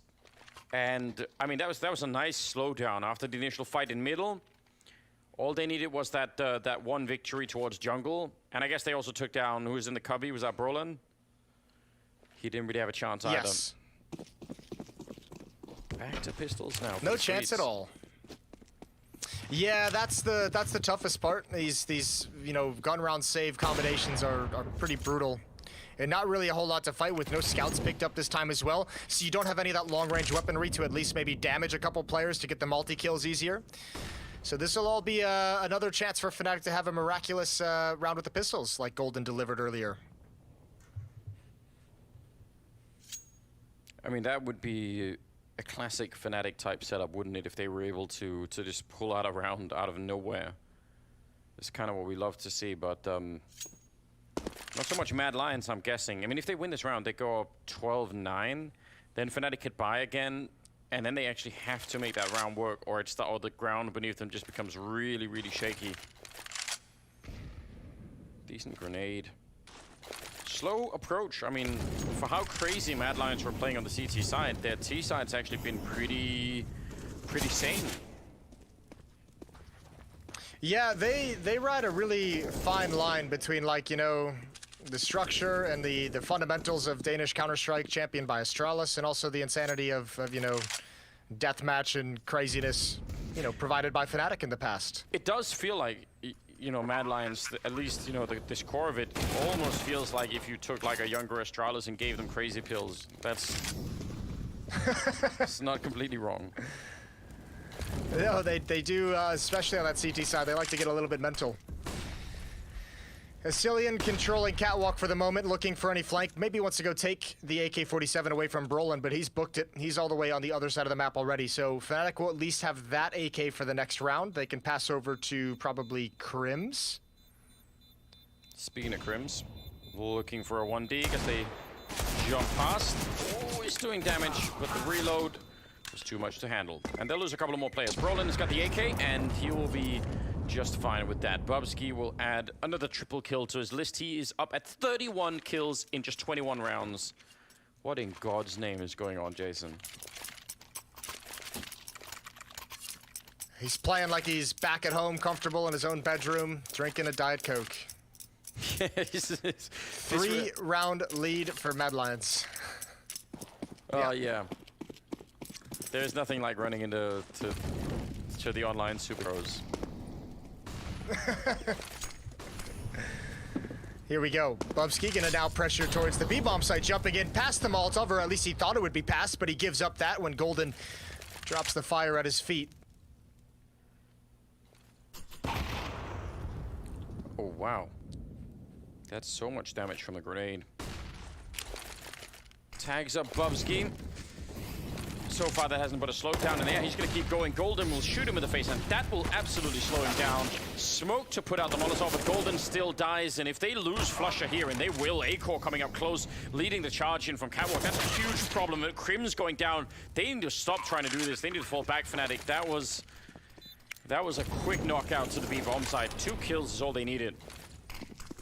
Yeah, and now I think Mad Lions have to chase. I think if you're not going to be aggressive here to take these weapons away, you're missing an opportunity to put Fnatic really on the back foot. They don't have a whole lot of money to work with. The only benefit is that saved AK-47 from the previous round gives Flush a 2400 to work with. If you can take these guns away at the end, but the hunt is not coming. So 13-9, Fnatic having a real difficult time controlling this attack. Yeah, they really are. Brolin and JW, at least they're going to be able to save the rifles here, but that's no longer so much of a talking point, right? You're at the point now we say, well, saving rifles and all the rest of it is like, we needed to win some rounds now.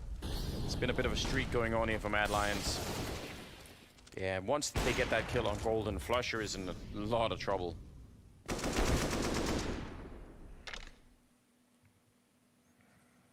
Oh. Look at Peacemaker. He's looking good. He's just chilling. He's comfy. Sweatpants on. Yeah, hopefully. He's got the best job right now, doesn't he? Yes, Bubsky. Jump out that smoke. Go get a double kill. Well, it's going to be out the palace instead. 3 people charging in, and JW, he's in trouble. He knows it. He's going to put up the smoke to try and buy some time. Flashbang in the sky as well. Bubsky charging through the middle. Shush with a double kill. And just like that, the round is over, man. Fnatic, they're just getting outpaced right here. Yeah, these contact plays are so deadly for Fnatic, and their initial defense is not handling the pressure well. Flush is going to get 1 frag as he backs away, but Mad Lions, they're ending this map with an exclamation point. That is a very aggressive hit. And what, B bomb site last round? This one, it's the A bomb site. Nothing is sacred. Nothing is safe for Fnatic. Not even this M4, which is, you know, all the money that they have pretty much stored in this one item. And that's going to get taken away as well.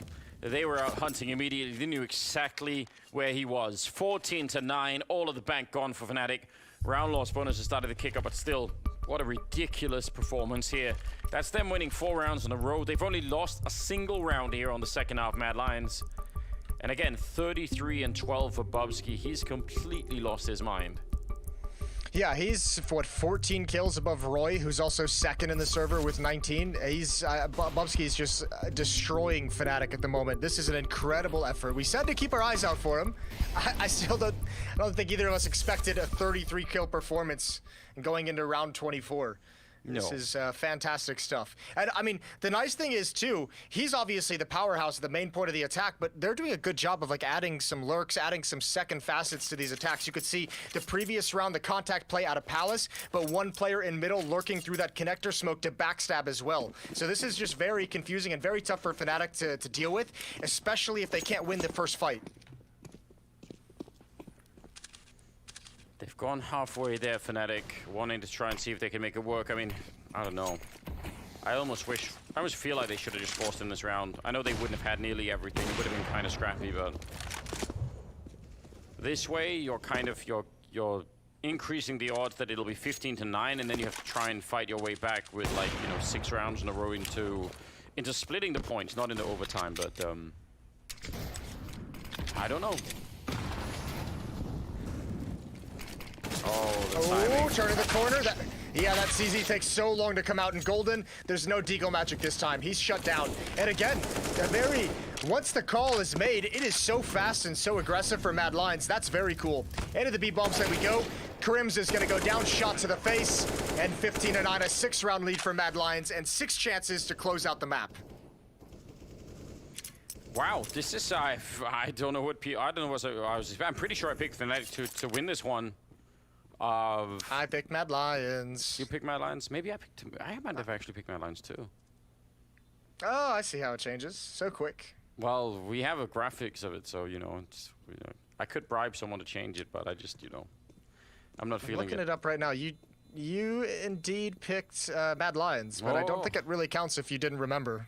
Really? Listen, it was early in the morning, Jason. I was scrambling to get into the studio, all that stuff. Yeah, I bet.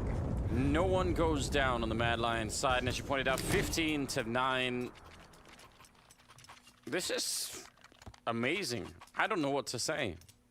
Fnatic were doing such a great job in the first half. They were showing us a lot of cool stuff. Golden was acing. It was a good memory, but it's kind of a distant memory now. Yeah, it's faded quickly. That Golden Ace was quite nice, but yeah, overall, it's pretty much faded. Double ult.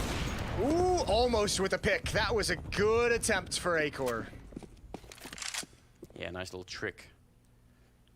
Not going to be able to complete it. Now they slow it down again. They say maybe Fnatic will feel desperate. Maybe they'll try and push somewhere, and in that case, we'll be ready. Flusher is starting to move up, which is one of the benefits of having the AWP over in that position. They can push Golden further towards middle with Krims and JW there. I like the setup from Fnatic. I think this is good. Of course, they run boost Acor into the middle, which is not at all unusual. The problem is this setup has to be excellent. And this double op needs to deliver in spades. They can't lose a single round down the stretch. First pick goes to Flusher with the up. That's Bubsky. That's the heavy hitter. Can Mad Lions find an entrance without him? One player in Palace is Roy. He's getting close to the end. JW over at the ticket booth with an op, and they've got one in dark. Brolin gonna start swinging out and peer towards A ramp. Molotov gives the game up a little bit. They know what's coming, and they heavily converted in their favor. Shush trying to fight his way back in a 1 versus 4, and he's going to go down. JW with a pretty good round there. I think he tanked another couple of people there, but in the end, it's 10-15. And the Swedes finally back with a round. Yeah, finally. Only their second of this half, which is pretty crazy to think about. So 5 more chances for Mad Lions, and they've got so much money built up. Even after the bye, there's 8,200 on Shush. There's 7,600 on Asilian. These guys have so much cash to work with down the stretch as their losing bonus builds up. But at least initially, the double up setup works perfect for Fnatic. Yeah, it definitely does. Still have it in play. Quick towards the middle. A lot of smokes on top of Crims, so who knows who could see what inside. They come barreling through and they take him down, and now they're going to keep pushing. Roland is at the CT spawn, but he's going to get smoked off and shot in the face as well. Roy, what a kill. And that might just be the game right here. What a knockout punch. Yeah, that's a pop flash into the smoke of Connector and push right into it. Crims had no idea and no chance. He was blinded. So JW pushing it now. Misses the shot, and it's all on Flusha. He's so far away. This is going to be a phenomenal, it feels more dominant than the scoreline. Yes. A victory for Mad Lions. It absolutely does. What a grotesque display that they've brought here today.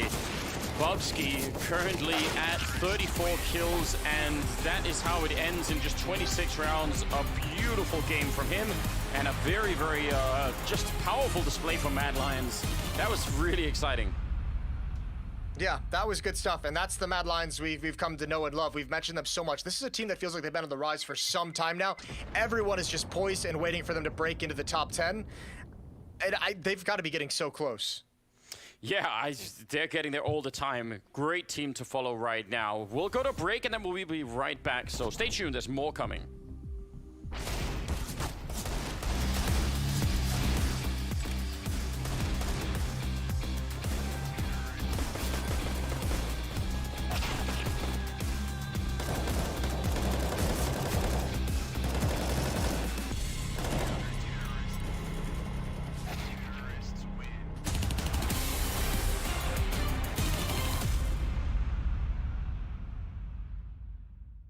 We don't have any of the old NIP players. It does do something to your identity, I think. But Twist is still here, and he is keeping NIP alive. I would describe my team as legendary. He takes down Twist. How is this happening? They have none of the original members. I'm more interested to see what this team does now.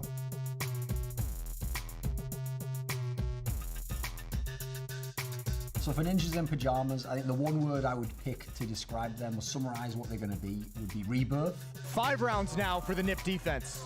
NIP name has been around for a very long time, and it has a lot of history. The legends may have gone, but new legends are yet to be made. I think the player that other teams need to look out for on NIP is probably the newest member, Nork. The potential, if the team understand how to use him, he could be the kind of the tip of the spear, as it were, if they're going to become a top team again. Twist. Underrated, and also he boosts the other players. 2-on-4 with AWPs versus rifles. Rez is in quite a difficult role to be the star player for him, and quite frankly, everyone knows how good he is. Me. I'm the best. Rez with yet another kill. He's fighting in the middle. Another headshot comes through. We have a lot of young guys, so I think we can do really good damage. We can expect hunger and explosive game style. They've got all this young talent in the squad. I would say it's just the raw skill. They've actually got the potential.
better. And suddenly this round gets turned. He has all 4 kills thus far. And Taco, he's gone to the other side, so Twist is gonna take the ace!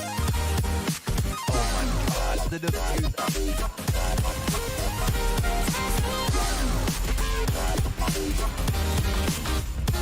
Welcome to the Blast Premier Spring Showdown, where some of the best teams in the world get a last chance to qualify for the Blast Premier Spring Final. To get there, they will have to battle not only each other, but an elite group of up-and-coming teams as well. In the European Showdown, 10 teams are divided into 2 groups of 5. Each group plays a best-of-1 round-robin format. The top 4 teams from each group advance to the playoff. The 2 teams finishing 5th are eliminated. In the playoff, teams are matched up across groups. 4th place from Group A will play against 3rd place from Group B, and vice versa, in 2 quarterfinals. The winners of each quarterfinal will face the 2nd place finishers from the groups in the semifinals. Ultimately, the winners from each semifinals will play against the winners of each round robin. The 2 teams emerging victorious from this gauntlet will claim 2 of the last 3 spots at the Blast Premier Spring Finals. For the teams finishing 2nd in their gauntlet brackets, 1 spot in the finals will remain. They will have to fight it out one last time to see who will claim.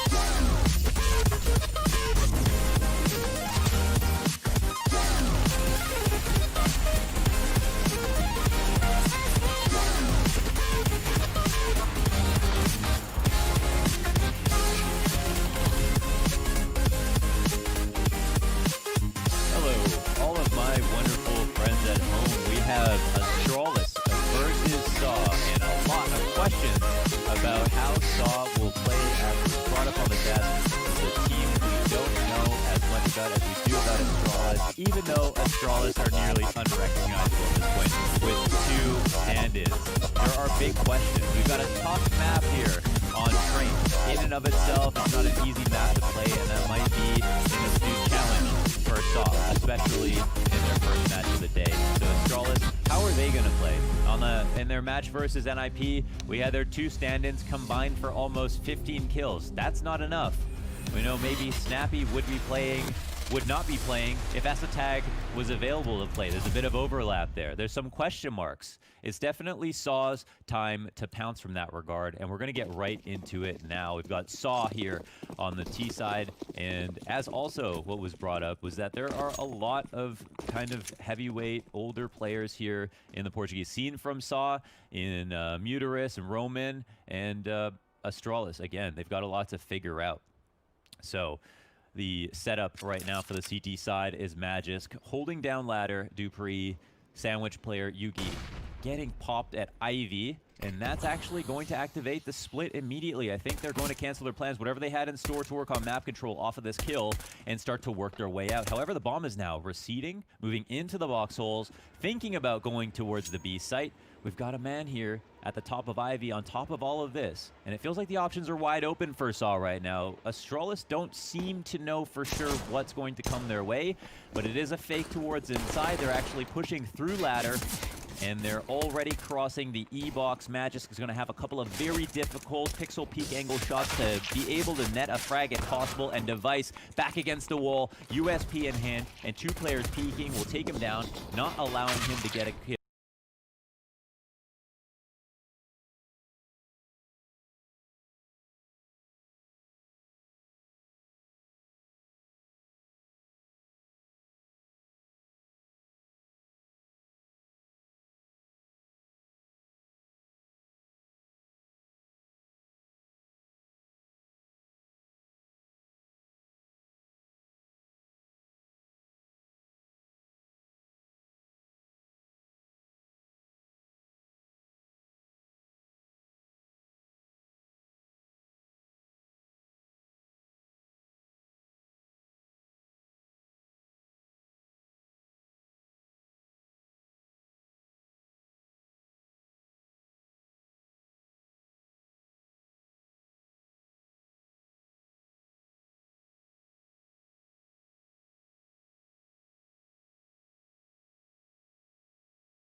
economy honest, one of the most important stats in these early rounds when we're playing CSGO is how many kills can you get with those pistols and force rebuys. If you kill only 2, they don't have to rebuy. They can always afford to rebuy. If you kill 3, that's when things get a bit hairy, and the T's can keep the CTs within 1 of savings. At this moment, Astralis up now 2-0. They maintain the 3 alive. They upgrade a couple of guns, and they've got some money left over in the bank. Saw will try to net a bomb plant if possible. They've upgraded to just P250s in this moment, and I think the biggest travesty of all of that pistol round was the fact that they couldn't get the ball in that. Snappy now pushing out, getting a lot of information, but the information is not worth the price of his life. He ends up dying. The fast flank is here, but with his teammate dead, Yuri is now in a precarious spot. He does not want to fall, but he won't. He's got 3 kills with this SMG. Oh my god, the ace! All ready to kick things off. Dupree, fantastic plays by him. And again, if he dies, 3v5 instantly. His Snappy's dead on the inside. They can push to inner or outer, and both sides can be relatively weak. A really, really rough start here for Saw, as Dupree just lines him up and knocks him down like bowling pins. Fantastic work from him with this MP9. That is just beautiful. And again, one of the only silver linings for Astralis in their match versus NIP a little bit earlier. We're getting positioning here to set up to the outside smokes with their RCTs crossing throughout outside, trying to recollect some information, trying to reclaim some information, I should say. Magic in front of the sandwich smoke, kind of behind behind blue, looking to make sure nobody's in Olaf. This is the kind of thing you need to do on CT side when teams throw this first layer exec, and Device opens up the round for Astralis in total with his lock frag. Try peek down IV. No chance for our man back there. This leaves Saw in a very tough spot. So how do they make up ground now? They are going to move out through box halls. They've still got presence at Ivy, which I really appreciate.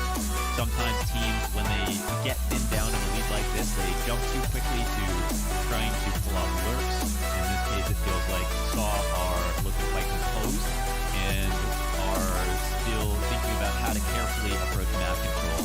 You know, no team is perfect, especially not Astralis at the moment, and they should always hold out hope that they can force Astralis to make a mistake. So, just want to try to get some of that information. Dupree, kind of one of the best ladder players, and one of the worst threats they can actually have in a fight. Man, he is doing so much work. Those are the 2 frags that'll really wrap this up. Matt just chimes in as well, finally getting his kill on Olaf, leaving just to work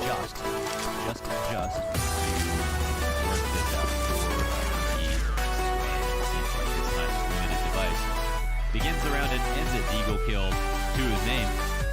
And it's a tough spot because on one perspective, you come into the game expecting to lose, you're going to play scared, and if you play scared, you play predictably. If you play predictably, you will lose. And that's what Astralis are hoping. On the other hand, if you rush too often, you maybe give up chances to get kills, which keeps rounds close, which ultimately breaks down the CT economy, but you've got to have this balance between both to be able to have an overall sustainable path to victory. And so Saw needs to make sure they keep the tempos changing throughout this half, even if they are a little bit nervous. That's some great damage here, as you can see by the new exactly how much damage is dealt from those nades and Device. Another opening off frag, opening op frag, and Magic as well will combine in tandem with that kill to make this round look pretty good here for Astralis. Yugi is a next line of defense at the top of Ivy. He's been relegated to the Falmus. Great grenades come with the jersey, I guess. He drops one at the back of Ivy. It does one hell of a lot of damage. And there is a boost up on Ivy, just preying on the thought that Yugi might overextend. Just a bit too much. And look at this. Device, he's in the box halls. He's got an AWP. He's looking to push, potentially. And Muterus, does he know what's coming? Oh my god, do his op senses tingle enough? Muterus, instant Tech 9 headshot as you see the little T-cap pop up at the bottom of his scope. That is quite a funny sight. I don't think I've ever seen that before. And Muterus now in a 3v3 situation with an op recovered does make this a precarious spot for Astralis. They've rotated everybody inside. Yugi is playing flex in the Z, thinking about how to assist with the ladder cross, and Snappy looks like he's done believing that it's inside. Just in time for Saw to actually rotate out. He'll also get a kill from his new position in Ivy. And yeah, this is where things could potentially go from bad to worse. I think the off is in the right hand, so maybe Muterus, he can make a case for himself. But no, it's going to be Snappy to grab all three. Comes off the back of fantastic rotates from Astralis to adjust by going from inside to outside. They have a good read on the situation at all times, and it feels like they're following Saw no matter where they're going. In that moment, they had the rotate inside with 3. As soon as Saw said, okay, let's not go inside, it might be a bit obvious, Saw went back to ladder, back to T-Con, and Astralis were right there waiting for them at every single turn. So they're definitely playing a good read game right now. Astralis instantly on fire with a quick 5-0 start into this match. Now Dupree dropping the nade into the back of T-Con. Yugi pushing up box halls with the AWP. Fire lands at his feet. Ooh, player goes flying across Device's screen, and the badminton reactions are not quite enough to be able to catch that kill. So Dupree here as the forward man outside. This is a mercenary. He's always alone. He's going to be in ladder sometimes. You can't always expect to get traded, but you want to put one of your best fraggers. Entry fraggers are great here. We know Fur famously has championed this position, Dupree as well, and these are, you know, players that are going to consistently win fights, and that's kind of all you want. You know, players who don't expect help. They aren't the needy. They're kind of like self-activating units of destruction. Dupree, he's going to get the first kill off of an assistance flash, drop a Molotov to push them back, deny information, but it looks like he doesn't want to just deny information. He wants to get some information for himself as well. However, Roman will punish him for that peek, and this opens up the round a bit more for Saw. Device, wow, that was a chance to take out Just if he had been there just a moment sooner. Yugi can't trade in this situation and actually push the CTs back a little bit, and the two new guys on the team, Snappy and Yugi, are going to try to perform some kind of retake. No, seems unlikely. Instead, they'll just go for what'll clearly be the save. Yeah, so this round really rested on a knife's edge on a couple of those kills. I think, you know, following Dupree throughout the entire round would have told you that Astralis were doing quite well. He got the info on ladder, the first kill in T-Con, a lot of map control in T-Con. Maybe he pushed that to the limit a little bit, overextended in T-Con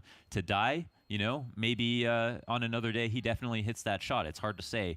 But then you combine that with Device dropping his op kill in the Ivy, and you say, okay, well, you know, we've got a real round here. And I think it all comes because of Saw's persistence at keeping multifaceted levels of map control. Always keeping attention at Ivy, which is a thing that teams shy away from too often, to fighting back into T-Con just in case there may be a push. And I think that needs to be underscored, that it is a highlight of Saw's play, that they're making sure to have a very layered attack on Train. And of course, because this is a best of one, we're always going to see a map that both teams are likely to want to play. And for Saw, I guess we can see why. So what happens now? We've got the fourth man set up outside. The first tier executes, as we can see on the mini map outside, to deny any information in front of Sandwich. But the counter smoke plus the push up is able to kind of counter the potential of that Sandwich smoke from the T side and force Saw to now look for info somewhere else. There's been a lot of slow rounds here for Saw, and that's a bit worrying. You know, Astralis, they're going to hold on to grenades a lot longer. As we can see, they've still got 3 incendiaries left over. Dupree still has a smoke. They've got 3 or 4 smokes in total, and that means that when Saw do decide to execute, they have a high potential to get counter grenaded. So I think the one thing I would say for Saw is they probably want to be a bit more unpredictable, or at least feign presence. You know, throw some more utility in the early round to bait out the Molotovs if possible, to bait out some of the smokes that you of course only get to carry one of, and from there move into executes. But now the smoke down at Ivy with 40 seconds remaining, Magis is going to have eyes trained on it like a hawk, holding down this spot. There's not a friend here to help him out. Yuki is on the other side of the smoke. First kill will not go his way. A great opening frag from Muterus. Yugi drops his smoke defensively to help him out. Movement around the ladder to get new lines of sight. He goes up top. It takes out Sidodo, and that puts him in a great spot and his team in an even better spot. They can't make progress outside. It all comes down to Yugi's hold. Damn, man, your play-by-play is getting better, Mohan. Oh my God! Thank you so much for. Can you hear me, buddy? Yeah. I Hey, can, bud. yes. Okay. How's it going? I heard you say, you know, Yugi doesn't have a friend to help him out here, and I figured that would be my cue. So yeah, that was hello, my cry for everybody. help. That was my cry for help. Thank you. Hello. Okay, hey man. 7 rounds deep, I see. Looks like Astralis' match versus Saw is going a little bit better than it did versus Nip. I am ready to catch up with what I've missed. Take me through it. Okay, so basically, Astralis have been doing all the regular stuff, and Saw have been moving fairly slowly throughout the round. Device has gotten 3 opening picks, including this round. So far this match, all of those have resulted in the round win. And so Astralis are doing a great job of holding grenades, and there hasn't been much trouble. A lot of what you'd expect, I think, from this matchup. Ooh, all right. Well, Snappy, damn, gets himself 2 kills on the bottom of ramp, and then also the assist for the deep grenade coming off of Device. Stododo can't do much more than that, though. Yugi's gonna counter-op him. Astralis to the 7th. Damn, they kept all of their grenades as well. The money's looking good for Astralis. Seems like I've come into a very one-sided affair. Great time for a pause. Yeah, let's stop and talk about this. So is there anything to add, really? I mean, I think, yeah, I think they're playing a bit too slowly, but one thing that's really cool, you know, Saw are gonna play Train. One thing that's cool is that they are giving a lot of love to all choke points on the map. So they're, you know, there's a lot of Ivy presence there's a lot of Ivy presence, a lot of T-Con presence, a lot of ladder presence, a lot of box halls, people, and it feels like they are kind of keeping everything in check all the time. And I think the one round they won, it wasn't an eco round, but they did come close on one of the eco rounds. Dupree had an ace with an MP9. That's kind of impressive. It's kind of cool. Yeah, it was not bad. I mean, if he died, they probably would have lost the round. So it was really a it was his Mission Impossible moment. 7-1, the inescapable scoreline.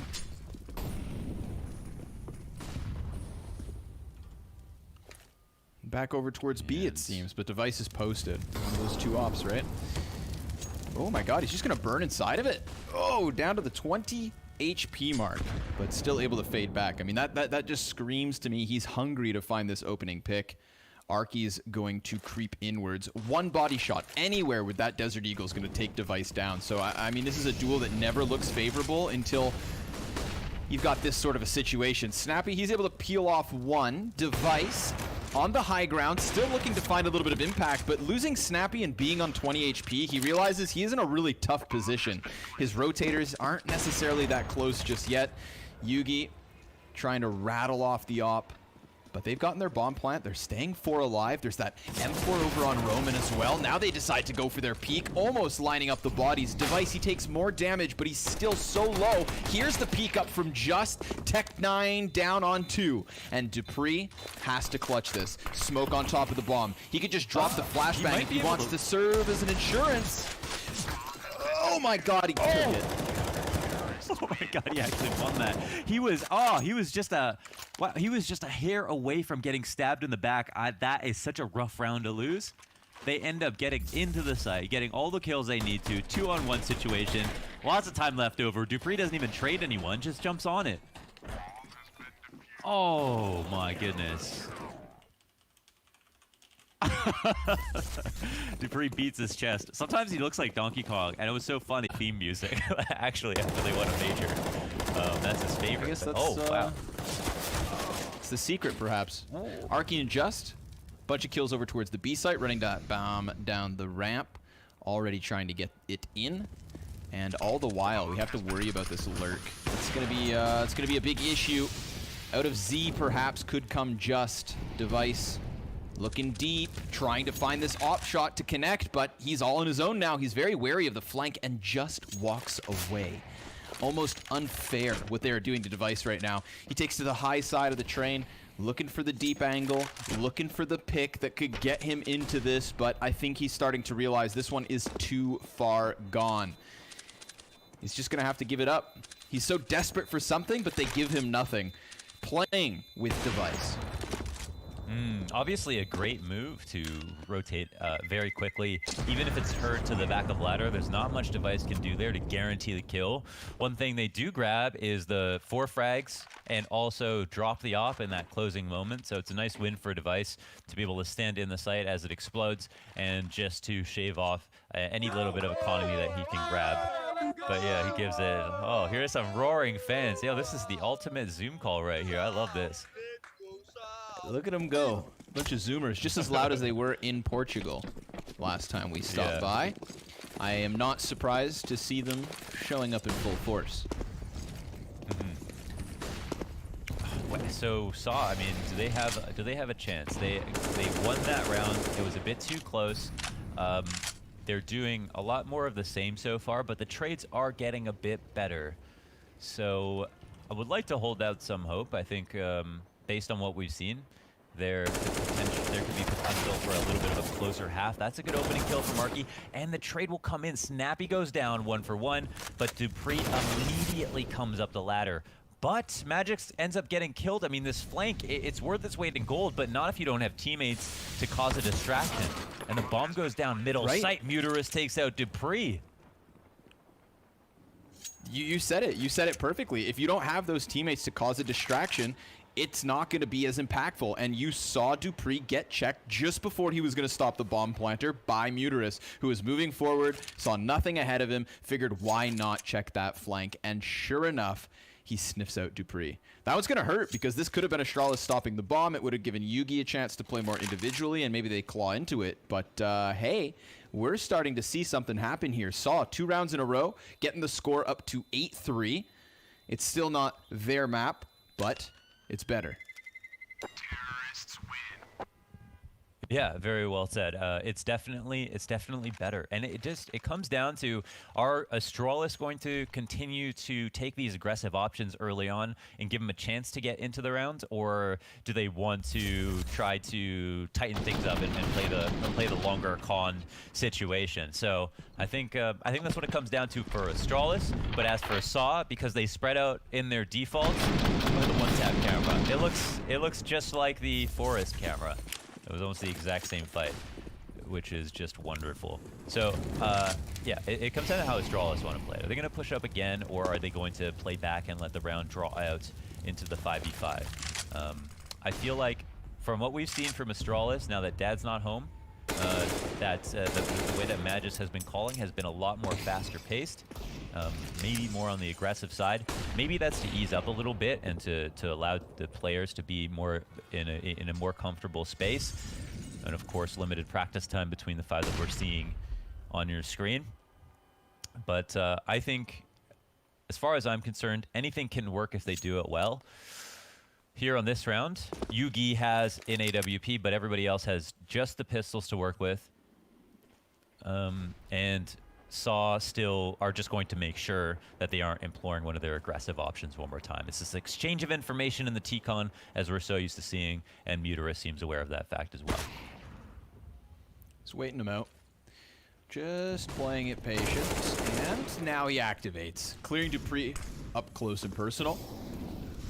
And we're going to watch Astralis start to scramble here, trying to get those players back into the A site, looking to find some impact with the little that they have. And Yugi, well, he's already bagged the first one, so there is this tantalizing chance. Device with the deagle. Another kill off the frag grenade from Snappy. It's turned back to the man advantage, and Arky's looking for the frags up close. He's getting this pressure. He's feeling the heat, and can't quite connect his shots. Now he's dropped the bomb, and Muterus is going to have to do everything. Essentially a 1 versus 3.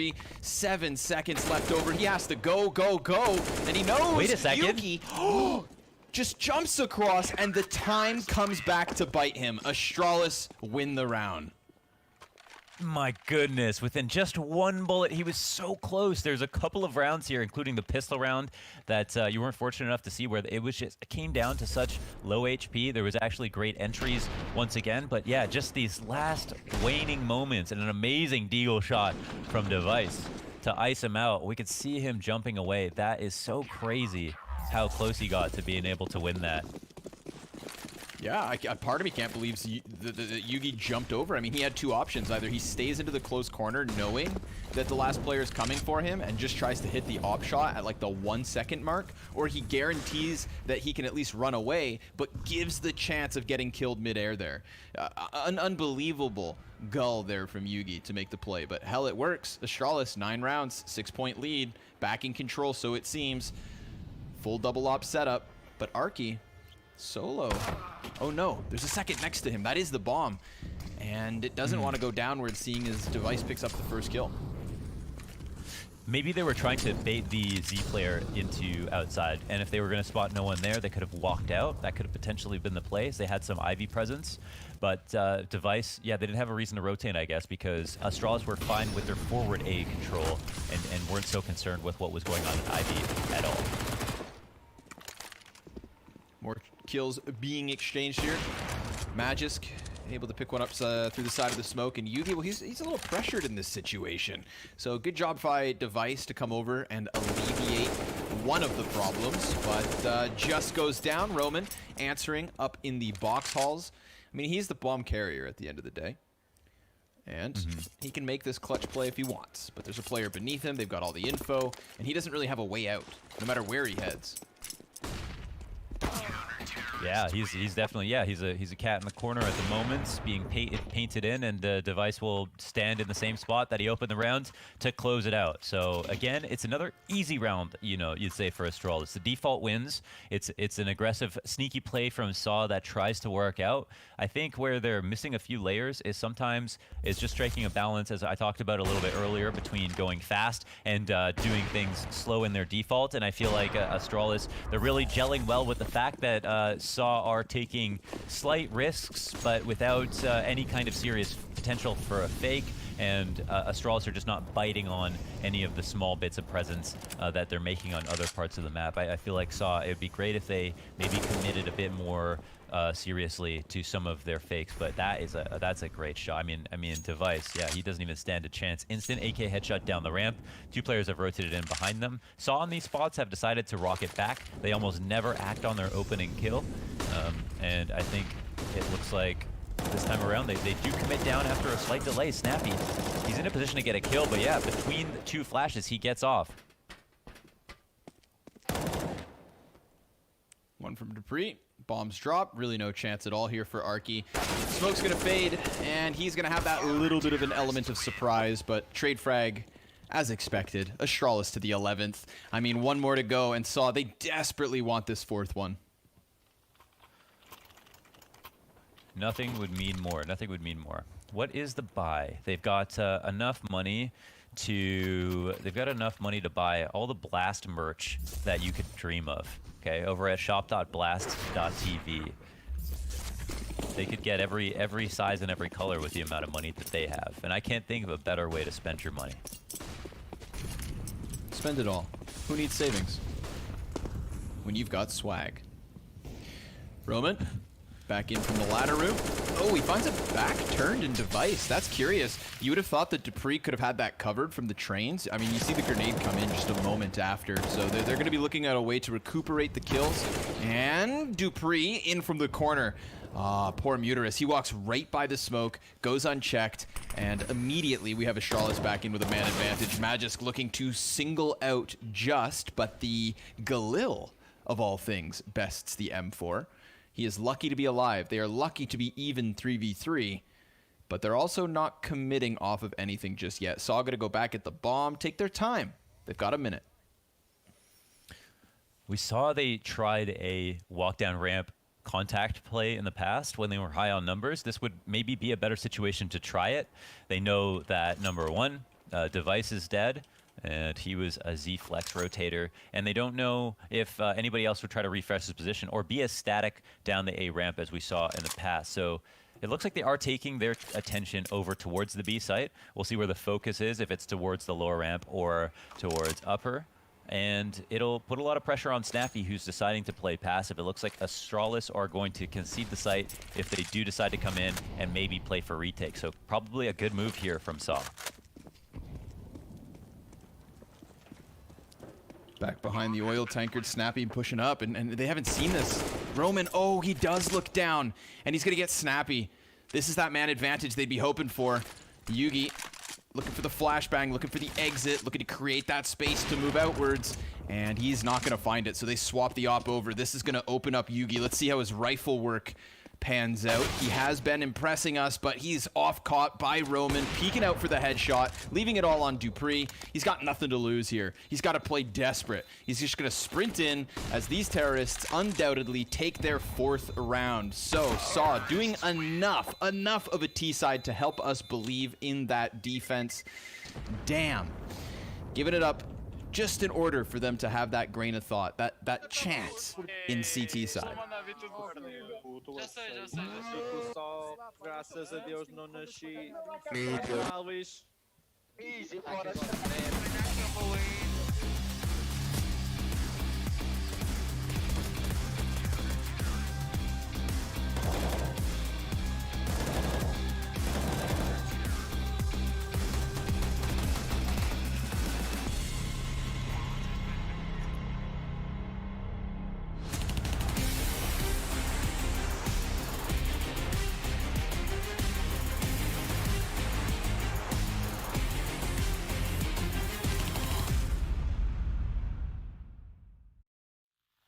Welcome, ladies and gentlemen. We are kicking off the decade here. Not every day you get to say that. With the Blast Premier Spring Series. We do have the very best in the business, the best in the world competing here.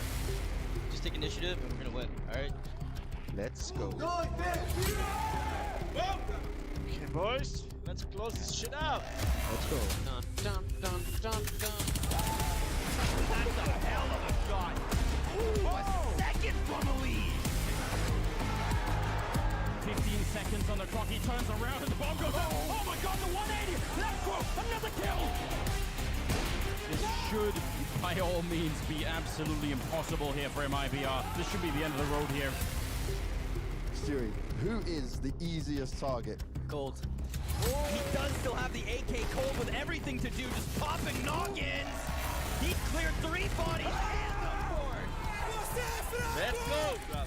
Let's go, guys. Let's go. Let's go. Tickets booked to the spring finals. The final day here of Group A. Liquid gonna end up winning in overtime, 19 to 17. I want you guys to get real pumped. It's the last series of this first weekend. Go, guys. Let's have a party to go. What? He's got 14 bullets in the magazine. Half the clip is gone. He peeks wide, and that's it. Good night. Ladies and gentlemen, Spring Series Week 1 comes to a close.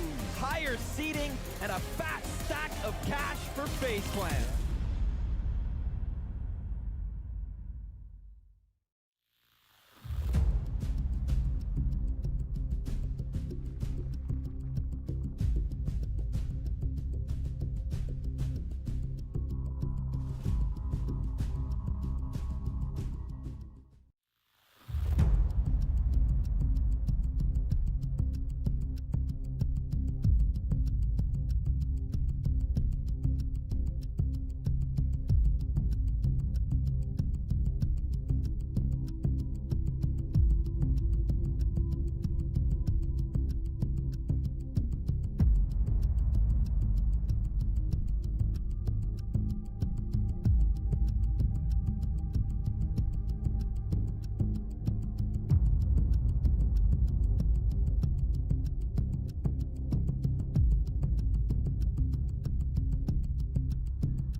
Don't put me live.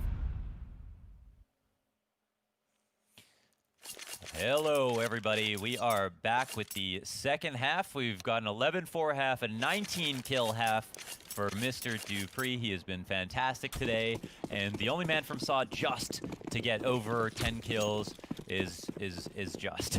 He's done it. He's broken that margin, and we could see the impact on some of those rounds. He was doing a great job with the trades, and SAW, they came close to winning a few of these rounds. I think it's surprising to see that the half was only 11-4 considering the pistol and other things, but already into this one, the T side is looking very strong. This rush is furious, but we've got Arky from up top to take down 2 and lure a 3rd into the site. The bomb's going to commit over now. Magisk comes through with a fantastic trade from long distance. Very unfavorable spot for him with the Glock, and there is a significant amount of map control for the T's here to work with. The CT's in a very rough spot, just doesn't know that Snappy's here, and there's also the flank through Z, and things go from bad to worse as the CT's drop like flies, but Sedodo has gotten himself on the defuse. 2 seconds left over. Dupree trades him through the smoke, and he turns his 19 kill half into 21 as we move right into round 16. Well, would you look at that? That is a pretty smooth start into the second half for Astralis, and it's another head scratcher for SAW. Really sad to see because they had so many things go well for them in that pistol round. Once again, the bait into the back of sight by Arky, pulling the bomb here to commit. But then the answer back from Dupree to come around from Z. And of course this man, the closer, is going to be able to get the last kill on top of everything else. And SAW will have to decide now if they want to force up into the execute. And sometimes, if you don't laugh, you will cry. As we can see from our man on the screen, Dupree looking very animated as usual. Astralis, we saw them buy majority SMGs in the first and second round. Second and third round in the first half. Probably expect more of that into this one. As for SAW, what an eco strat can be is a question mark. They have enough to get scouts. What we normally see on Train, of course, is the 2 scout buy that is complemented well with a couple of deagles, maybe a CZ, and some nades. And the potential, of course, is very high if your scouts get a couple of tags. If your scouts get a couple of tags, everyone's within 1 shot. It's the great equalizer, really, these scouts. So it'll come down to if Astralis will spend too much time getting scouted or if they can do a good job of finding exploitable spots without exposing themselves to these dastardly scopes. And here's a replay from that second round that we were just talking about. Dupree with the MP9, grabbing an ace, snagging an ace. And another one of these tragic situations where the bomb diffuser narrowly escapes, and it seems to be Dupree is kind of has run a series of tragedies in favor of Astralis and against SAW in that first half. So many counts of it, and yeah, it's a shame to see. It's a tough pill to swallow. We run this game back, I really think we'd get a different score line in favor of SAW. Maybe not 12-4 in favor of SAW, but maybe more like a 9-6 in favor of Astralis. Definitely a couple more rounds, I think. I feel like SAW could have definitely gotten. So we've got a tech pause called, of course. We want to just make sure that everybody, the competitive integrity of the game is maintained by making sure the servers are all right. Everyone's very comfortable. And although the production has been fantastic at this event, and it looks like a LAN, these guys are definitely playing online. And so we want to make sure that they have the right server so everyone feels good and can hit shots. This Astralis lineup, it's a very interesting one. I think the most interesting and weird part is that, Snappy and Esatag both came from Heroic, but I think maybe Esatag, because he is still a player for Heroic, he can't play at this tournament, but I would have anticipated Esatag to be playing in place of Snappy, considering there is some IGL overlap here between him and Magisk, who I don't think is given the reins over just for this match alone.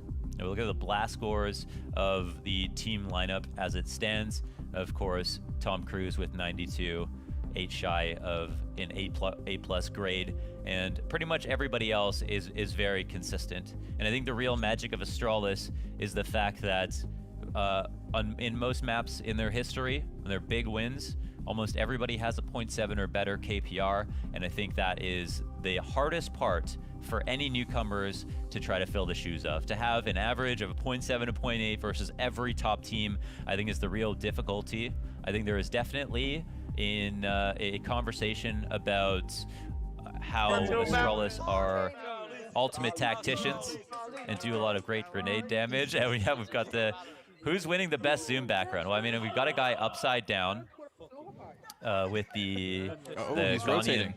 Funeral meme behind him. Yeah, and he's spinning. We've got a handmade MS Paint Danish flag. Whoa. Look at them all. Look at them all, Mohan. Yeah, that's at least 40,000 people here in the Zoom call. Seems like it. I'm curious to see just how creative we can get throughout this event in terms of our fan cams. I have high expectations. I mean, we can leave it to the fans. Yeah, we can leave it to the fans to get creative. We can watch how creative they can get. I mean, we don't even need Blast to get creative. People are already going to start off on day one with Zoom backgrounds like that. You know, you just gotta. What is it? You gotta build the circuses, and they will come. And that's kind of what we've done here. We've given them the template, we've given them the platform, and now they are going to perform. Connor, did you just turn the phrase if you build it, they will come into if we build the circus? Something about circuses, yeah, man. Yeah. I'm trying to keep up, okay? I'm trying to keep up here, mole man. I do that often. I think you know, I think it's something I've just got to start embracing. It used to be, what was it? It was back against the wall and against the ropes. Became back against the ropes. That was always a guilty Which, hey, it happens in mine. boxing. It happens in boxing, so that's okay. But yeah, we had ungodlike most recently. Not godly, not ungodly, but ungodlike. Yeah, right, exactly. You know, it's Muterus whatever extra very short. specific part of my brain just doesn't seem to make those connections. You know, it's not my I think fault. it's charming. Don't blame me. I like it. Okay. Muterus, yeah, he's looking like no neck Ed right now. No neck Ed Muterus, right here, ladies and gentlemen. For those of you who get it, you know. Maybe he's impossibly short. You know, like 4'6". Yeah. Imagine if you were somehow so short that you couldn't take a photo. Like there's no camera that had a tripod that could go low enough for you. That's Muterus. 8-14 though, that's a rough one. Honestly, I'm not gonna lie. When I saw Saw coming into the server, I knew that they'd be punching upwards, but I kind of had my high expectations set on Roman and Muterus, and that's not what we've gotten so far. It wasn't the hard carry we've seen in the past. No, it's true. He's kind of the first name that you recognize, but of course, Astralis have 5 that everybody knows. So that's the tough part. Round differential. The NIP leading the score table, +9 in rounds, and that is of course versus Astralis. Damn, big pickup for Certainly there is some Clearly kind Astralis of doing a round little bit differential from the other. Yeah. Interesting. Okay. EU Group B standings. We're taking a look at this. Mad Lions pull it through versus Fnatic on Mirage. The Mousesports end up winning a game. Mousesports been a mixed bag for them.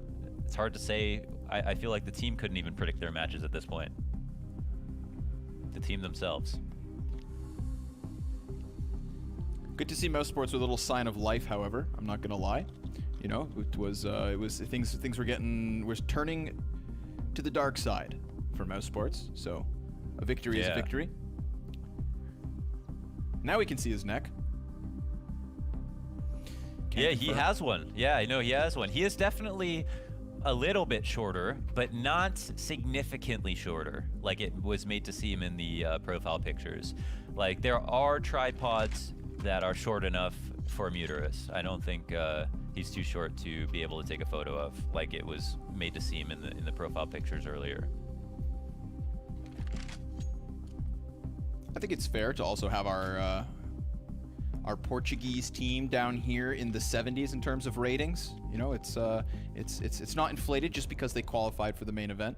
I like to remind everybody that that these guys, you know, had to defeat opposition even to have a chance, and then their first chance to show us their talent is versus Astralis, and not any Astralis, but an Astralis that's coming off of an upset and probably wanting to change the narrative. So Dupree very much, you know, connecting those shots, turning heads, rolling eyes.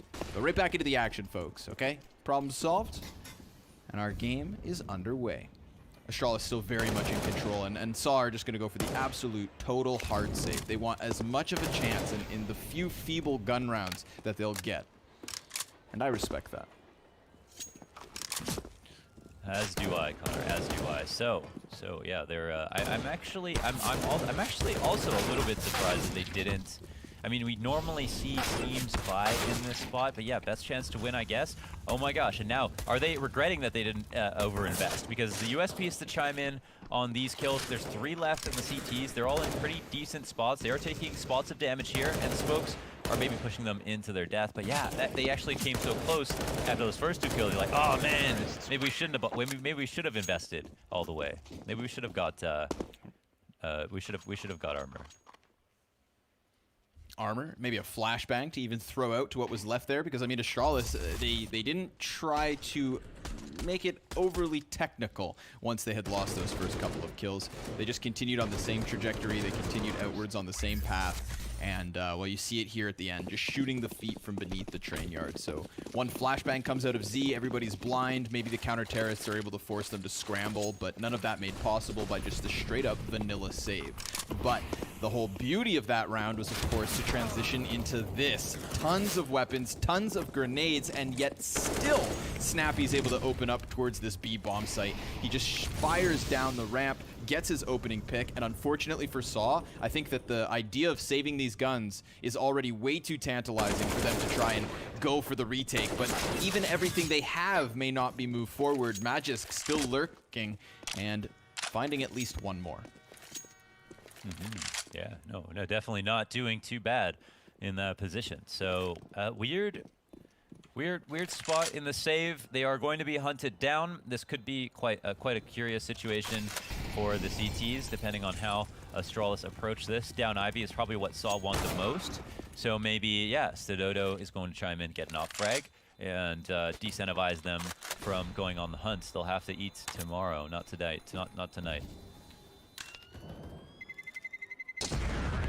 Bomb pops off, 7 survivors. So, SAW, you have a very long, windy road of a comeback. Good for them, they kept that AWP. At the very least, you know, not even gonna have to just resort to straight up rifles. I'm very curious to see if they can employ it for that opening pick. But Magisk just being a nuisance here, not letting them get away with everything they'd hoped for. At the same time, reserved from Astralis, you know, they could have really tried to force the issue and cleared out all the weapons, knowing the impact that it would have had here in the follow-up. But they let it go by, and probably because they are still confident in this spot. Why wouldn't they be? A little bit of early grenade damage. Device hunting for an opening pick, but nothing to be found in the box halls. That's true, yeah. The box halls are empty. There's nothing but inventory here. And yeah, but they are looking for bodies. Device popping off into a powerful position. Wow, they allow the T's to get a lot of ground here, not expecting this push. But it's the T's to also not expect the push from the CT side. Roman pops off with those 2 frags. 3-on-3 situation. It's actually not a bad spot for both teams. Yeah, but Dupree, I mean, they're so far out from Z already. Maybe he wraps around this smoke. He's nervous. He's in a tough spot, but all the while, we do have Stododo pushing up onto the bomb site. Dupree behind them. He's going to turn his back, deals with the man on the bomb. Now looking for the last one, but just answers. And Magisk, he's going to have to finish out this round. He's going to have to secure Astralis, their 15th. He's got the flashbang to do it. He still plays towards ramp. Just time burning down, and now he's gonna have to force the issue. Oh, and he eats it. Fully white, can't see a damn thing. Desperately gets on top of the bomb. He's gonna try to defuse, and Magisk is having none of that. 16th frag for Magisk, and a 15th round for Astralis. You know, Dupree is a real two-way player, man. We've seen him be so fantastic on the CT side, and now he's transferring those skills over this way. A very valiant attempt there by Roman to come through when it felt like the entire site was compromised and get a little bit of extra damage in, but it's all consolation kills. Astralis find their 15th. Another one slips through their grasp just slightly, like they were trying to grab sand there. So sad for Saw. They touched it, so they couldn't hold on, and now they might be in a situation where they could lose 15-4, especially with entries like these. However, a trade back from Just means there's still hope. Some hope. Even for Roman, who's very much pinned in behind these boxes. Yugi's got him tagged up somewhat, but not looking to force the issue, Astralis. Seems like they want to collect their numbers. Device even trying to find this angle on the outer yard, but nobody giving him the shot he hopes for. Molotov to slow down any sort of a push. And Saw at least have some forward positioning here, not only inside of the ladder room, but also close on the exit of T-Con. Device, however, very good at doing exactly this, unraveling bomb sites, weaponizing patience, waiting for the time, but the flash isn't good enough to get the kills. It's a great flashbang, but it's denied by Yugi. He saves it, grabbing himself that second frag. Stododo trying to now move away from the E-box. The wild MP9 spray just gets away from him, and Roman has to clutch this if they want to keep going, which he seems to, as he takes two and looks for that last one. Yugi, who saved them inside of T-Con, has to save them in the clutch, and he'll do exactly that. 16-14 for Astralis. They finish the map on fire. On the list of things that you hate to see, that is at the top of them. The flash into T-Con, the close clutch attempt by Roman, and man, there was just a series of rounds that you saw that Saw had opportunities and almost closed it out, but just couldn't do it, and couldn't do it in succession. Tough one indeed, but I mean, they knew what sort of incredible task they had ahead of them. There's the odds, of course, that they thought maybe the upset earlier would be a wounded Astralis, but you know what they say about a wounded animal. It's not a good look for them, but unfortunately, that's where we end this one. Saw valiant effort.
Was there anything that really stood out for you guys, or are you just raring to go for North America and Fury MIBR that are coming up later?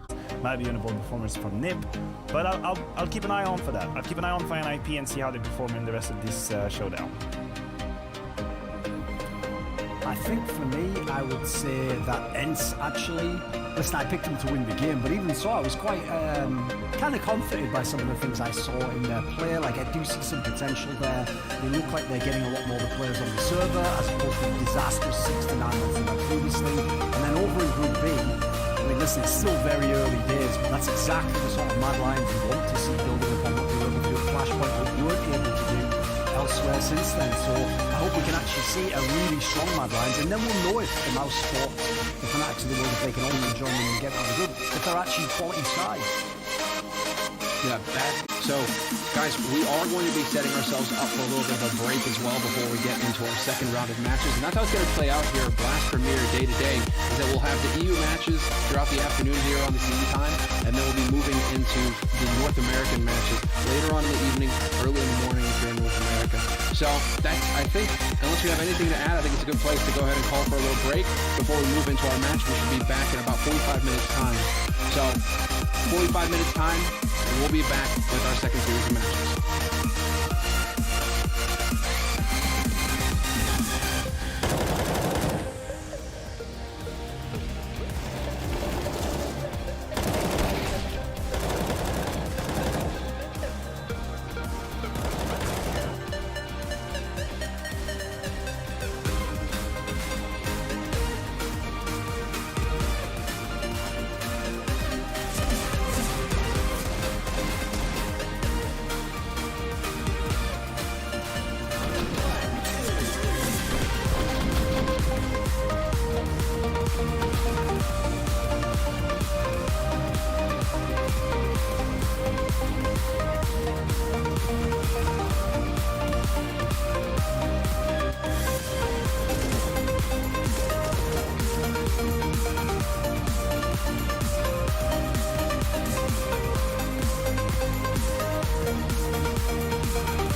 coming your way. The 100 Thieves and G2!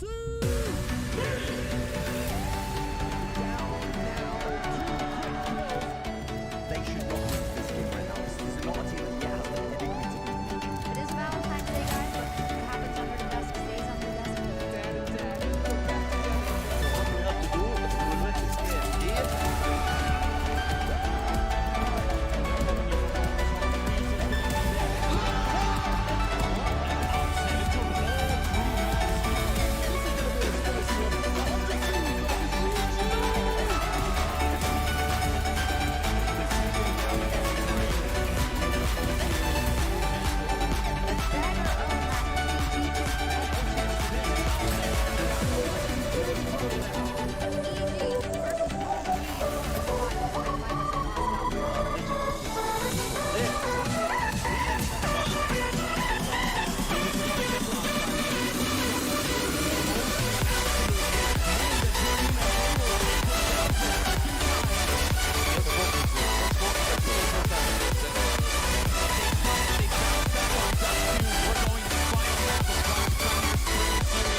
for the